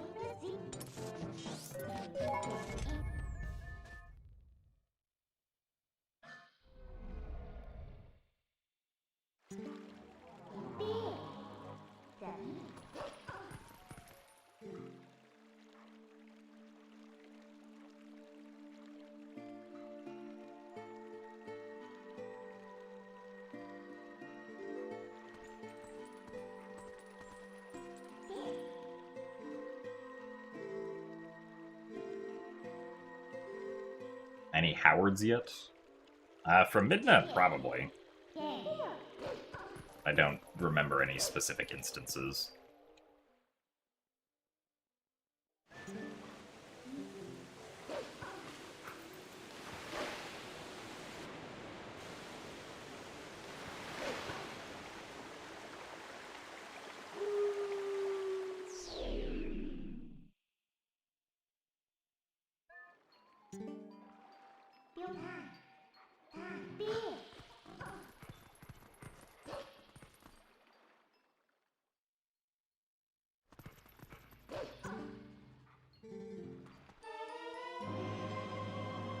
We lost time there because we took 2 attempts to get the Epona dive.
But Deku Toad has the best boss theme in the game. The theme is very interesting. I don't think I would describe it as, like, my favorite. But I can understand liking it.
Yeah, Blizzetta's theme is also very good.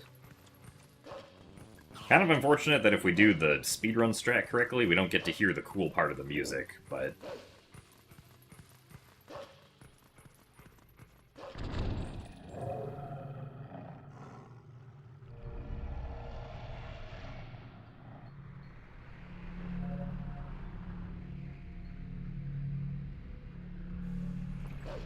that's how it just goes, I guess.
What 3D Zelda game category do you think it'd be easiest to get a good time in as a non-speedrunner?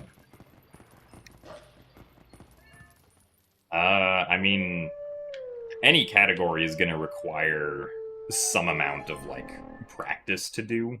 Like, at least as far as 3D Zelda games go, I don't think there's really a category that's just, like, you can pick this up and just get a good time immediately.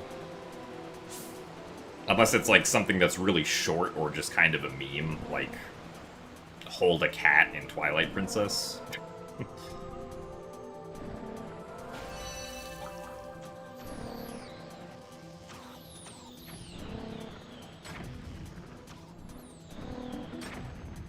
Like, some categories are, of course, easier than others, but they do all require some amount of effort to, like, learn to be able to get good at.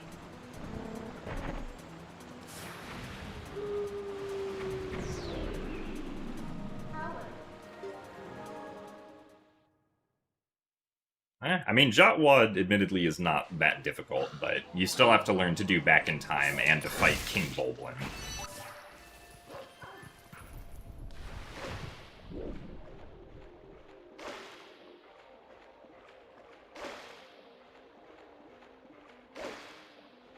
Yeah, like 100% you're better off picking a game that you enjoy playing to learn to speedrun instead of just something that's easy.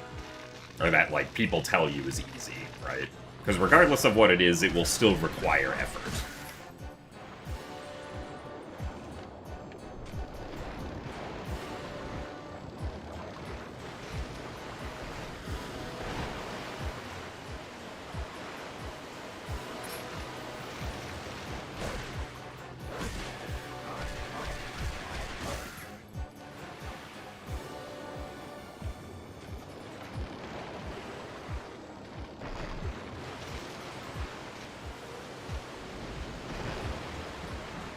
Oh, that's probably fine. Yeah.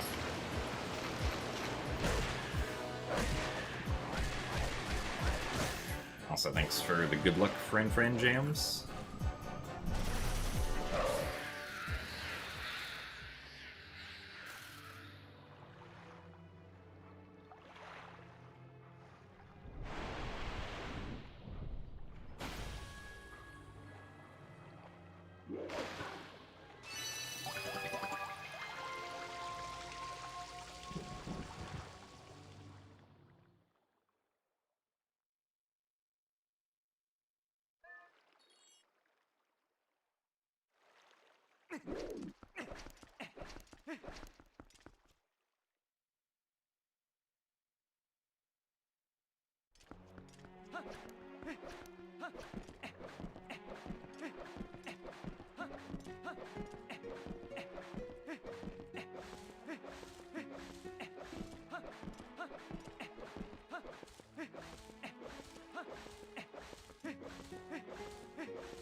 Because, yeah, I mean, like, you know, I'm from B.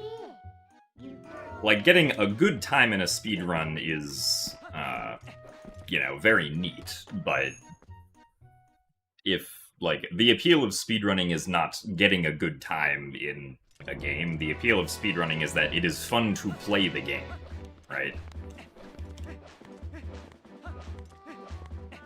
Because if it's not fun to play the game, then you're not going to have very much fun doing whatever's necessary to get a good speedrun time, right?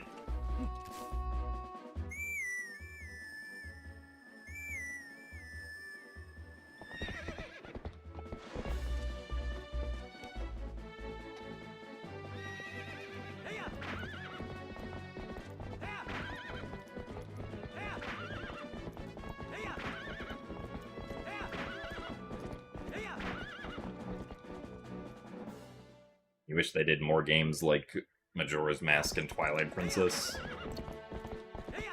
Yeah, the atmosphere of Majora's Mask and Twilight Princess is definitely a lot different than the rest of the games in the Zelda series.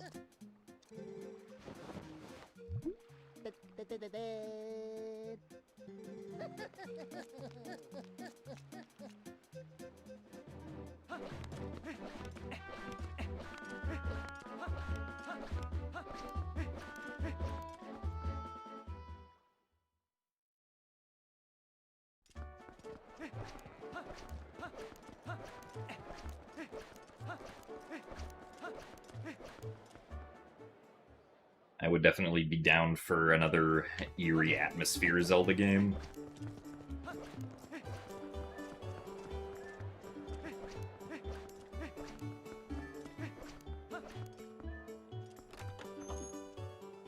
I remember that I kind of thought that that's what Tears of the Kingdom was going to be when we saw the very first initial trailer for it.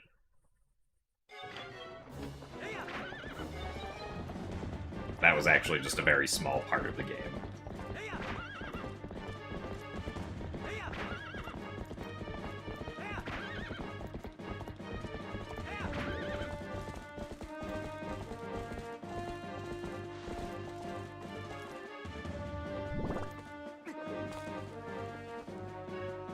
Alright. On a scale from Metroid Prime 4 to Ocarina of Time, how broken/glitched is this game? I mean, it's probably closer to Metroid Prime 4 than it is to Ocarina of Time. But, like, we do have, some pretty nifty sequence breaks. But not any that allow us to, like, immediately skip to the end of the game somehow.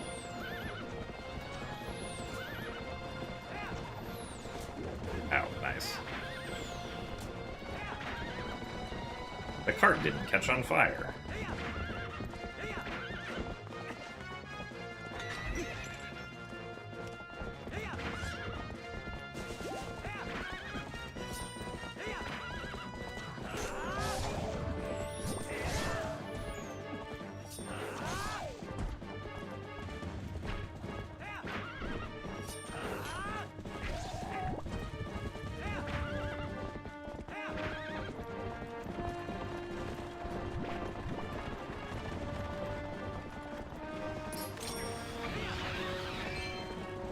Blue rupee. Don't mind if I do.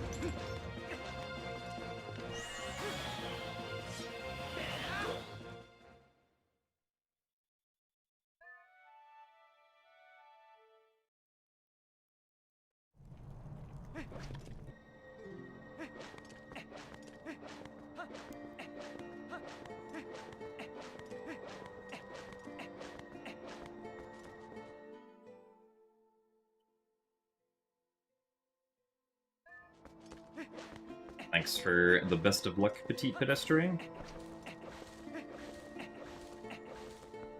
Yeah, I mean, most of the stuff in Tears definitely was not eerie at all.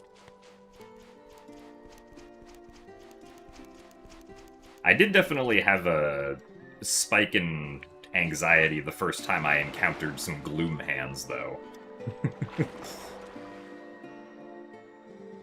Those were probably the scariest enemy to me.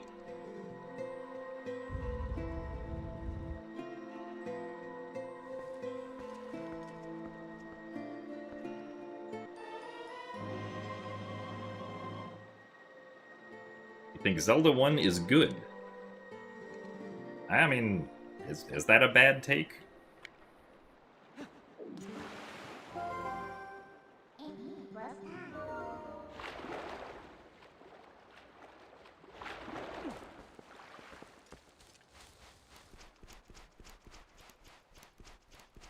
The Guardians scared you with their music and hearing the laser beam. That's also fair.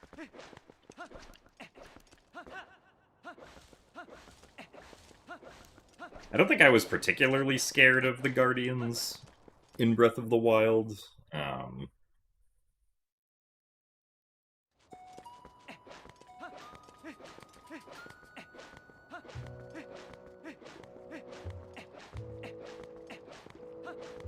The Gloom Hands are definitely, like, the most scared I've been of a Zelda enemy in a very long time when I first encountered them.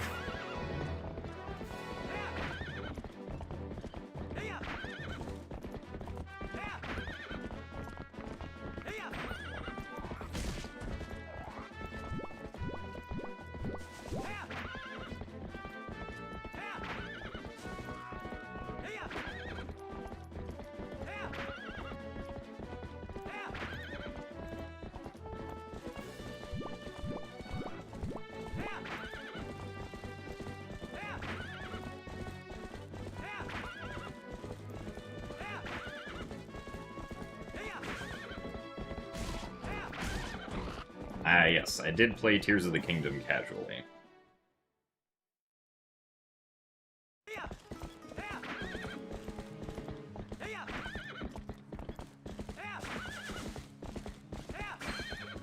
Took me about 35 hours to get through, the main story.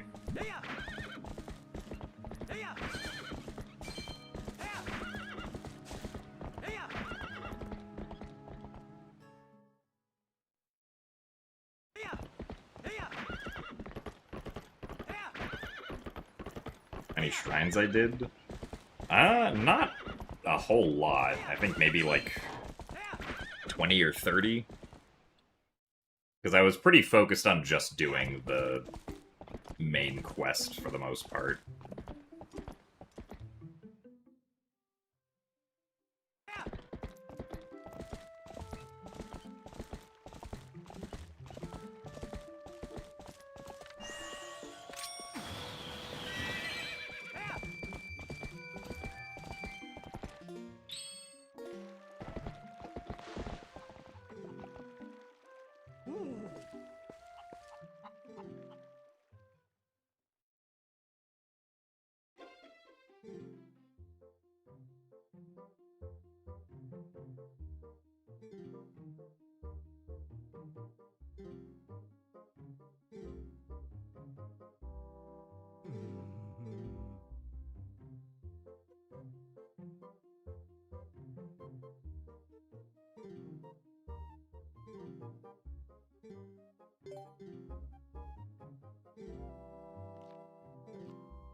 No, Bo. Why would you do this?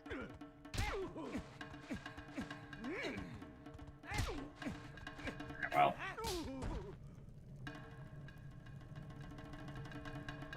Not as good as a first phase as I would have liked.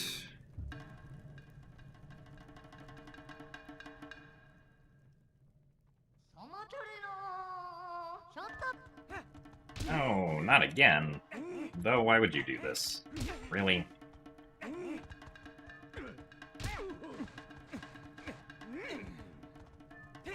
No! Darn it.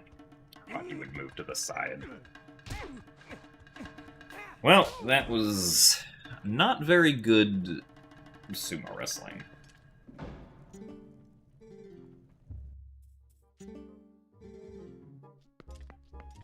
Has TP Randomizer gotten any good? Yeah, I'd say the TP Randomizer is pretty good.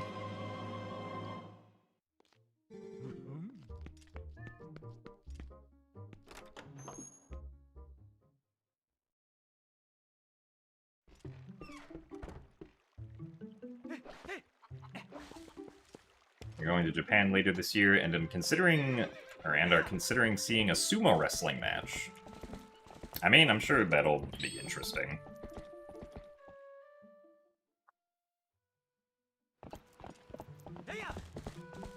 If you do decide to go see it, Leanne.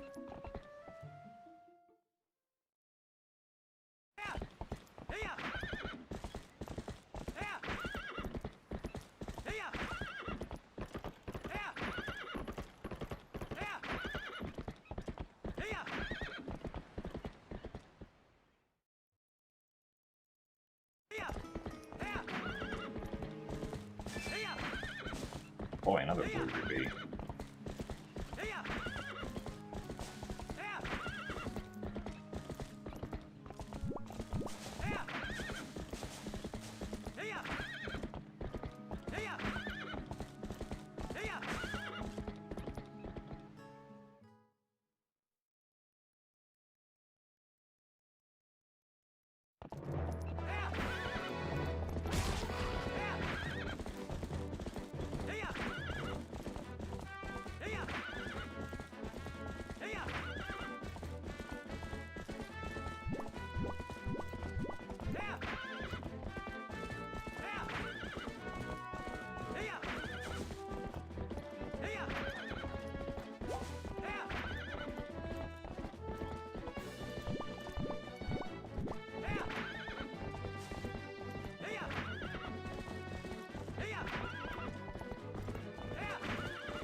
Darn it. Not a very long slide there.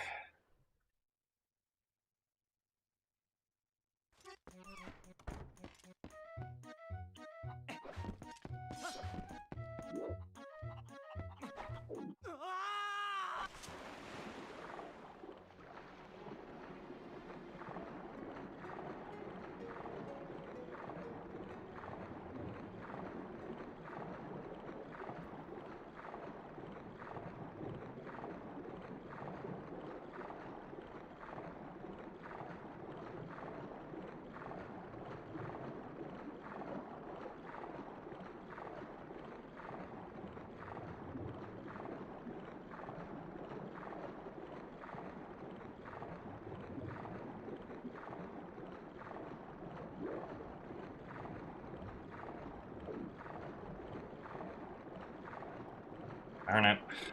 Oh, it's annoying. Thanks, camera.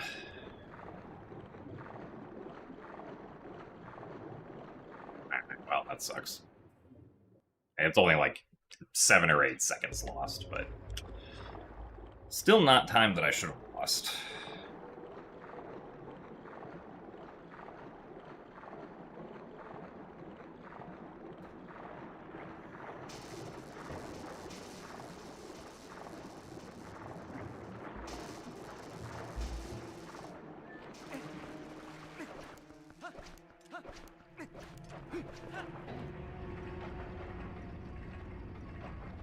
So thanks for the good luck, Fritzy Boo.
Nice.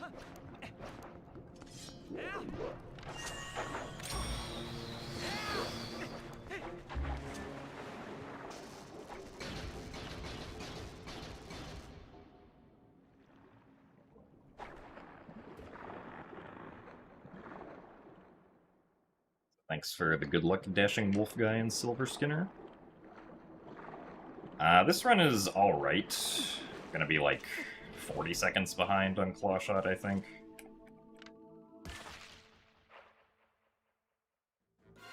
Do I have any pet peeves? I probably do, but not that I can immediately think of.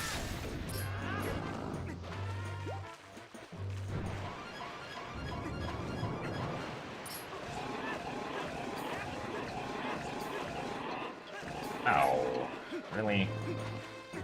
Yeah, well, now we're gonna be like a minute behind, because Link decided he didn't want to do a second slash of a combo there.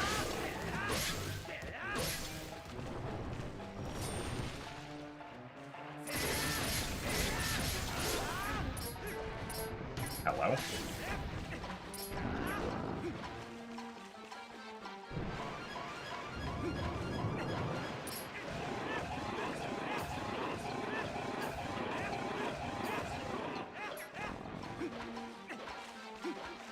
Well, this is stupid.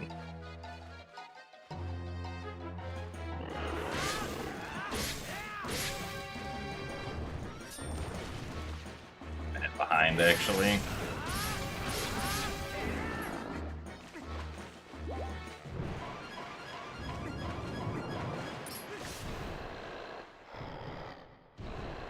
Ugh, that sucks. Man.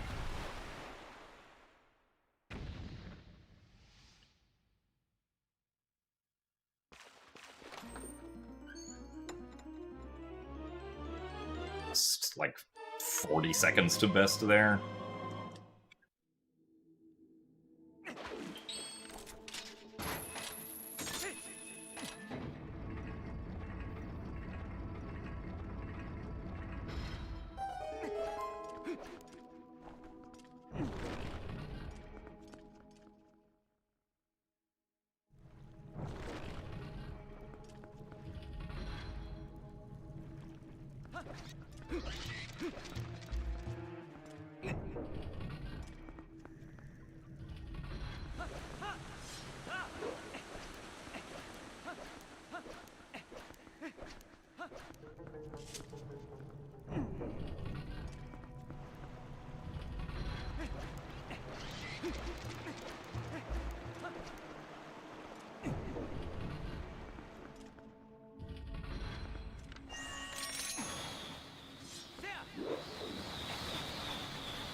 Oh, no. And go to first person.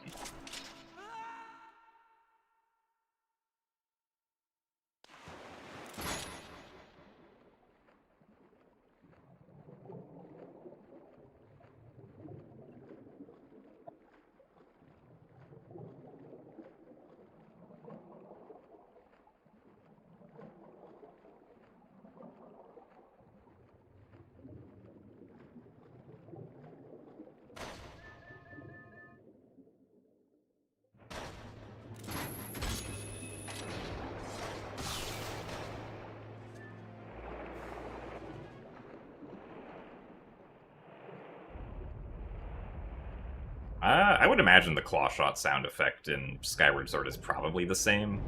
If not, it's very similar to the one in Twilight Princess.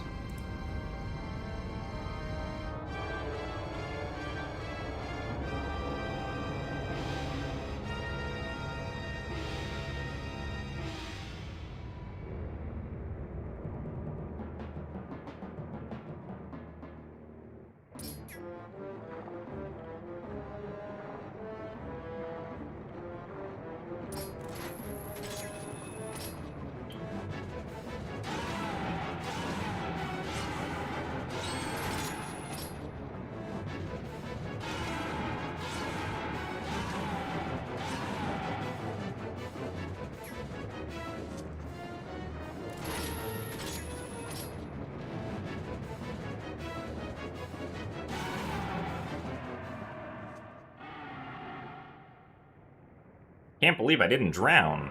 I know, we were so close to drowning there. Oh, nice, we got a fast cutscene here.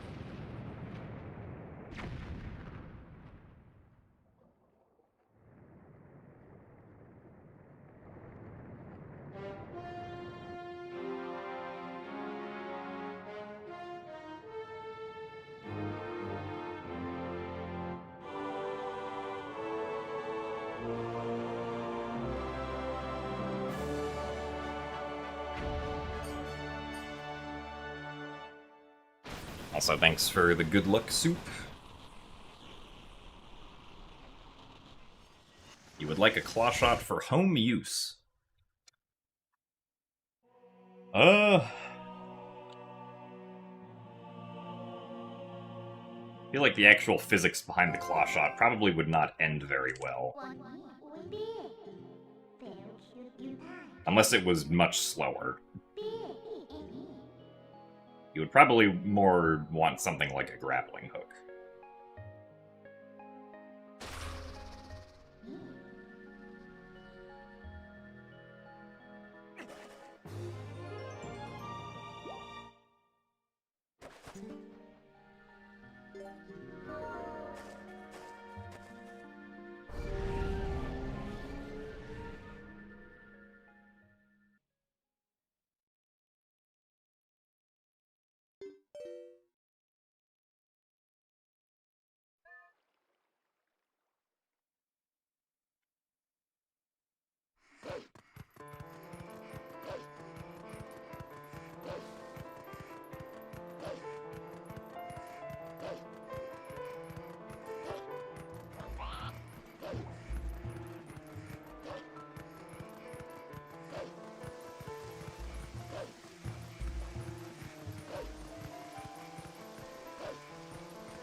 All versions of Twilight Princess run at 30 FPS.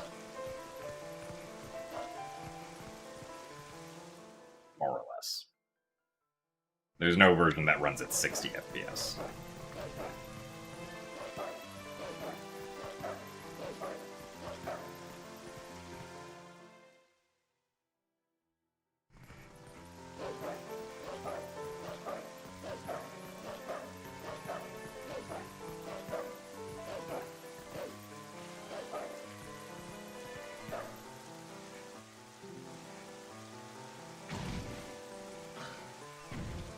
Thanks for the good luck, Kimi.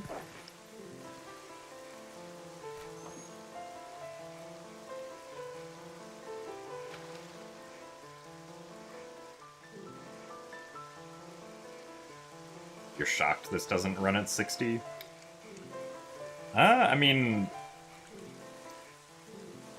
I'm not sure exactly how much time Tantalus Games was actually given to like remake this game for Wii U, and it could be that like upping the FPS to 60 just like wasn't viable for whatever reason. Because like there are already parts where the game like lags as it is. We're about to approach one of those parts coming up here. So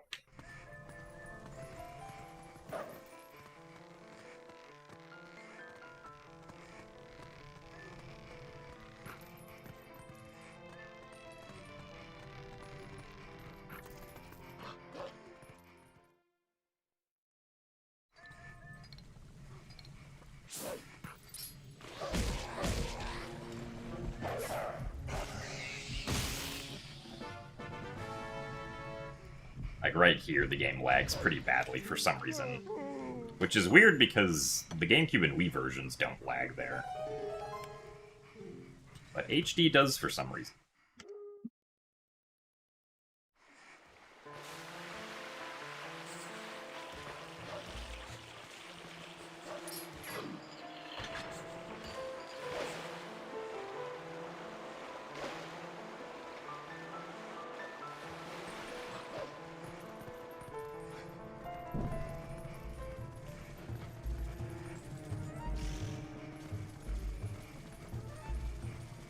but thanks for the good luck, Snowy Sparkles.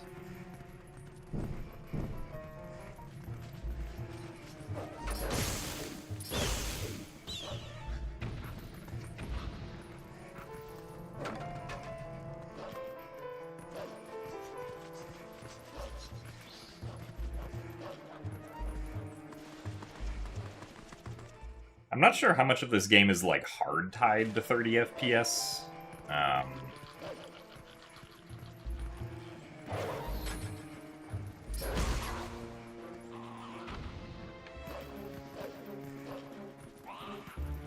But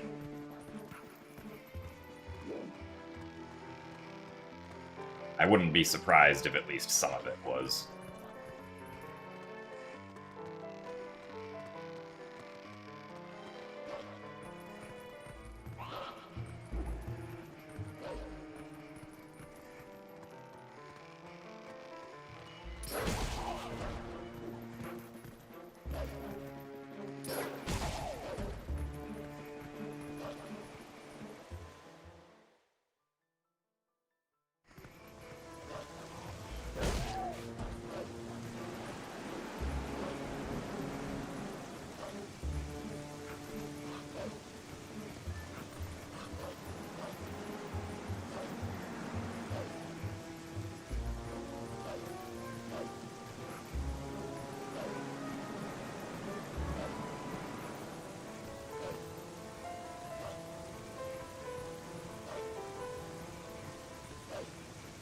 It's not worth it to go for early Master Sword because we cannot do early Master Sword in HD. Since they added invisible walls in North Faron to patch Wolflink from being able to get up there.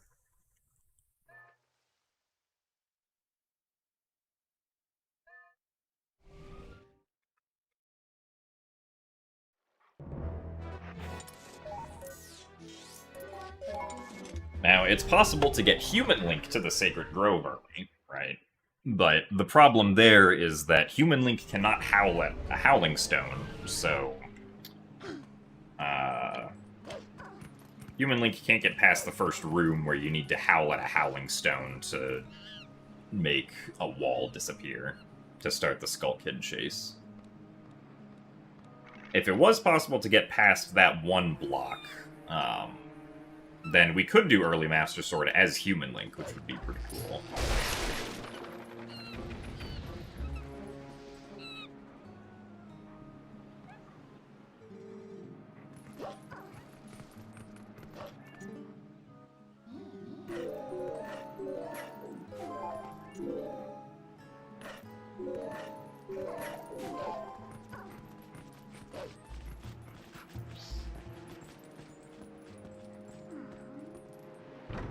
Okay, that's true, yeah. It is possible to get past the wall, but it takes like 90 minutes. With current knowledge, because it requires doing a pickup slide.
Alright, Jellyaya, we'll see you later. Thanks for the good luck, and hope you get good sleeps.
Howard. What you don't get is how Link gets the sheath of the Master Sword before he fully pulls it out. This man. You know. It kind of just magically appears there. Backbone. Progress.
Alright.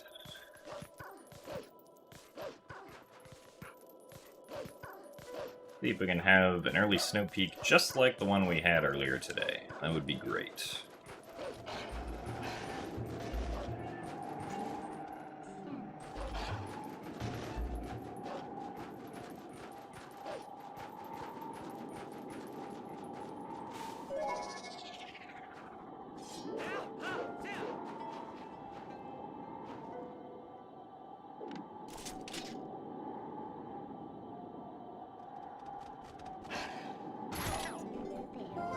I hope that wasn't too early.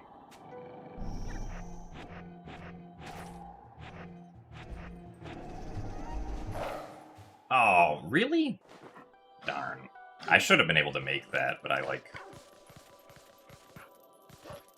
lost understanding of where my position was and hit the loading zone.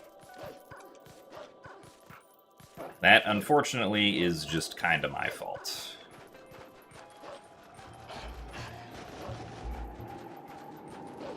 But I had more space to move left.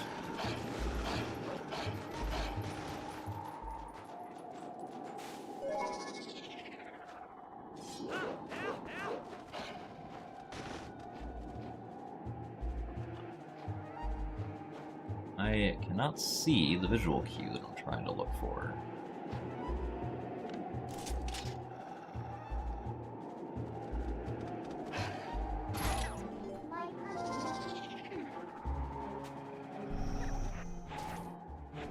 Maybe that's gonna work, yeah.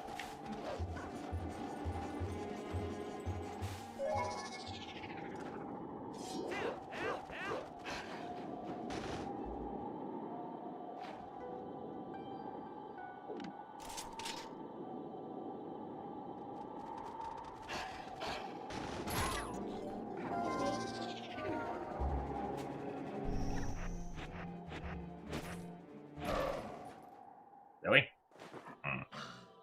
I'm surprised that was too far forward.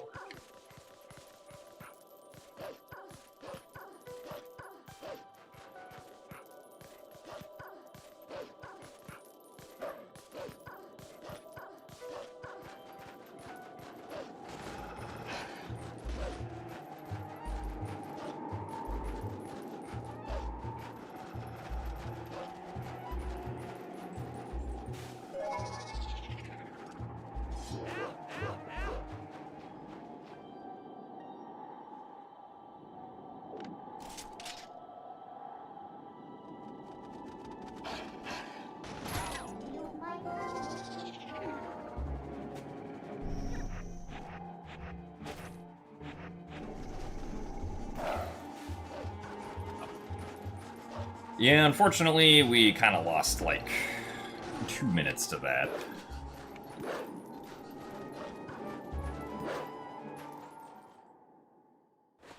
So, I think that will be it for this run.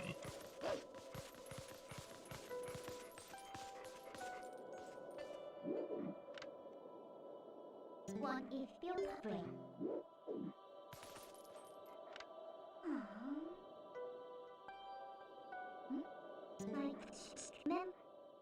Into the water we go. Alright, well, that is going to be it for our attempts today. So, thank you guys all very much for watching. We will do more attempts on Saturday, where hopefully we don't have skill issues. That's kind of what this was. So yeah, I will see you guys then. Goodbye.